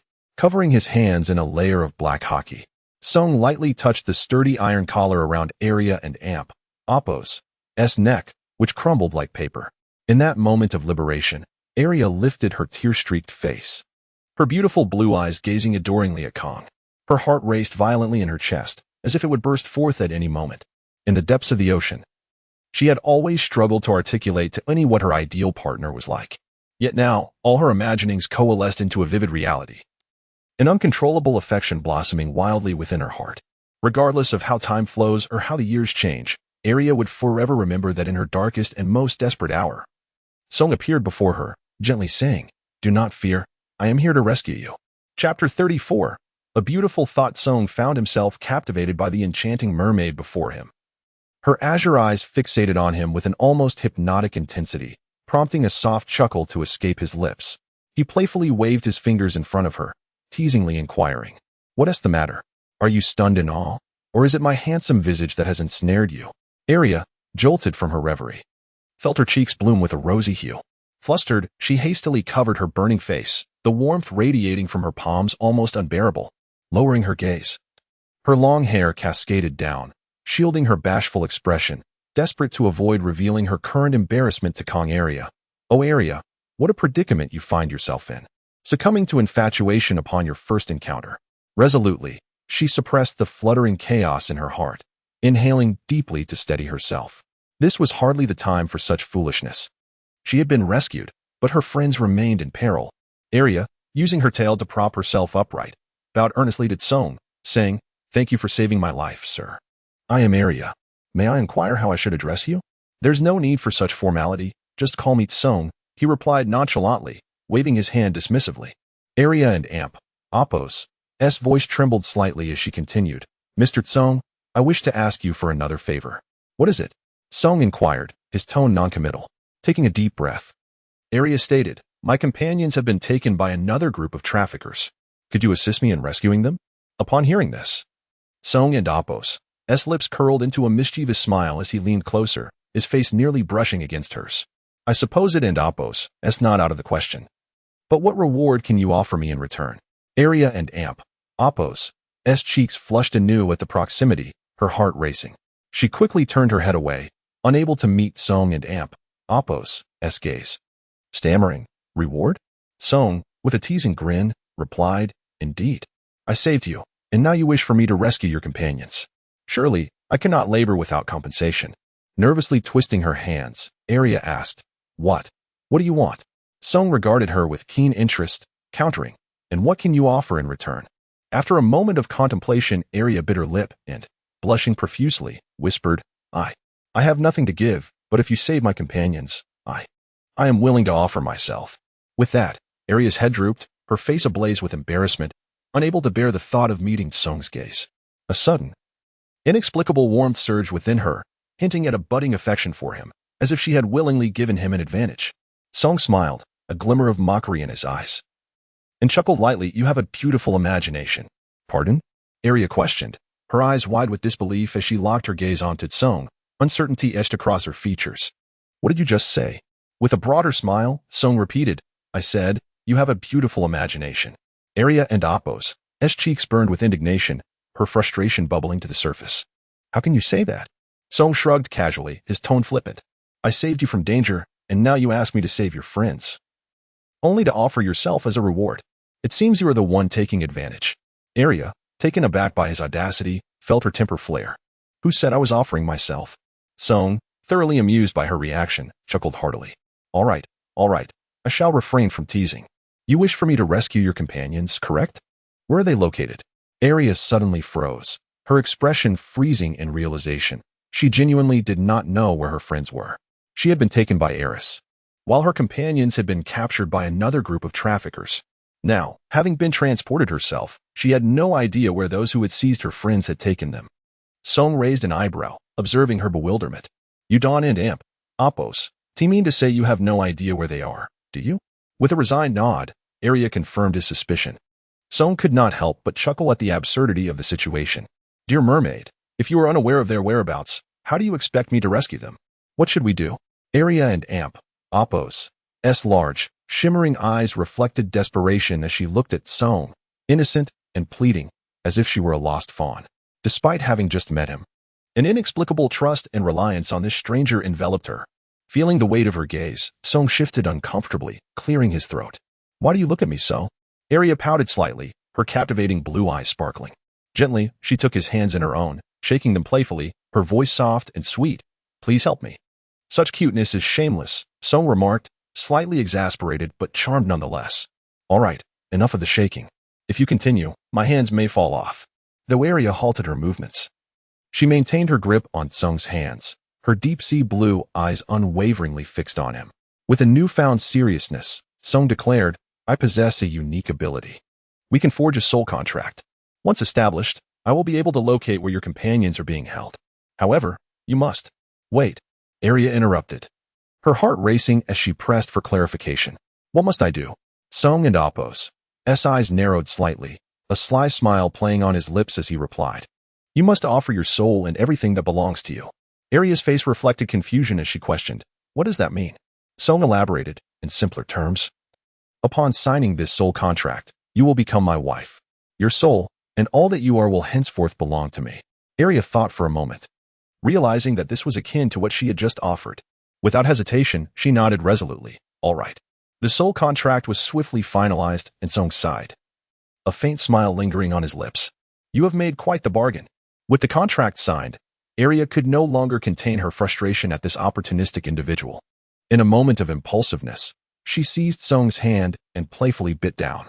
Chapter 35. No wonder Arya merely intended to give a light reprimand to the cheeky fellow before her, not genuinely wishing to bite him. Her sharp teeth did not truly exert force. However, given Song's physical fortitude, even if she had desired to inflict pain, it would have been futile. Song, fearing for her delicate teeth, relaxed his muscles but deliberately furrowed his brow, contorting his features in an exaggerated manner as he cried out dramatically, "Ouch, ouch, ouch. Let go." Upon hearing Song's plea for mercy, Arya quickly released her grip, her azure eyes anxiously fixating on the reddened skin marked with faint tooth impressions. "Did I hurt you?" Arya's voice carried a hint of concern, her fingertips hovering above the bite marks yet hesitating to make contact, fearing she might inadvertently cause him further discomfort. Observing her distressed expression, Song could no longer maintain his composure and burst into laughter. Only then did Arya realize she had been playfully teased, her cheeks flushed crimson. Her cheeks puffed up in indignation. "You little rascal." Song casually rubbed his unscathed arm, a smile in his eyes that he could not hide. "Tell me, are you a mermaid or a pup? Why do you enjoy biting so much?" "You are the pup," Arya retorted, turning her head away in annoyance. Song's lips curled into a gentle smile, his tone soothing. "All right, let us not dally any longer. If we waste time, your companions will truly be sold." "Ah, yes, yes," Arya exclaimed, her previous anger dissipating in an instant, replaced by urgency. "You must hurry to save them," she added, "and as for who caused the ruckus, I should have bitten that mutt to death." At that moment, Aileen received the command, and a portal radiating a soft glow appeared before Kong. He wrapped one arm around Arya and Amp, Appo's slender waist while the other securely cradled her beautiful blue tail.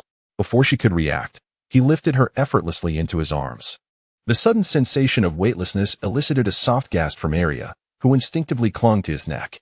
Song strode confidently into the portal, and in the next instant, they found themselves aboard another slave ship. Arya's ears turned crimson, the warmth creeping up her neck almost igniting her hair as she bit her lip. "Put me down." "Oh, all right," Song replied, loosening his grip slightly and gently placing Arya down. Saving their friends to precedence, he could afford to tease the adorable little mermaid later, as opportunities would abound. As Song led the way, Arya struggled to follow behind, her magnificent blue tail swaying with effort. With a blink of her bright blue eyes, she expressed her concern. "Song, are you sure this is the right ship?" Song turned back, confidence shining in his gaze. "Do not worry, I am certain." The system would not err. It was merely that Aileen's teleportation points were cleverly concealed to avoid detection. With his formidable observation skills, Song quickly sensed a somewhat powerful presence deep within the ship's hold. It was likely the ship's master. He strode boldly toward the target, knowing that capturing the leader first would render the minions inconsequential against his lethal aura. As he advanced, a crew member caught sight of the unfamiliar figure and was about to scream. In an instant, Song crushed his skull, blood splattering across the cabin. Arya was horrified by the sudden display of brutality, her face paling as she quickly shut her eyes, her beautiful blue tail trembling in fear. Song nonchalantly flicked the blood from his hand and turned to the trembling mermaid, raising an eyebrow. "What's wrong? Do you think I'm too brutal?" No. Arya shook her head, her voice quivering. "They are human traffickers. They deserve to die. It's just, the scene is too bloody. I'm scared." "Close your eyes, come up on my back. It will be over soon." Song gently inclined his body, his tone calming. "Ah, all right." Arya complied, wrapping her arms around his neck. "Hold on tight. Once everything is settled, I will call for you," Song whispered, feeling her warmth and softness against his back, a smile unconsciously forming at the corners of his mouth. It was no wonder they enjoyed driving with beautiful women. They liked to hit the brakes. I'm holding tight," Arya obediently responded, tightening her grip. In the shadows of the sewers, mere rats were no match for Kong. Soon, the slave ship lay in ruins, Song having decimated all but the captain, whom he dealt with personally. The rest perished at the hands of his summoned phantoms. Following Aileen and Amp, Appo's guidance, Song approached a door and gently pushed it open. Looking sideways at Arya, who clung tightly to his neck, he felt the warmth of her breath against his skin, slightly hurried due to her anxiety. He spoke gently, "Do not fear. It is all over now. Open your eyes." Arya slowly opened her eyes, the sound of the door creaking alerting Uni in her cage, who looked up in surprise. When their gazes met, excitement sparked in their eyes. Arya could no longer contain herself. She leaped from Tsung's back, her tail slapping against the ground as she hurried clumsily toward the cage. Arya's sister. Uni's voice trembled, tears brimming in her eyes. Do not fear, Uni. I have come to take you home. Arya replied, her voice choked with emotion, her fingers gripping the cold bars tightly. They reached out, touching through the metal, tears cascading down, their longing to embrace each other intensifying their urgency. Suddenly, Arya turned, her sparkling deep blue eyes glistening with tears. Her lashes fluttering as she pouted adorably. Song, could you help me open this? Not this trick again. Song sighed in exasperation, yet he could not resist her charm. He stepped forward, grasping the bars with his bare hands, the metal twisting and bending under his grip, quickly creating an escape route. Uni flinched back, still unaware of the kindness of the human world, having only encountered the cruelty of traffickers. Do not fear, Uni. Arya quickly embraced Uni's trembling shoulders, shielding her in her arms while tenderly brushing her fingers through her tangled hair. As she spoke, Arya looked up at Song, her eyes brimming with affection. Song has come to take us home. Song knelt before Uni, effortlessly breaking the metal collar with his armed hands, the sound of its shattering echoing. Startled, Uni instinctively recoiled. But Arya held her tighter. Having completed his task, Song stood with a flourish, crossing his arms against the wall. He deliberately turned his gaze toward the churning sea outside the window, choosing not to witness the tearful reunion of the mermaid sisters. Chapter 36. Do not offend. Song. Time seemed to stretch indefinitely as Arya slightly tilted her head. Her voice tinged with lingering sobs and urgency. My brother and the others are still locked up. Arya, momentarily lost in thought, gently tapped her own head in embarrassment. Oh, I almost forgot. At this moment, Carl, confined in the dark, dank cage at the bottom of the ship, felt as if someone were painting a clown and Apos' face upon him. Arya turned to Tsong, her sparkling deep blue eyes shimmering with unshed tears. What is this ploy again? A single trick to conquer all, is it? Before she could express her request, Tsong, with an understanding smile, said, let's go. No sooner had he spoken than a blue figure gracefully leaped onto his back. Arya wrapped her arms around his neck, her cheek affectionately brushing against his shoulder, her warm breath caressing his ear as she softly said, all right, I'm holding on tight. Let us move. This enchanting mermaid. Oni and Apos' eyes widened in disbelief, her face betraying her astonishment. In her memory, her sister Arya had always been aloof and composed, akin to a flower on a lofty peak. Aside from her gentle demeanor towards Oni, she maintained a polite yet distant attitude towards others, especially men. Yet at this moment, Arya resembled a playful cub, clinging to a human with such tender affection. The stark contrast left Oni momentarily stunned, her mind a blank canvas, unable to process the scene. Arya, however, paid no heed to Oni and Apos' thoughts. When she had closed her eyes and leaned against Song and Apos' back, she had already come to terms with her feelings. After all, she had entered into a soul contract with Song. What harm was there in being intimate? Moreover, she genuinely relished the warmth enveloping her on his back. Irresistibly drawn into it. How delightful it was to be close. Arya and Apos' aspiration was to rescue her companions, which included not only Oni but also Carl and the other merfolk. Following Eileen and Apos' guidance, Song arrived at the bottom of the ship, where the air was thick with dampness and decay, and the sight before them was heart-wrenching. In stark contrast to Oni and Apos' solitary confinement, this area was crammed with countless rusted cages, each one a cramped space filled with slaves, where even the most basic movement of limbs became a coveted luxury. Rotting remnants of food mingled with excrement, the stench so pungent it felt almost tangible, inducing nausea. The pitch-black environment was lit only by a few flickering oil lamps, casting a dim and eerie glow. In a corner, a wooden bucket held a repugnant, sour-smelling slop, food meant for livestock, now the sole sustenance for these wretched souls. The air was suffused with despair and suffering, punctuated by the occasional muffled cough and groan. In some cages, lifeless bodies lay sprawled in filth, having succumbed to their fate before reaching their intended destination, forever lost in this sunless hell. The arrival of the three drew every eye. Some looked up numbly, others ignited with a flicker of hope, while some gazed at Arya and Oni with avaricious and insidious desire. They may have become slaves, but that did not make them virtuous beings. Arya and Oni felt a surge of fear under the weight of those malevolent stares. Clinging tighter to Tsong and Appo's back, Arya sought solace, while Oni trembled, hiding behind him for protection. Tsong, undeterred by the hostile gazes, strode purposefully towards the cage holding the four merfolk.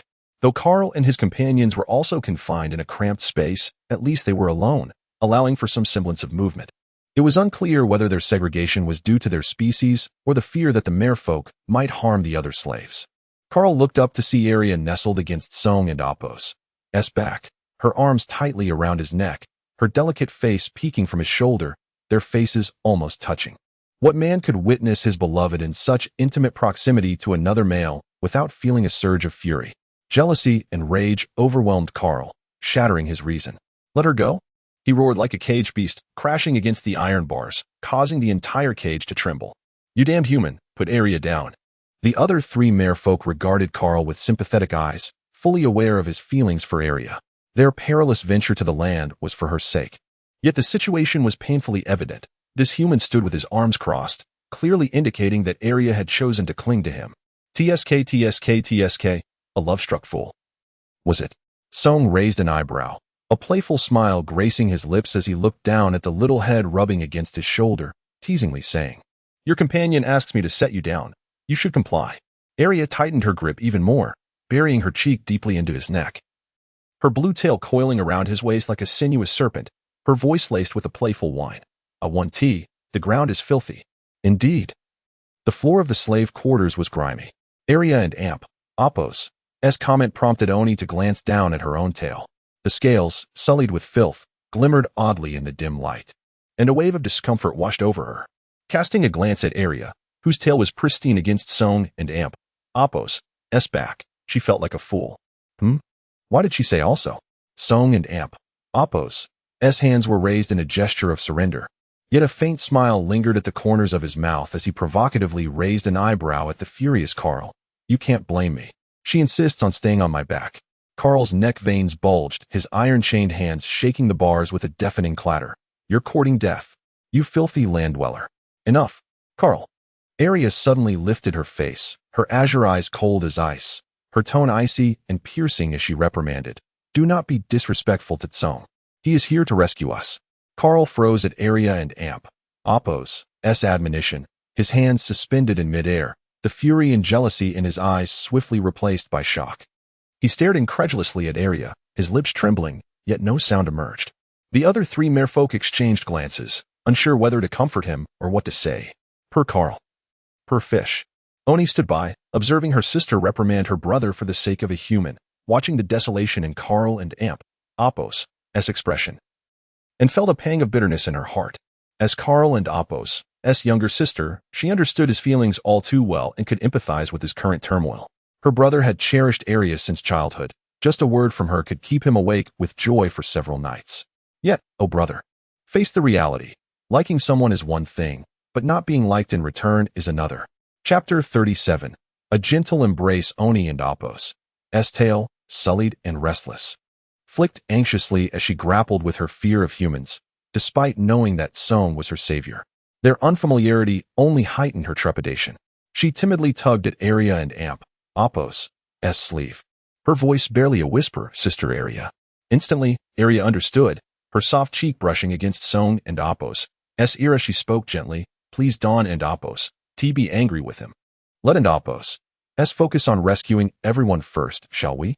Angry? What was there to be angry about? To be enraged over a mere sycophant? It was utterly unnecessary, a display of impotent fury. Moreover, Arya and Appo's desire was to liberate them. Their salvation would signify the fulfillment of their pact. Tsong nonchalantly raised his hand, his fingers morphing into claws, and with a swift motion, 5 sharp blades of wind sliced through the air, effortlessly severing the bars of the cage.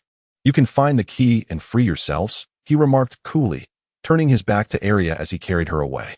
The liberated merfolk stumbled out of the cage, desperately searching for their corresponding keys, trembling as they unshackled themselves. When they pulled a dazed Carl from his confines, Oni and Appo's heart ached at the sight of her brother and Appo's pallid visage.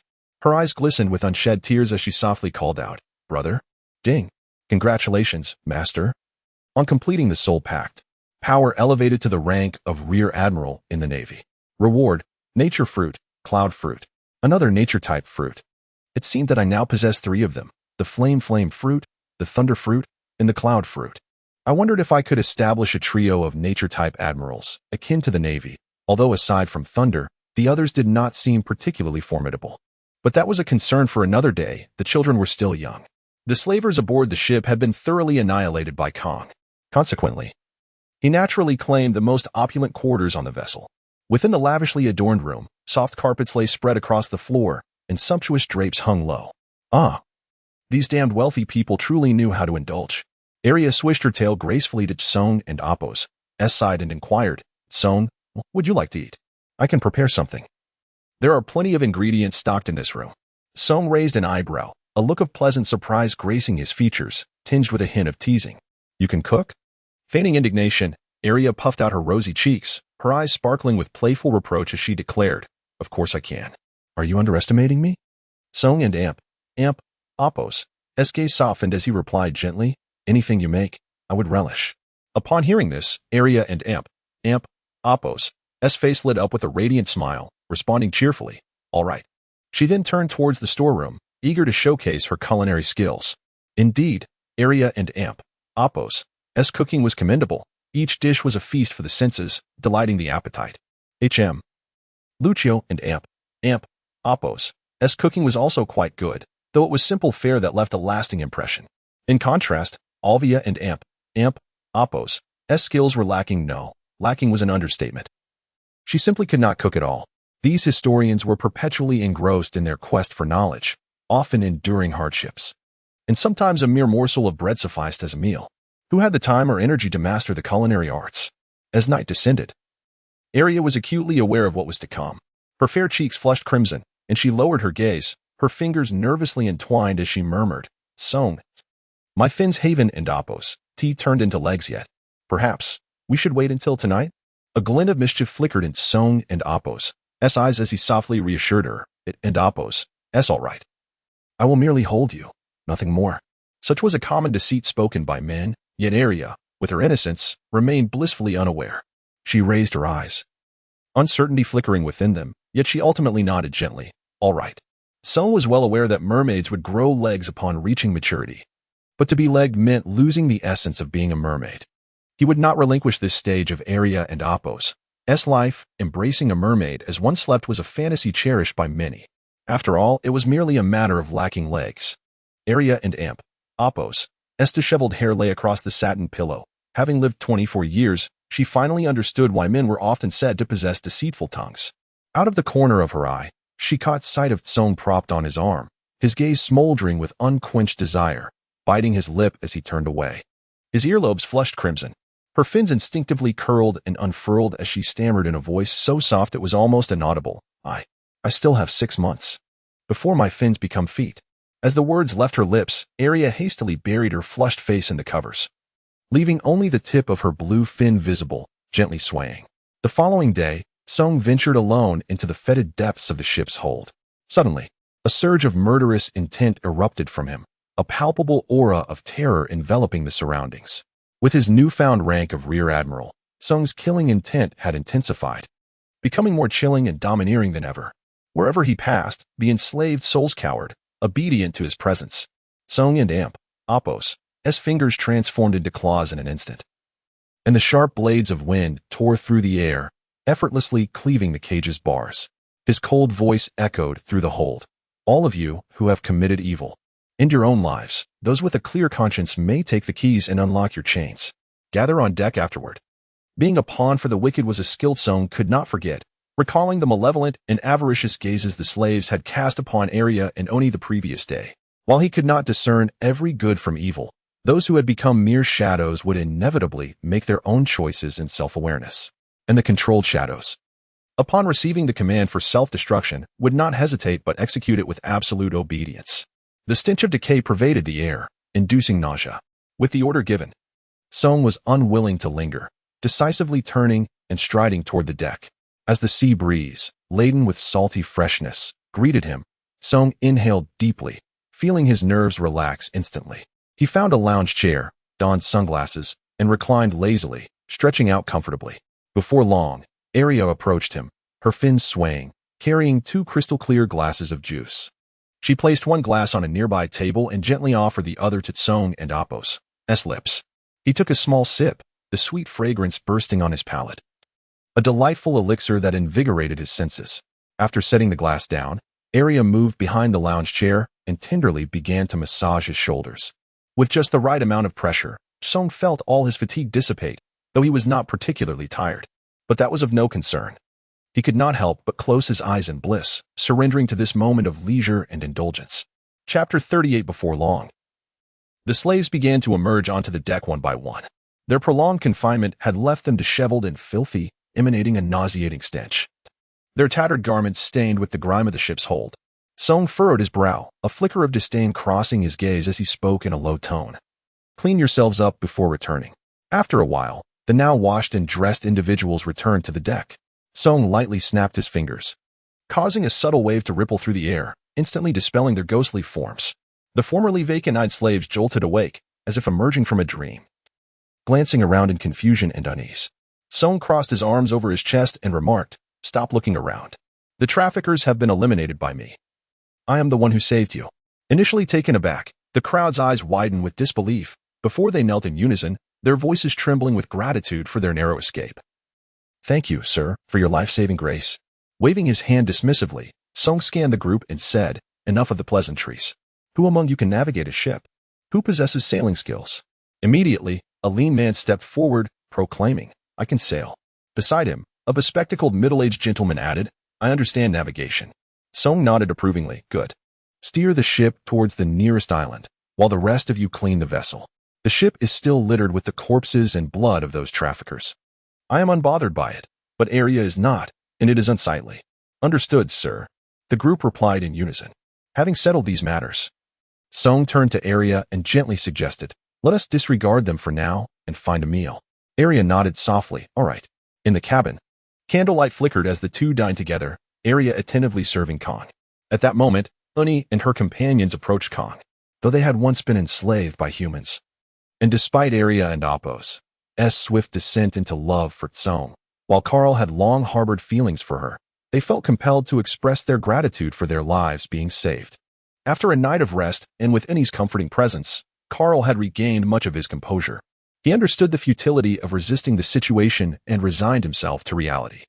However, witnessing Aria, who he had once yearned for, now lovingly serving Tsong, her face alight with joy and her eyes brimming with undisguised affections, was a piercing reminder of his unfulfilled desires.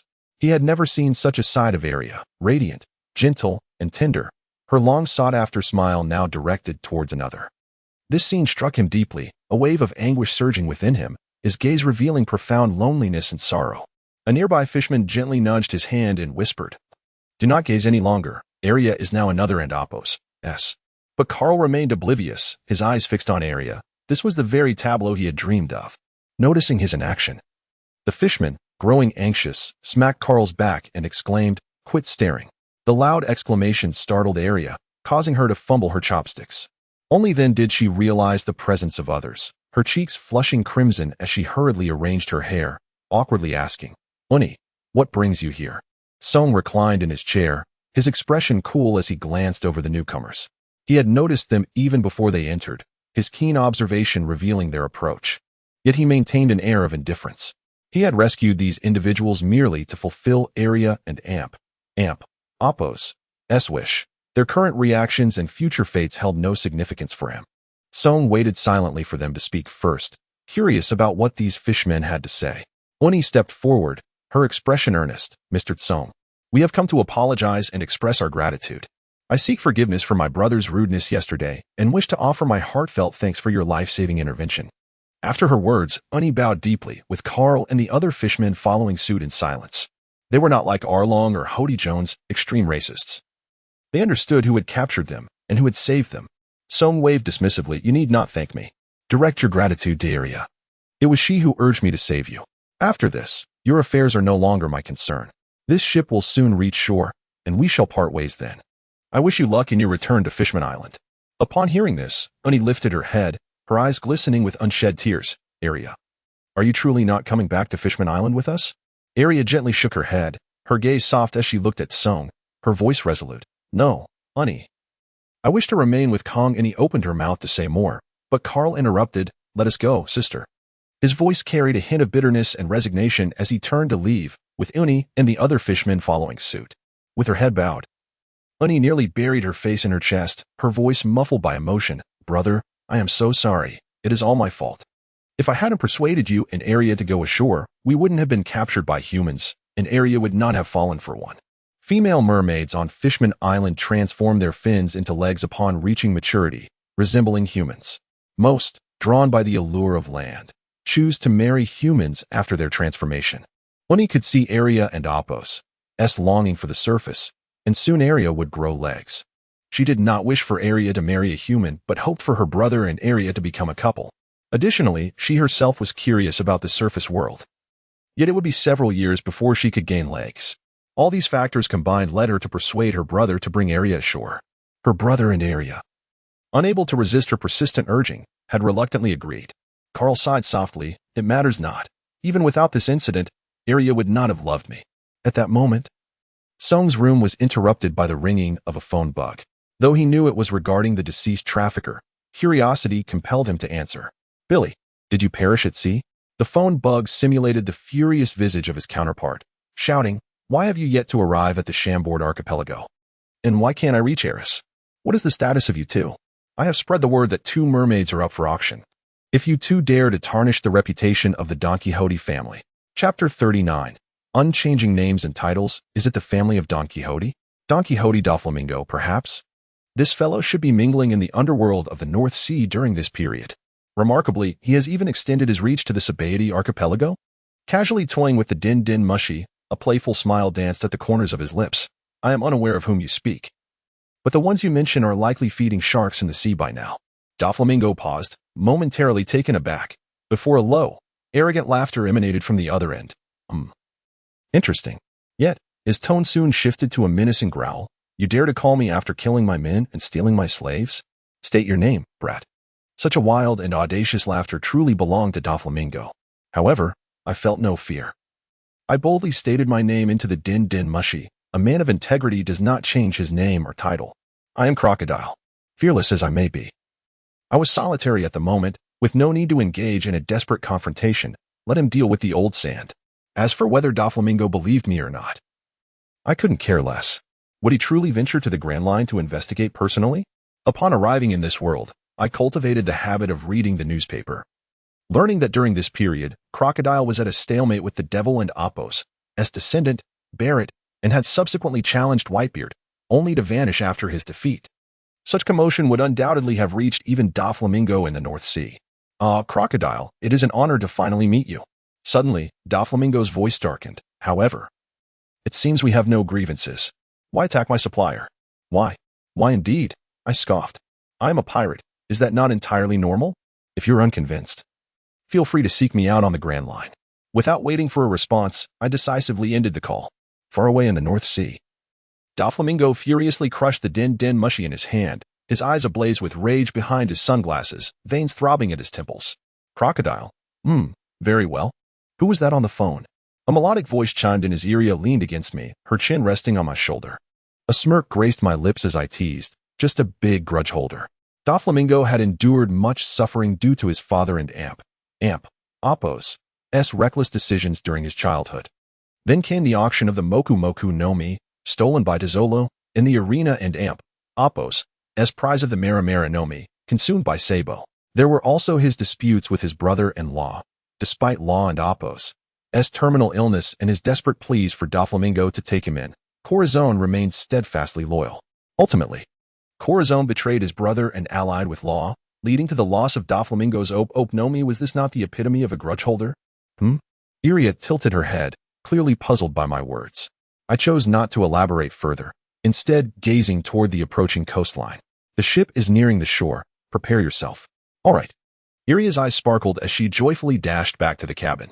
Last night, as she lay in my embrace and shared her harrowing experiences and longing for the land, I had promised to take her on a delightful adventure. Before long, the cabin door creaked open, and Arya emerged, adorned in a flowing lavender gown. The soft satin accentuated her graceful figure, enveloping her mermaid tail snugly. Her sister had been right. Purple indeed exuded elegance. However, I raised an eyebrow, my gaze falling upon her concealed tail, and inquired, "Why wrap yourself up like that?" "I'm hiding my tail, so I won't attract the attention of human traffickers on land," Iria replied, nervously tugging at her gown, her voice laced with the fear of having narrowly escaped danger. One bite from a snake leads to a decade and Apos' fear of ropes. I stepped closer, gently enveloping her in my arms, my warm breath brushing against her ear. "There's no need to hide. Walk out confidently. With me by your side, no one will dare to lay a finger on you." My voice was soft yet imbued with undeniable authority. It was no jest. I refrained from bringing out Roju and Alvia due to their sensitive identities. If exposed, I would be unable to protect them from the world government and Marines. Yet, a mermaid was not a wanted criminal. It was merely a matter of attracting the attention of traffickers. Moreover, we were still in the first half of the Grand Line, where few possessed hockey. If I couldn't even protect a mermaid, I might as well seek death and see if I could traverse time once more. In my embrace, Iria slowly lifted her head, her deep blue eyes sparkling like stars, gazing at me with admiration. It was no wonder she had fallen for me at first sight. I truly was strikingly handsome. Iria nodded vigorously. Yes, yes. On the shore, the freed slaves bowed deeply in gratitude before dragging their weary bodies away. I had hoped to recruit a few as crew members, but alas, they were far too weak. It would be easier to recruit some unfortunate pirates as subordinates. The scene was left with just me, Iria, Oni, and a few fishmen, including Carl. Oni's eyes glistened with tears, her gaze fixed on Iria as she grasped her hand tightly. "Sister Iria, are you truly not coming back to Fishman Island with us?" Iria tenderly stroked Oni and Apos' hair, her fingertips gliding through her soft strands, her voice a gentle whisper filled with affection. "No, Oni. Wherever Crocodile is, that is my home. You must return. Be cautious on your journey." Iria felt a pang of reluctance for Oni, a child she had watched grow up. Upon hearing this, Oni pounded her tail against the sand in frustration. Then I won an amp. "Apos, go back. I want to stay with my sister." "Oni, do not be willful." Iria frowned slightly. But Oni persisted, her neck stiffened with defiance. "I don't care. I'm not going back." Seeing her sister's stubbornness, Carl's expression darkened, and he reprimanded, "Enough. Come back with me immediately." Oni, however, stood her ground, crossing her arms defiantly. "If I say I'm not going back, then I'm not going back. Even if you drag me back, I will escape." Carl, knowing his sister and Apos' temperament all too well, found himself at a loss. He understood that once she set her mind to something, nothing could sway her. Reluctantly, he turned to his 3 fishmen companions and said, "Brothers, I apologize for dragging you into this. You've been out for so long, your families must be worried sick. You should return now." The 3 fishmen exchanged glances and nodded in agreement. Unlike Carl, they had wives and children waiting for them. One of them stepped forward and patted Carl and Apos' shoulder. "Take care, Carl, and stay safe." Carl nodded in reply. "You too, have a safe journey." Chapter 40. Strive for Strength. Tidal sea spirit on the cobblestone streets of the town. 2 enchanting mermaids gracefully swayed their tails, flitting through the alleys like ethereal sprites, their laughter ringing like silver bells, gently resonating in the air.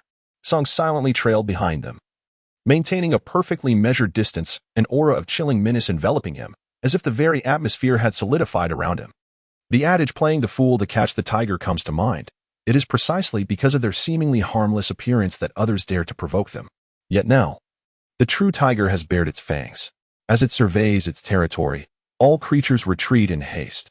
Who would dare to approach it so recklessly? In this moment, the streets were filled with passers-by and merchants, all with heads bowed and hurried steps, even with 2 mermaids of immeasurable worth, each capable of fetching a fortune of 100 million berries, gliding before them. No one dared cast even a glance of envy. The terrifying aura emanating from Tsong had already instilled a paralyzing fear in everyone, an instinctual dread etched into their very genes, preventing any thoughts of covetousness from taking root. Of course, should any foolhardy individuals dare to challenge fate, Tsong would not hesitate to let them understand the wrath of the white tiger. For Iria and Oni, everything on land was a marvel.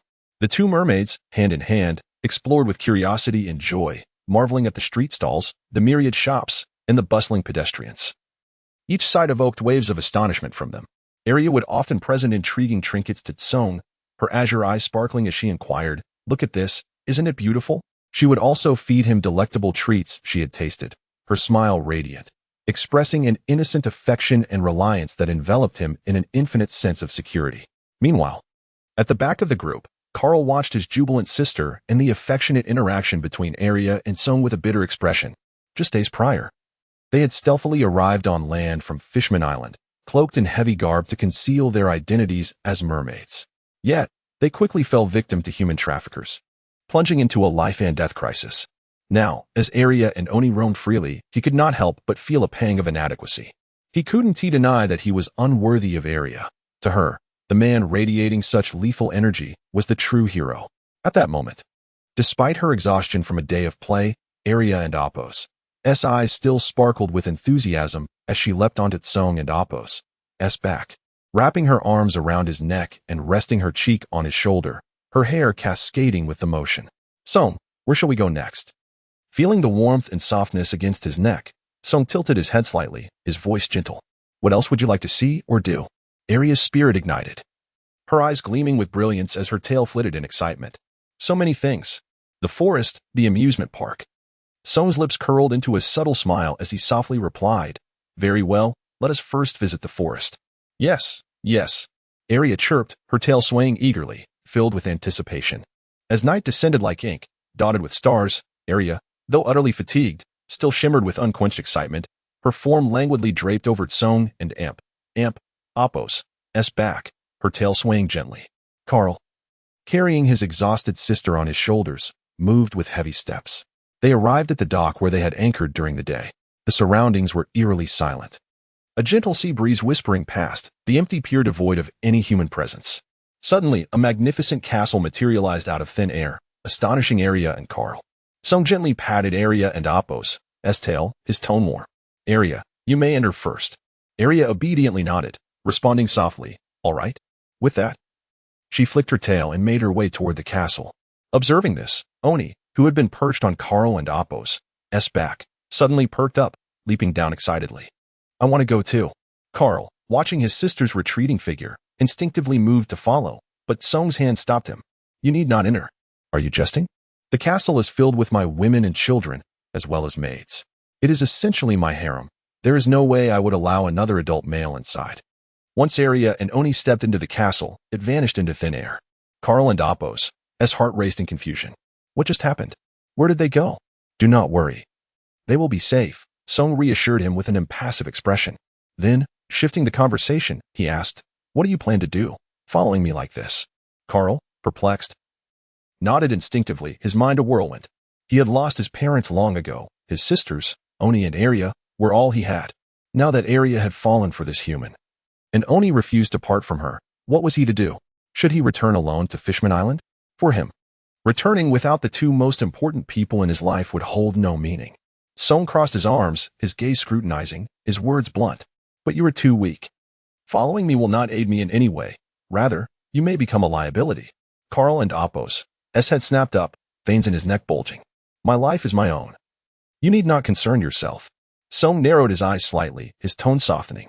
I will not worry for you. Your life or death matters little to me. But do not forget, you are Oni's brother. If anything were to happen to you, Arya and Oni would be heartbroken. So what do you intend to say? Carl frowned, his impatience evident. Song replied steadily, Since Oni cannot be separated from Arya, let her accompany us. I assure you, your sister will be safe. Carl and Apos' urgency escalated, his voice rising. What about me? Am I to return to Fishman Island alone? Precisely. Tomorrow morning, bid farewell to your sister, and then set off for Fishman Island. Song's words were definitive, leaving no room for negotiation. Frustrated and angry, Carl exclaimed, What will I accomplish by returning while they remain here? Song stepped forward, his gaze piercing, each word resonating with conviction. To grow stronger. You have witnessed it. With your current strength, you can protect nothing. This world has always revered the strong. Does Fishman Island not have a martial art dedicated to the training of fishmen? Dedicate yourself to mastering it, and when you possess the strength to protect them, then come find me. Chapter 41. Journey to the Chambered Islands. On the following morning, the sea breeze swept across the surface of the ocean, bringing with it a chill.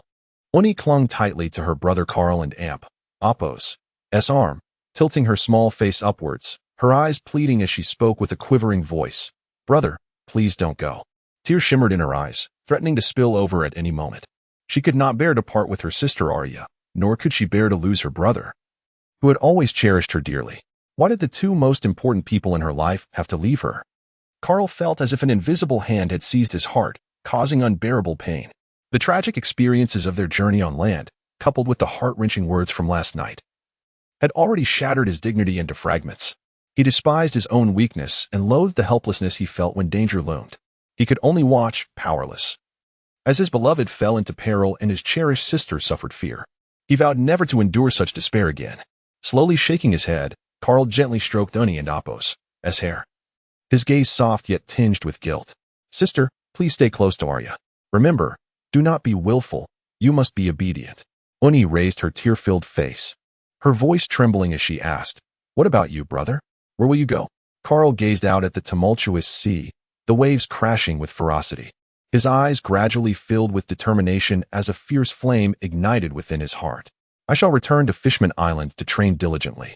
When we meet again, I promise I will never allow you to suffer again. No one shall harm you ever again. Unni and Appos' eyes instantly reddened, tears brimming as she fought to hold them back. She blinked hard, her voice choked. I believe in you, brother. I will wait patiently for your return. Carl suppressed the surge of reluctance within him, managing a faint smile. Do not worry, sister. Wait for me. At that moment, Arya stepped forward and gently caressed Unni and Appos' head, her voice soft and warm. Unni, dear. Your brother is going to become stronger. When he returns, he will be able to protect you better.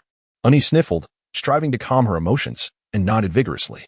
Carl took a deep breath and turned to Song, his expression serious, his tone grave.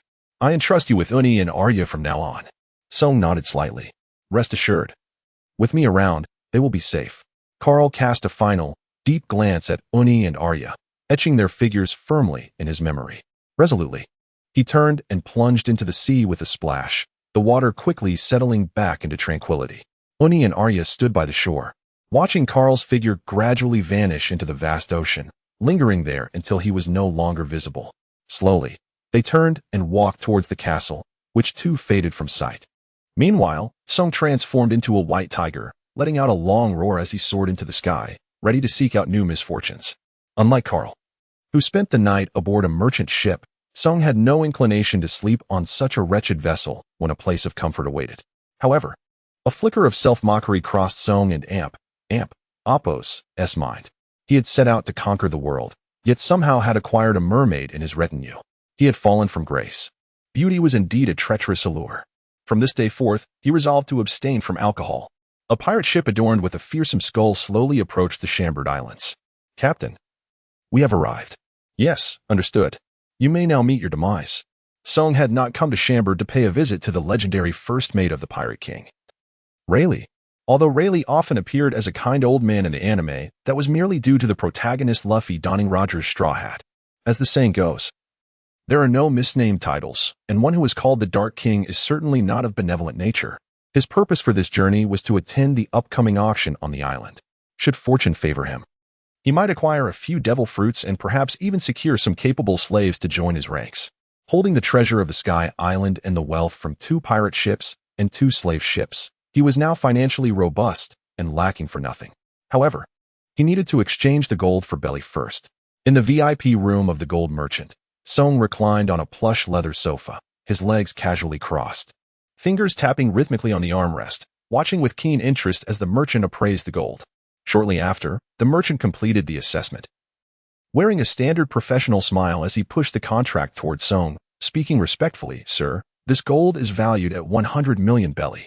If there are no further inquiries, please sign, and we will prepare your belly immediately.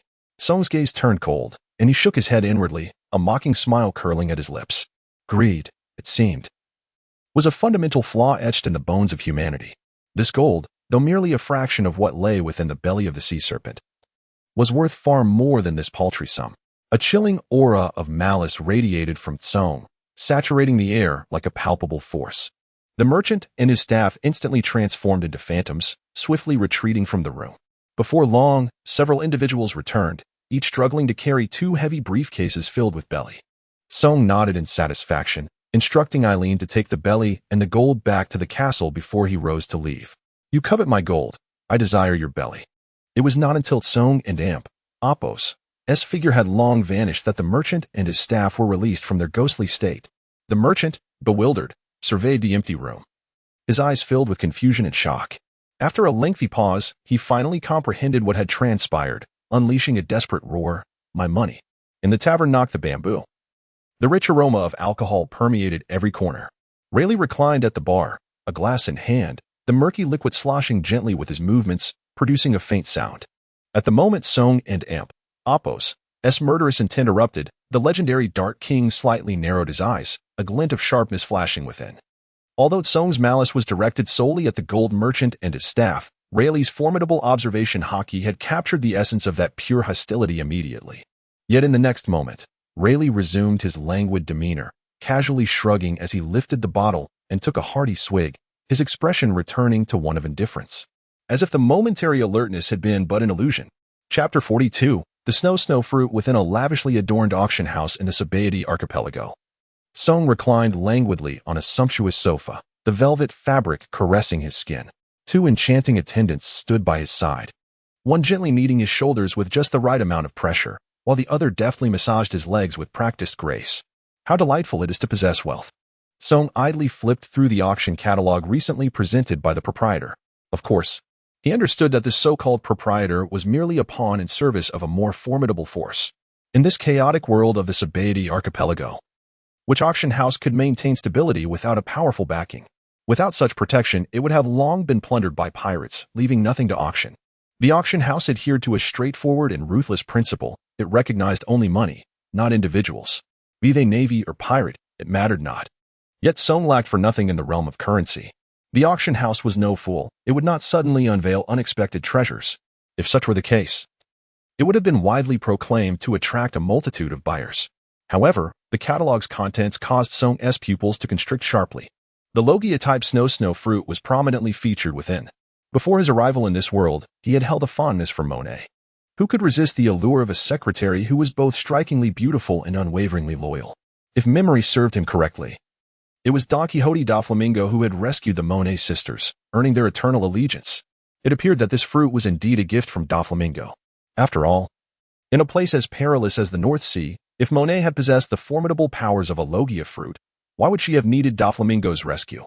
Devil fruits had always been considered treasures of the world. When acquired, most individuals consumed them to enhance their own strength, especially with Logia fruits, whose elemental capabilities rendered one nearly invincible before entering the New World. Yet exceptions existed.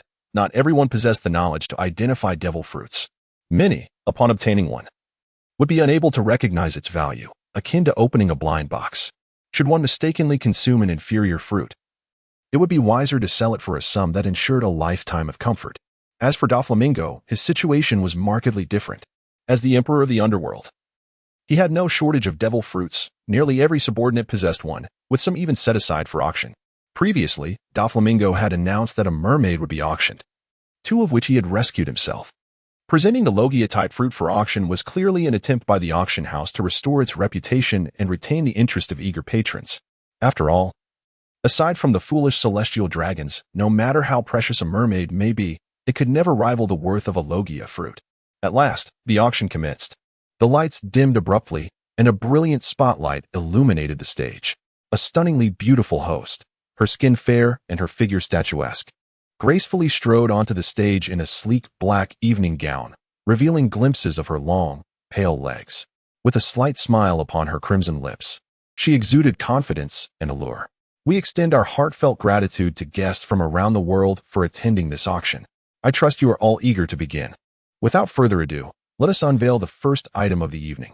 The host's captivating voice signaled the commencement of a feast of wealth and desire. As time progressed, a succession of exquisite items took the stage, glimmering swords of great renown, dazzling rare gems, slaves of various races, and the tantalizing devil fruits, among others. Song initially intended to acquire several powerful slaves for his own use, yet fate had other plans. Although a pirate captain was up for auction, his skills were mediocre at best. Otherwise, he would not have found himself in such a predicament. Moreover, their rebellious nature made it difficult to ensure their loyalty in the future. Yet Song was not entirely dismissive in the end. He spent 300 million berries to acquire 2 devil fruits, the paramecia-type cold fruit and the zoan-type cat fruit, tiger form. Gazing at the two fruits, Song mused on the considerable investment Doflamingo had made this time. With the presence of the snow fruit, a balance of Logia, paramecia, and zoan types was evident, clearly aimed at elevating the auction's excitement to its zenith. As everyone flocked to the snow fruit, there was little competition for these two fruits, allowing him to secure them with ease. The auction hall buzzed with fervor, bids rising and falling like waves. Meanwhile, in the auction house's backstage, Treble writhed, his gelatinous form emitting nauseating sounds. "Hey, Diamante, that kid is quite wealthy," he remarked.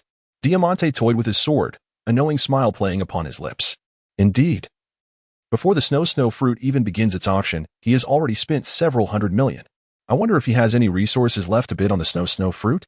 Treble and Oppo's chilling laughter resonated, sending shivers down spines. Well, let him be. Even if he secures it, he won, and Oppo's be leaving here with it. Doflamingo had merely offered the Logia-type snow fruit to salvage the auction house's reputation after losing two mermaids. He had no intention of relinquishing it easily. To this end, he had dispatched two of his senior officers to oversee the proceedings. Of course, their audacity was bolstered by the fact that they were in the first half of the Grand Line. Furthermore, should a celestial dragon win the fruit, they would dutifully surrender it. Fortunately, the absence of mermaids at this auction meant that the celestial dragons showed little interest and did not attend. Finally, amidst the eager gazes and restless atmosphere, the much-anticipated snow fruit made its entrance. The air in the venue seemed to ignite, breaths quickening, heartbeats drumming like a thunderous chorus within chests. The host's voice, laced with barely contained excitement, echoed throughout the hall. Next up, we present the final item of this auction. I need not mention what it is. I trust all present are here for it. Her words acted as a fuse, igniting the crowd's fervor. Shouts and discussions erupting in a cacophony. Indeed, it was the devil fruit, the Logia-type snow fruit. Song's gaze sharpened, his body leaning forward, fixated on the stage. A delicate glass case was slowly wheeled onto the platform, inside which lay the fruit, its surface adorned with frosty blooms, glistening like crystalline ice. The starting bid, 300 million berries. Each subsequent bid must exceed 10 million berries. Let the bidding commence. As the host and Oppo's words faded, Song raised his bidding paddle without hesitation. Chapter 43. Have you seen enough? For 100 million berries. The voice echoed through the hall like a thunderclap. The initial bidding price of 300 million berries was already exorbitant, yet who could have anticipated such an audacious leap of 100 million? Instantly, the room erupted in astonishment, countless bewildered gazes converging like focused beams of light upon the opulent box where the bidder sat. According to the rules, every bid for the snow fruit must increase by no less than 10 million berries. However, this individual defied convention and raised the stakes by a staggering 100 million, propelling the price to an astonishing height. Moreover, it seemed this person had recently spent 300 million on two devil fruits. Were they truly that wealthy? The brazen bidding style left everyone present in a state of shock, and whispers of astonishment rippled through the crowd. Nevertheless, this lofty price did not deter all competitors. A few pirate crews, determined to claim victory, gritted their teeth and continued to bid. They had journeyed across great distances to Sabaody Archipelago for this legendary natural-type snow fruit. In their eyes, this fruit symbolized immense power and was the key to fulfilling their ambitions. 410 million berries, 430 million berries, 460 million berries, 520 million berries. The bidding escalated, each bid higher than the last, intensifying the atmosphere. At that moment, the bidder raised the paddle once more. 700 million. Suddenly, an eerie silence enveloped the room. Everyone understood that the outcome of this auction was now inevitable. Was the snow fruit worth such a price? Indeed, it was, and perhaps even more, as a natural-type fruit, its value is self-evident. Yet for those pirates yet to enter the New World, 700 million berries was undoubtedly an astronomical figure, beyond their means. Money was not easily earned. Nami had toiled for 10 years in the East Blue, devising countless schemes, yet could not amass even 100 million berries.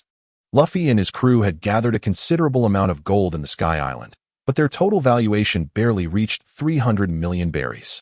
The true spending power in the auction house belonged not to these pirates, but to the celestial dragons. These aristocrats, perched atop the pinnacle of worldly power, though endowed with supreme privileges, seldom resorted to petty theft in the auction house. For them, flaunting wealth and reveling in the thrill of lavish spending was a unique pleasure.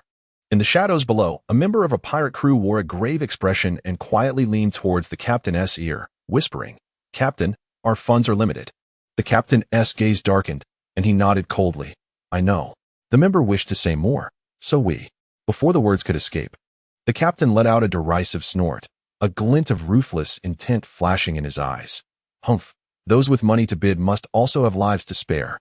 The member hesitated, cautioning, "But this is, after all, the territory of the Don Quixote family." The captain lowered his voice, laden with menace. "Have you lost your mind? We can act once he leaves this place, can't we? The Sabaody archipelago is a lawless land. Deaths occur daily." Meanwhile, in the back of the auction house, the sticky voice of Treble was heard. "Hey, this kid really has money." Diamante chuckled ominously. "Money and devil fruits. Soon they will belong to someone else." The host raised his voice, filled with fervor. "The price for the snow fruit has reached 700 million berries. Is there any bid higher than 700 million? This is a natural type devil fruit. Consuming it grants the power to control blizzards." The crowd exchanged glances, greed and trepidation swirling in their eyes. They all desired it, yet reality was harsh. They lacked the funds. In Sabaody archipelago, while not having enough money to buy was manageable, daring to bid without the means could result in a corpse floating on the sea. Seeing no further bids, the host began the countdown. 700 million berries, first call. 700 million berries, second call. 700 million berries, third call. Sold. Congratulations to this esteemed guest for successfully acquiring the snow fruit. As the host's words concluded, this fierce auction finally came to a close. Payment was exchanged for the goods.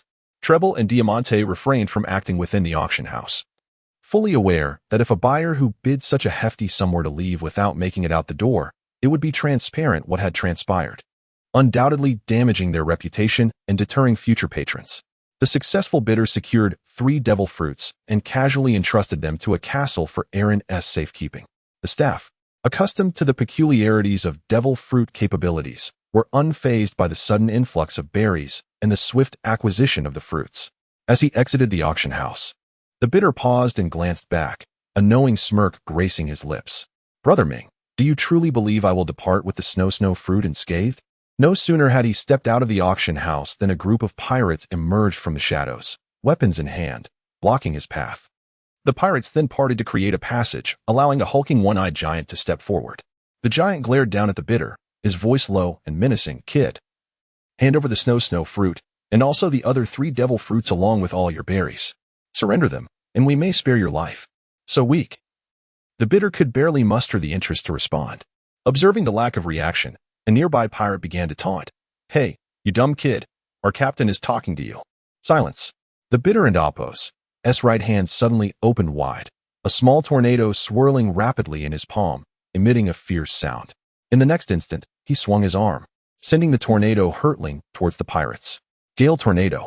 The once diminutive whirlwind expanded dramatically upon leaving his grasp, slicing winds wreaking havoc, reducing all in its path to mere shreds, their screams echoing through the air. "Run! This tornado will slice us apart." The pirates, in a panic, scattered in all directions. Yet, in the face of this terrifying gale, their struggles proved futile.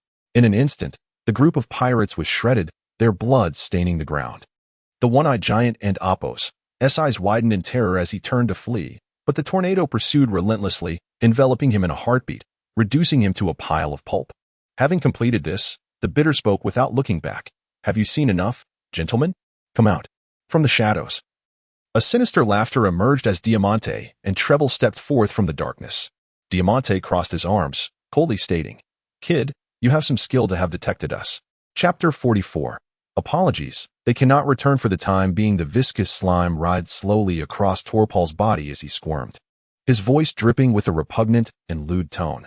"So what if you discovered us? The outcome remains unchanged." Diamante crossed his arms, his crimson cloak billowing in the wind with a rustling sound, and disdainfully snorted. "That is indeed the case." Song leisurely turned around, amusement dancing in his eyes akin to a cat playing with a mouse. The 2 esteemed members of the Don Quixote family appear quite confident. High-end hunters often masquerade as their prey. "You think you have discovered us? I have been awaiting your arrival." Upon hearing this, both men's pupils constricted sharply. Tori Pole and Apo's eyes widened in shock. "You recognize us?"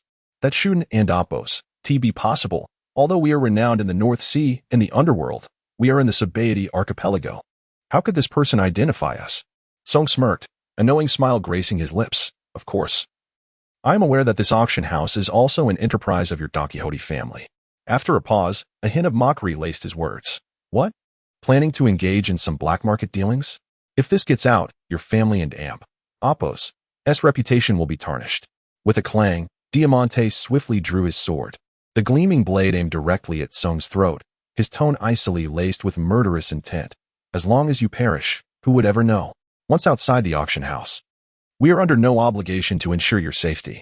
Tory Pole let out a chilling, eerie laugh as the slime on his body began to bubble violently. In a strange, high-pitched voice, he remarked, "You know, just a moment ago, I thought that if you willingly surrendered the devil fruit and the berries, we might spare your life. But since you have recognized us, it is time for you to die." Before his words could fully dissipate, countless streams of slime shot forth like arrows. Enveloping Kong, observing the two strands of mucus swaying on Torpal's face and the approaching repugnant slime, Song felt a wave of nausea rise in his stomach. He had no desire to be touched by such a revolting substance. A tempest arose. With a low command, a fierce wind howled, an invisible hurricane erupting around Song, instantly dispersing the overwhelming slime barrier.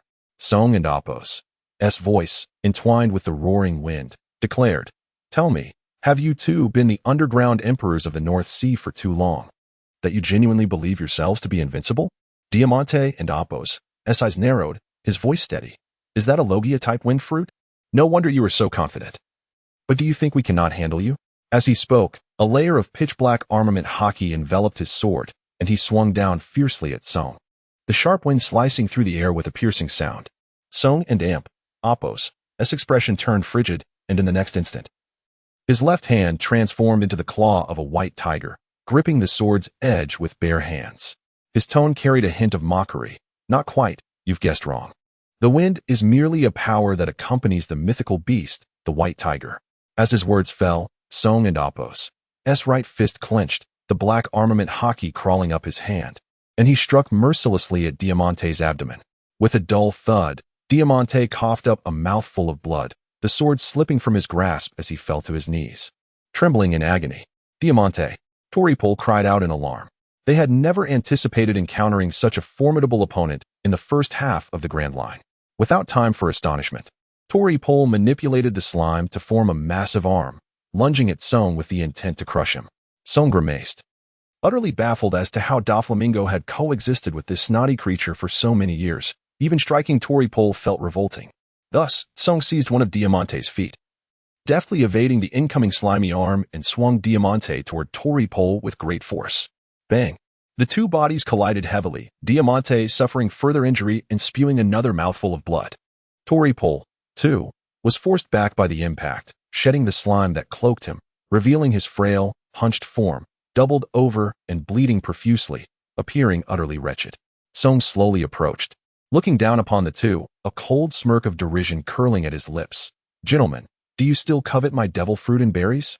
Tory Pole laboriously lifted his head, his voice hoarse as he demanded, "Who on earth are you?"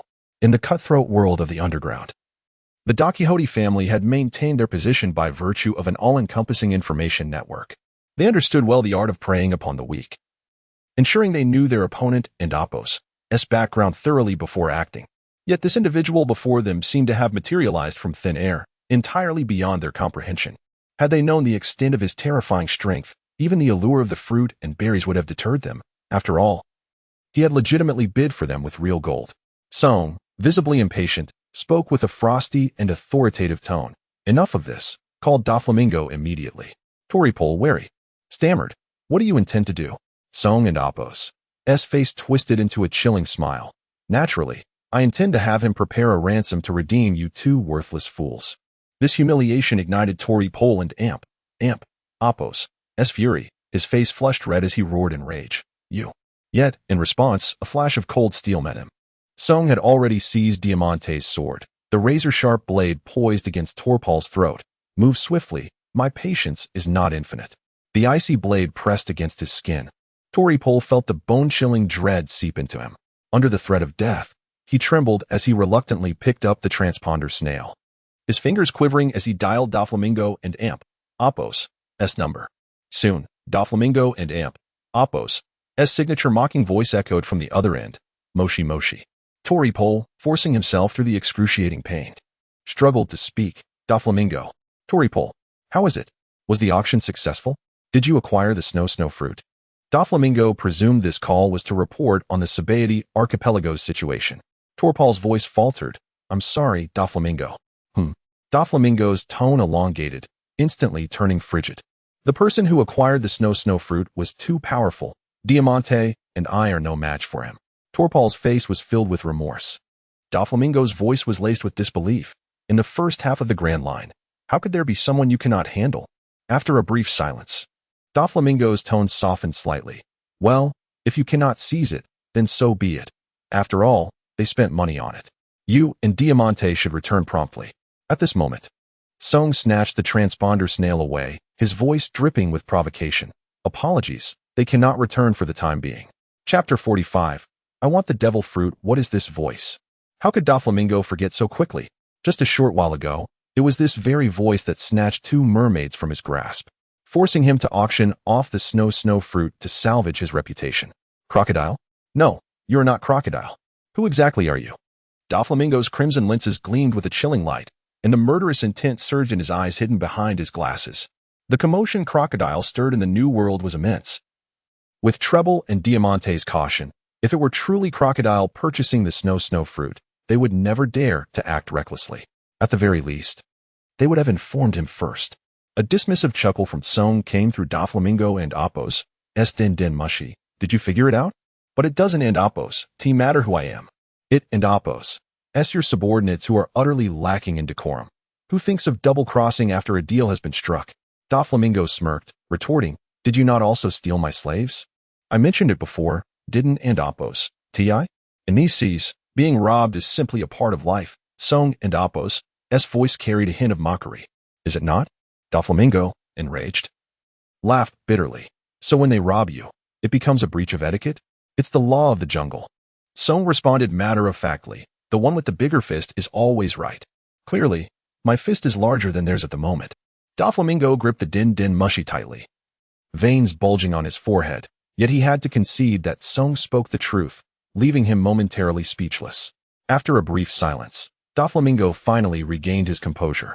Realizing the intention behind Song and Appos' call, given that he spared the lives of Treble and Diamante, taking a deep breath, he slowly said, Speak, what is the ransom you desire? I do not want berries. I want a devil fruit. 1 devil fruit for 1 life, Song replied coolly, stating his terms. Doflamingo, however, was no longer composed and shouted angrily, Do you think devil fruits are mere fruits from a roadside stall? I have none left. Song was fully aware that Doflamingo's auction house had just sold 3 devil fruits, and he himself had purchased them. Thus, Doflamingo likely had no surplus. But what concern was that of Song and Appos'? If he lacked them, he would find a way. This is no longer my problem. Song and Appos' tone was frigid, devoid of any emotion. They are your subordinates. If they do not see a devil fruit, do not blame me for tearing up the ticket. Doflamingo gritted his teeth. His voice strained as it escaped through clenched jaws. Give me some time. How long? Song pressed. Doflamingo inhaled deeply, striving to calm his turbulent emotions, and declared, 1 week. At most, I will find a way to procure 2 devil fruits for you. Agreed. Song then hung up the call. Let us go.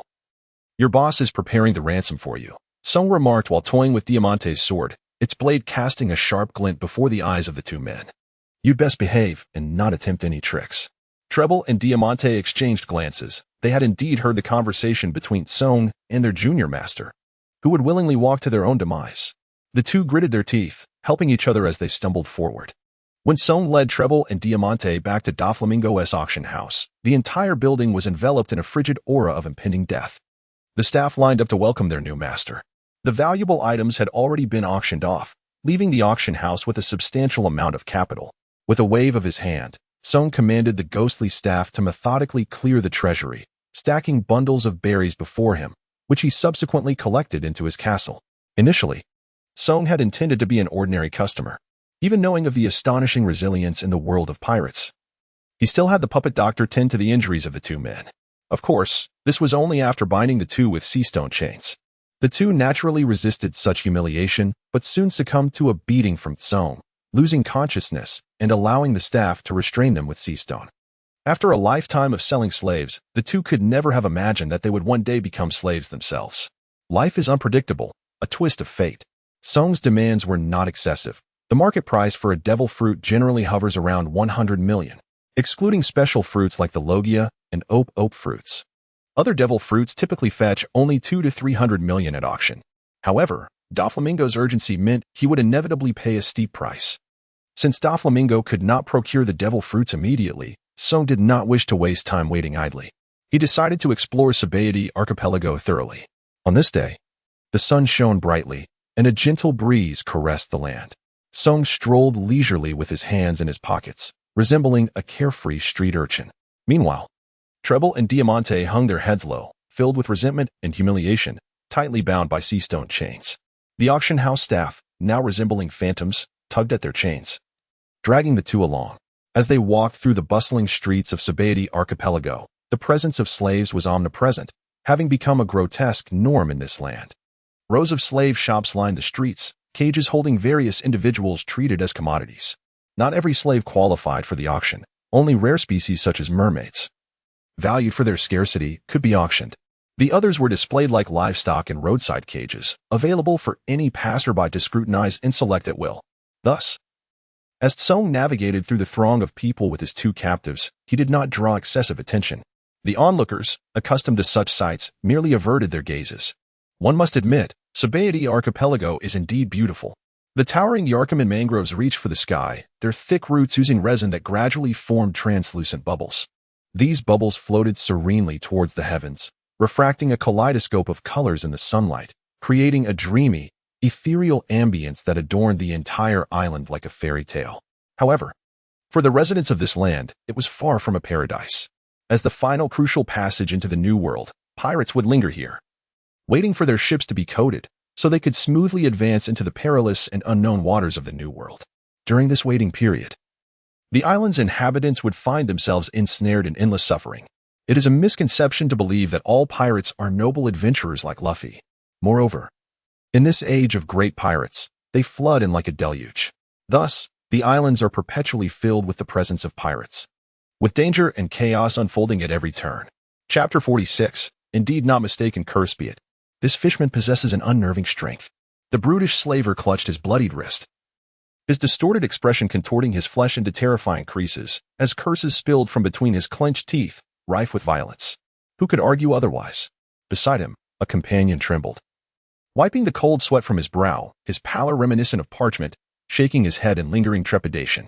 In their pursuit of this creature, several of their number had perished, and others lay grievously wounded, still groaning in their beds. Yet, what value lay in capturing this fisherman, who seemed all but worthless? Another muttered, his brow furrowed in bewilderment. Look at this cage full of fishmen, displayed prominently for days on end, and not a single inquiry made about their price. A sinister smirk crept across the leader's face, his eyes glinting with a servile eagerness. You newcomers are naive. These fishmen are indeed of little worth, and there are hardly any buyers. However, it is said that the esteemed lord has a penchant for robust fishmen, selecting a batch to take back every now and then. Our master, in his eagerness to curry favor with this nobleman, hardly concerns himself with costs. As long as he can please the lord, spending any amount is worthwhile. A realization dawned upon one of them. It became clear why they had so conspicuously displayed the fishmen, waiting for the nobleman to pass by and take notice. Within the confines of the cage, Fishertage, this mountain-like, brawny fishman, gripped the cold iron bars with his scarred hands, straining against their unyielding grip. The bars creaked under the weight of his immense strength. The slaver's words pierced his ears like poisoned daggers, each syllable a cruel stab. Fury surged within Tage, his eyes ablaze with an almost uncontrollable rage, his sharp fangs clicking ominously, as if on the verge of shattering the iron enclosure before him. To every fishman, the land represented a mysterious and alluring dream. Tage was no exception. Nurturing aspirations of traversing the world and fostering amicable relations with humans, he embarked on this journey alone. Along the way, he treated every human he encountered with utmost kindness, even extending gentle smiles to children, never initiating conflict. Yet, what he received in return were terrified screams from children, frantic retreats from mothers, and countless gazes filled with disdain and wariness. Those discriminatory stares pricked at his heart like countless needles, yet he chose to endure, stubbornly believing that if he remained sincere enough, Goodwill would eventually dissolve the chasm between fishmen and humans. However, this forbearance did not yield peace. Days prior, a group of armed thugs had assaulted him without warning. Tej defended himself, shouting hoarsely, "I bear you no grudge. Surely you have mistaken me for another?" All he received in response was a fiercer onslaught, blades raining down upon him like a torrential downpour. As more joined the fray, he was compelled to retaliate, injuring several. Yet, fists alone could not withstand a multitude. And exhausted, Tej was eventually bound by chains. In that moment, darkness engulfed him like a tide, plunging him into an abyss of despair. The cold iron cage imprisoned not only his body, but also scorched his dignity. It was only then that Tej fully comprehended the truth. Those men were slavers, and he had become a mere slave, a commodity to be bought and sold. His once bright dreams lay shattered in that instant. The frigid cage not only confined his flesh, but obliterated his last vestige of hope for humanity. As he gazed at the retreating figures of the slavers, his nails dug painfully into his palm, warm blood trickling down his scales, blooming into glaring red flowers upon the ground. As he traversed the sham body archipelago, Song and Appo's brow furrowed deeper, his expression darkening. In other places, the abhorrent acts of human trafficking and slave trading might lurk in shadowy corners, conducted with caution and discretion. Yet, in Shambody, the scene was starkly different. The doors of the slave shops stood wide open, and within, iron cages were meticulously arranged, their captives gazing with hollow, despairing eyes. Heavy collars encircled their necks, and the chains clanked against their ankles, producing a chilling, metallic sound. The slavers, perched high, bellowed loudly, spitting as they callously displayed each vibrant life as if they were mere goods, haggling over their worth. It was brazen, an affront to humanity. Why? Because the noble celestial dragons frequently visited this place to procure slaves. Under the privilege afforded to the dragons, human trafficking had become a legitimate business here. With even the Navy, supposedly the bastion of justice, turning a blind eye, too afraid to intervene. To exist as a human being, reduced to such a lowly state. Song sighed deeply, sorrow filling his heart. He could not help but ponder that had he not awakened to his system upon entering this world, he too might have found himself among those in cages at this very moment. Song understood that a single individual's efforts were as feeble as a firefly against the vast sea. Even if he were to exhaust himself in rescuing the slaves before him, new cages would inevitably rise, and fresh tragedies would continue to unfold. Yet, despite the arduous path ahead, how could one abandon the journey simply because it was long and hope seemed distant? A faint light, though dim, could illuminate a corner of darkness. A spark, however small, could ignite a great flame. Song knew that with each person he rescued, he was rewriting a tragic fate, bringing a glimmer of hope to this dark world. Thus, Song purchased a group of lovely maidens. The liberated maidens followed closely behind him, a vibrant procession navigating the streets. But as they walked, Song suddenly froze. His gaze fixated on a nearby iron cage. Inside, a figure caught his attention. There was no mistaking it. He was absolutely certain. Song took a step forward, slowly approaching the cage. Tej, who had been curled in the corner, suddenly alert, rose to a sitting position like a predator poised to pounce. Fixating his wary and suspicious gaze upon the approaching human, Tej watched this human, step by step, drawing closer. Tension coursed through Tej's entire being. He could not fathom this human's intentions. As the human came to stand before him, he walked past, halting beside the cage of another.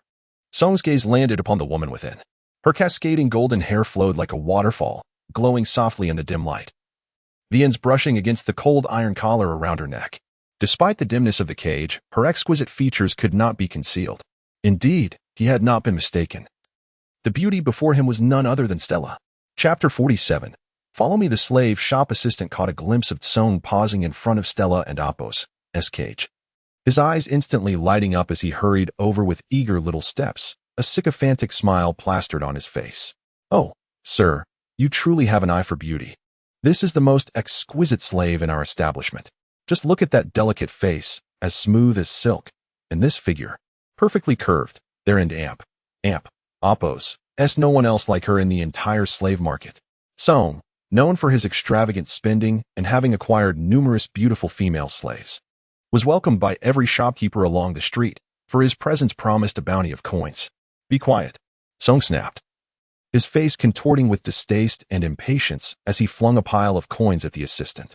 The coins scattered across the ground, and the assistant immediately dropped to his knees, frantically scooping them up while incessantly thanking Kong. "Thank you, sir. You are so generous." At that moment, Stella in the cage slowly lifted her head. Her golden hair cascaded down like a waterfall, and the delicate metal collar around her neck made a faint sound as she moved. The stark contrast between the cold, hard metal and her fair, delicate skin was striking. Her azure eyes met Song's gaze, as clear and serene as a still lake, devoid of any fear or panic, unlike a typical enslaved individual confined to a cage. Song approached, reaching through the iron bars to gently grasp Stella's chin, his fingers caressing her tender skin. He carefully examined her features, a petite, exquisite nose, and luscious, rosy lips. Even in this murky and dark slave market, dust-stained and sullied, her innate beauty shone through. Indeed, you are exceptional, Song remarked, nodding slightly with an appreciative tone, his eyes glinting with curiosity. What is your name? Stella, the girl replied, her voice crisp and melodious, akin to a mountain spring's flow. What a lovely name. Song mused, a slight smile gracing his lips as he continued to scrutinize her. You are quite distinct compared to the other slaves. Stella blinked, her long lashes fluttering as she asked, What do you mean, sir? Song gestured towards the other slaves in their cages. Look at those around you, fear, despair, numbness. Yet you possess a spark in your eyes. Are you unaware of your predicament? Stella met Song and Apos, gaze steadily, her eyes clear and her tone resolute. I am aware. Song paused, intrigued by this unusual girl, awaiting her response. Stella continued, her expression calm. Can I, like them, change my circumstances and escape from here? Song shook his head without hesitation. That is not possible. Then, since happiness and sorrow are both a part of life, why should I choose to dwell in sadness? Stella and Apos' tone was tranquil, as if discussing an everyday matter. Song scoffed lightly. It is easy to say. Emotions cannot be suppressed merely by will. Stella swiftly countered. But aren't and Apos, to you special as well, sir? Song raised an eyebrow, intrigued. What do you mean? Stella elaborated. No one listens to a slave speak so freely. Nor do they care about our thoughts. Song, now more interested, raised his eyebrows. Would you like to share with me? I would. It has been too long since anyone has spoken to me. Stella and Apos' voice softened, tinged with melancholy. My parents died protecting me. Their last wish was for me to live well. I want to, at least honor their hope and live well. At this, Stella's eyes hardened with determination. As long as I live, there is hope. Song dismissed her sentiment. Hope is quite elusive. Yet Stella broke into a radiant smile, as if sunlight were piercing through thick clouds. Even if it is faint, it is still hope. What a remarkable girl. She is beautiful and gentle, yet imbued with optimism and strength. It is no wonder that in his darkest hour, Taizolo would remember her so fondly. Song slowly released Stella and Apos' chin, the warmth of her delicate skin lingering on his fingertips. Taking a step back, he extended his right hand through the iron bars, palm upward, his gaze fixed intently on Stella. Come with me. Stella and Apos' lashes fluttered, and a ripple of confusion crossed her azure eyes. Are you going to buy me, sir? No, Song replied, a subtle smile playing at the corners of his lips, though his eyes remained serious. I have plenty of coins, but I do not wish to purchase you as a slave. Stella, do you wish to accompany me? At that moment, the slave traders around them watched intently, their predatory gazes fixed upon them.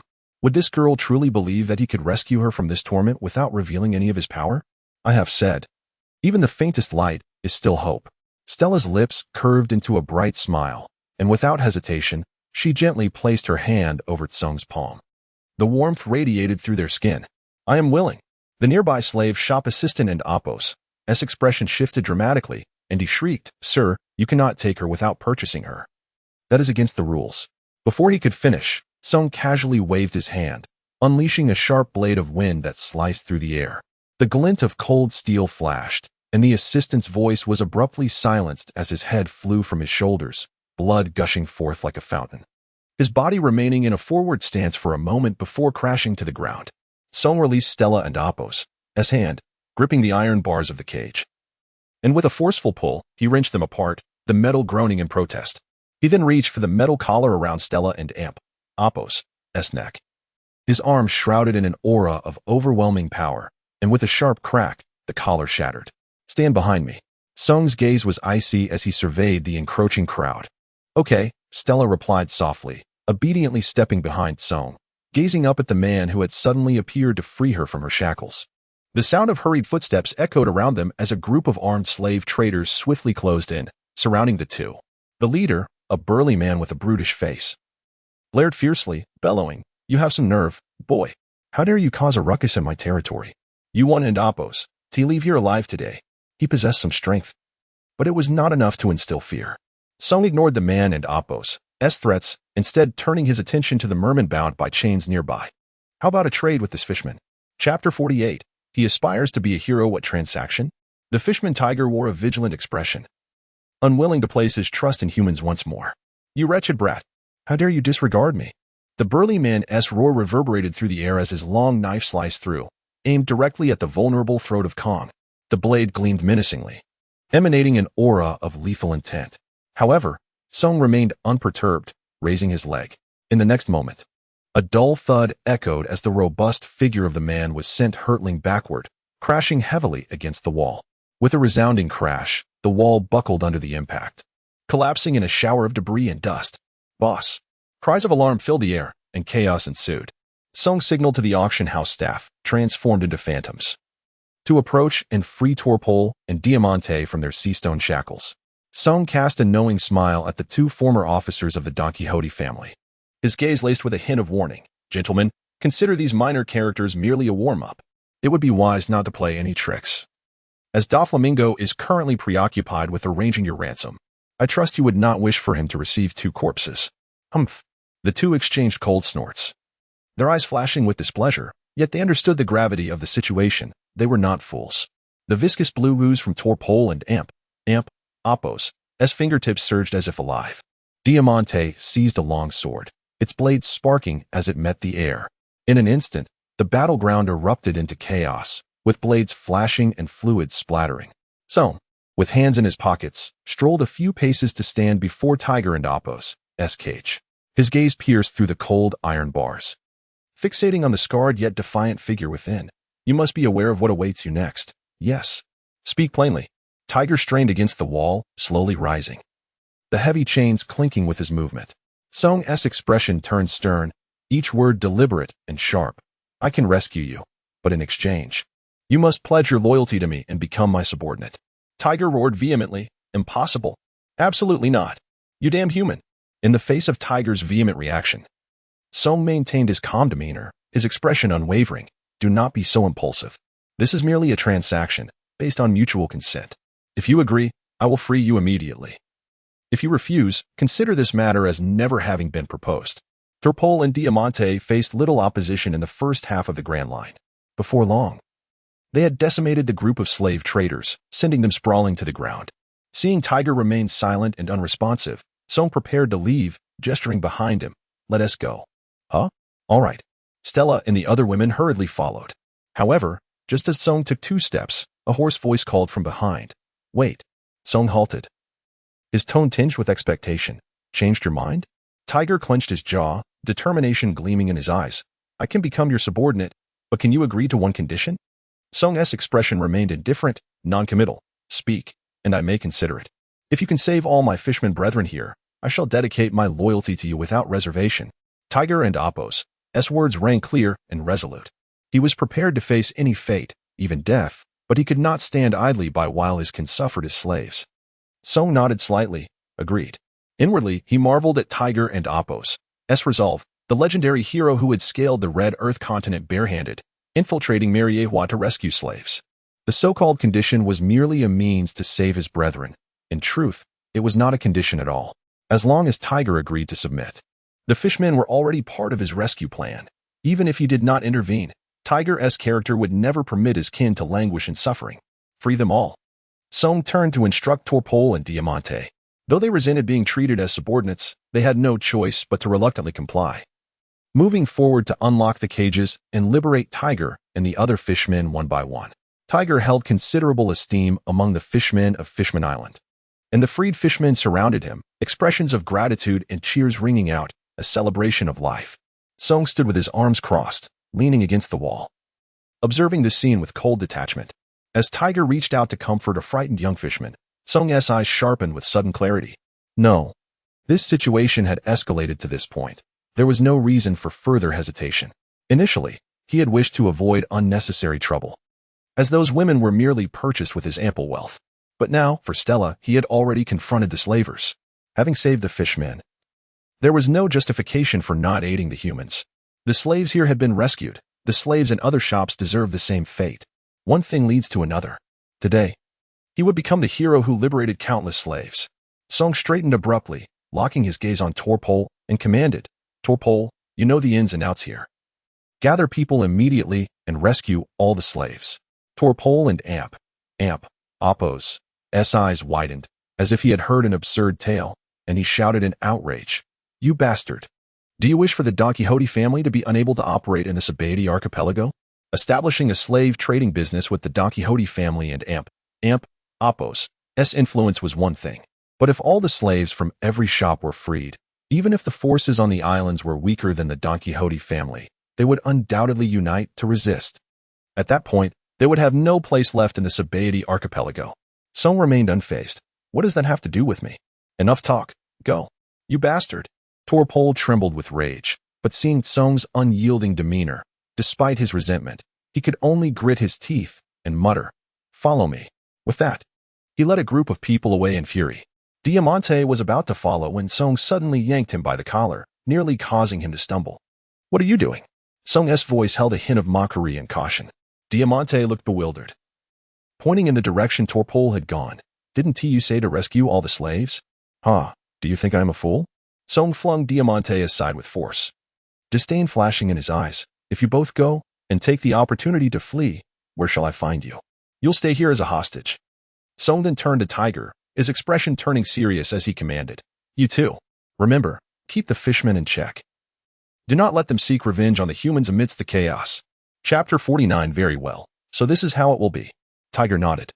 Having pledged to become Song's subordinate, he would dutifully carry out the orders, especially since the liberation of the slaves resonated deeply with him. Song, in turn, felt reassured by Tiger's noble character. In an instant, the already tumultuous Sabaody archipelago descended into unprecedented chaos. Flames soared into the sky, engulfing this wretched land. Amidst the cacophony, the jubilant cheers of freed slaves intertwined with the frantic screams of slave traders. Although reluctantly, Torpol had no choice but to follow Song's commands. The blue slime roamed freely within the shops, shattering the heavy shackles that had bound the slaves, causing them to fall to the ground. Meanwhile, Diamante stood dumbfounded. Unable to act, what could he do against such overwhelming force? The newly liberated women huddled together, their pale faces still etched with lingering fear. Stella, who had also recently regained her freedom, stepped forward, softly reassuring them with gentle words. Song surveyed the crowd, his voice deep and commanding, "Do not linger. Go inside and wait." As he spoke, he was the first to stride into the back room of the slave shop. The others exchanged glances in this unsettled island. Song had become their sole anchor, prompting them to hastily follow suit. Inside the hall, the owner of the slave shop lay bound and bruised, a pitiful sight. This was Torpol's intent, deliberately leaving him alive to be handed over to Kong. One must admit, as the strategist of the Don Quixote pirates, Torpol was astute and thoughtful. Although he could not fathom why Song had set his sights on this particular slave shop, leaving the owner alive for Song was undoubtedly a prudent choice.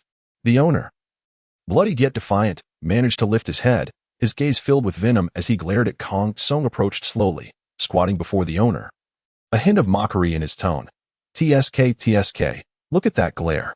I quite enjoy it. I relish seeing you so filled with hatred, yet utterly powerless." The owner gritted his teeth, forcing out the words, "You won't be arrogant for long." Song raised an eyebrow, his tone teasing. "Oh? You can foresee the future?" The owner sneered, his voice laced with menace. "Those who operate a slave shop in the Sabaody archipelago are backed by formidable figures." Song remained noncommittal. In this lawless land, engaging in violent enterprises and navigating between the celestial dragons, pirates, and the navy, it would indeed be peculiar without a powerful patron. Yet, Song was prepared to take action. The primary backing for the slave shop was undoubtedly the underground emperors attending Big Mom's banquet, and he harbored no fear of them. Song, with a sardonic smile, inquired, "So, you have great confidence in your backing?" "No, your true adversary is the navy." The owner's eyes glinted with malice. This statement piqued Song's interest. "What leads you to that conclusion?" "With individuals like Lucci and Alvia among them." Song had anticipated that he would inevitably clash with the world government and the navy. Yet, at present, his identity was, a black market citizen. Yes, he was merely a black market citizen for now. Did he truly believe that merely dismantling a slave shop would provoke the Navy into action against him? That would render their so-called justice utterly absurd. The owner stated with certainty, "You are not a pirate, are you?" This was not a question but a definitive assertion. After years of navigating the treacherous waters of the slave trade, they knew precisely who to offend and who to avoid. They were even more familiar with the faces on the Navy's bounty posters than the Navy itself. If Song were indeed a pirate, he could not remain in obscurity.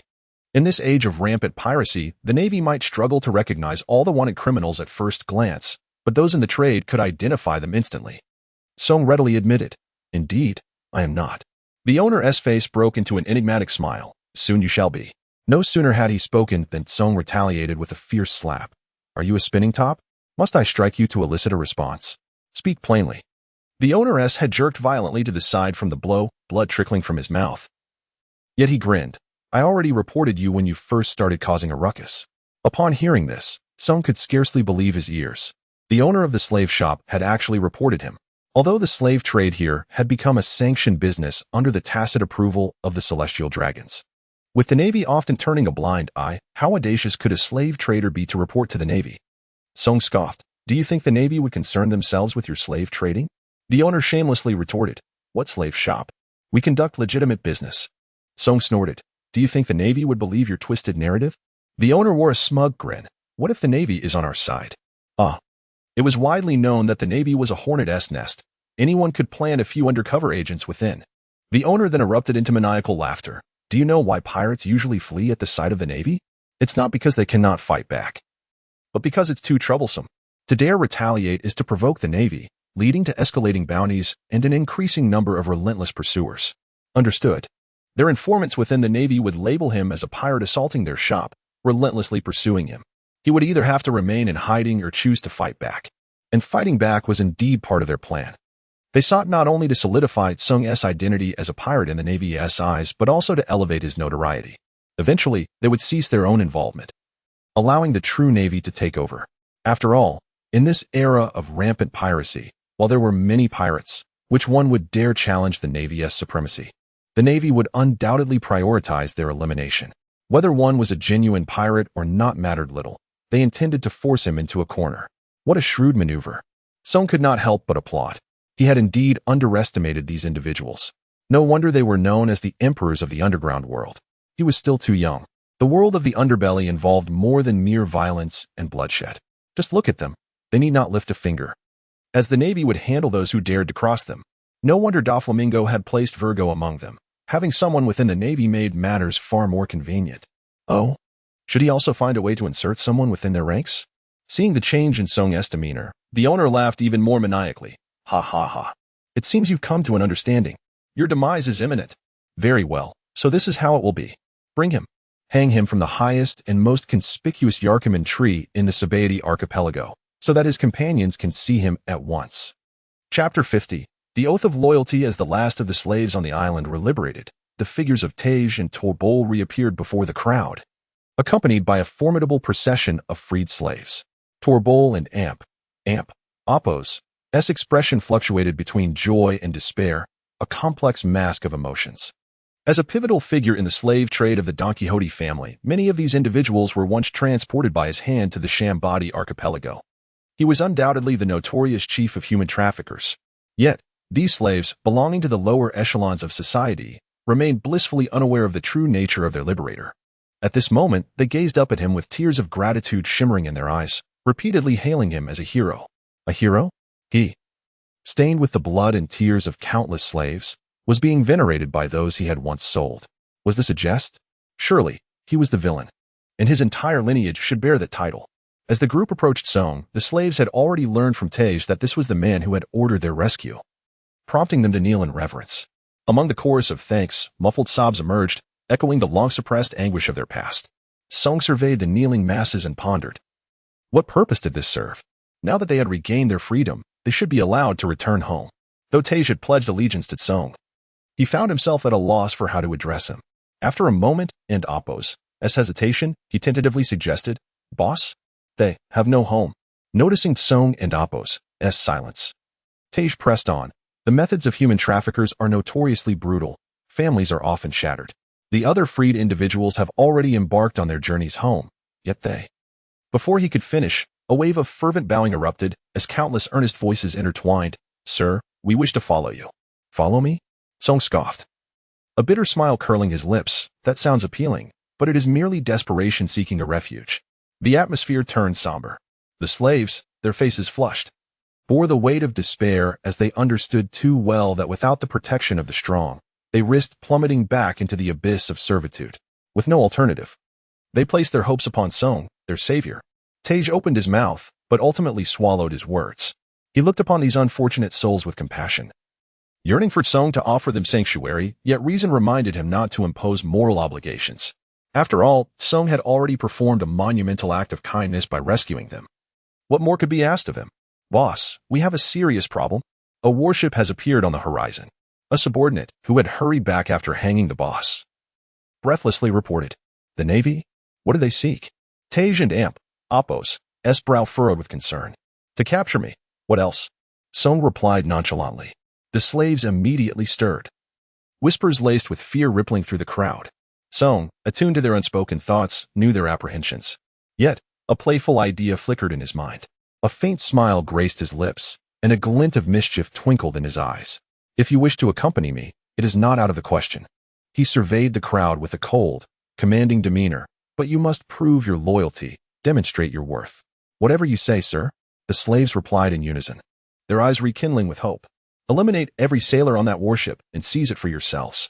Boss, but Tej began, only to be cut off by Song's icy reprimand. Silence. Song's voice held no warmth. He felt no need to justify their task. They only needed to understand that it was imperative. Eliminate the Navy? Seize a warship? How could this be? They are the Navy. A cacophony of gasps and incredulous murmurs spread among the crowd. The slaves exchanged glances, their terror laid bare upon their faces. For 8 centuries, the world government and the Navy and Apos might have been indelibly etched into their bones. They sought merely shelter, never considering the prospect of confronting such a colossal force. Song remained unfazed by their trepidation. He was no benevolent ruler's savior. Having facilitated their escape was already an act of profound generosity. He had no intention of shouldering the burden of their protection. It was they who must fight for their own survival, not he for theirs. Song required loyal subordinates, and this was the moment for them to pledge their oaths. With arms crossed and a frigid gaze, Song asked, "Have you made your decision? Those wishing to leave may do so now. Those wishing to follow me, arm yourselves." As his words fell, the crowd resembled a receding tide, with a significant portion hastily retreating. To them, the notion of solitary survival, though arduous, was preferable to the futility of sacrificing themselves. "It seems you have made your choice." Song observed the remaining individuals. "The Sir saved our lives. It is only fitting we risk everything for him." The resolute voices of those who stayed rang out, fists clenched in determination. "Well said." Song turned to Tej and commanded, "Tej, lead the charge. Do not disappoint me." Tej nodded vigorously, understood. He then gathered those who remained, seizing weapons from the ground, and together they marched toward the awaiting warship, the sea breeze at their backs. "Ah, so they forced my hand?" he mused. Regardless of the identities of Lugio and Alvia, he would inevitably tread the path of piracy. Flee. Why would he flee, given his current prowess? He had no reason to fear unless the Navy deployed an admiral. The World Emperor and Apos, as undercover agents in the Navy were, at most, mid-ranking officers, while those dispatched to reclaim the store were merely junior officers, overreaching for a trivial matter. Did they not desire him to confront the Navy, to provoke their pursuit? If so, he would grant them their wish and vanquish them all. A mere junior officer was well within Tej and Apos' capabilities to handle. Of course, not every slave would join the fray. Women and children remained behind. As for the elderly or infirm, such individuals were non-existent among the slaves. Even unique races would not be found in the slave market as they were unsellable. The majority of the enslaved were robust young men, alluring young women, and small children. Now, with many strong young men departing to battle, only the young women and children lingered. Song contemplated quietly, envisioning these youthful, beautiful women as potential maidservants, while the children would be nurtured from infancy, instilling in them a devotion that would ensure they became steadfast guardians of the family in the future.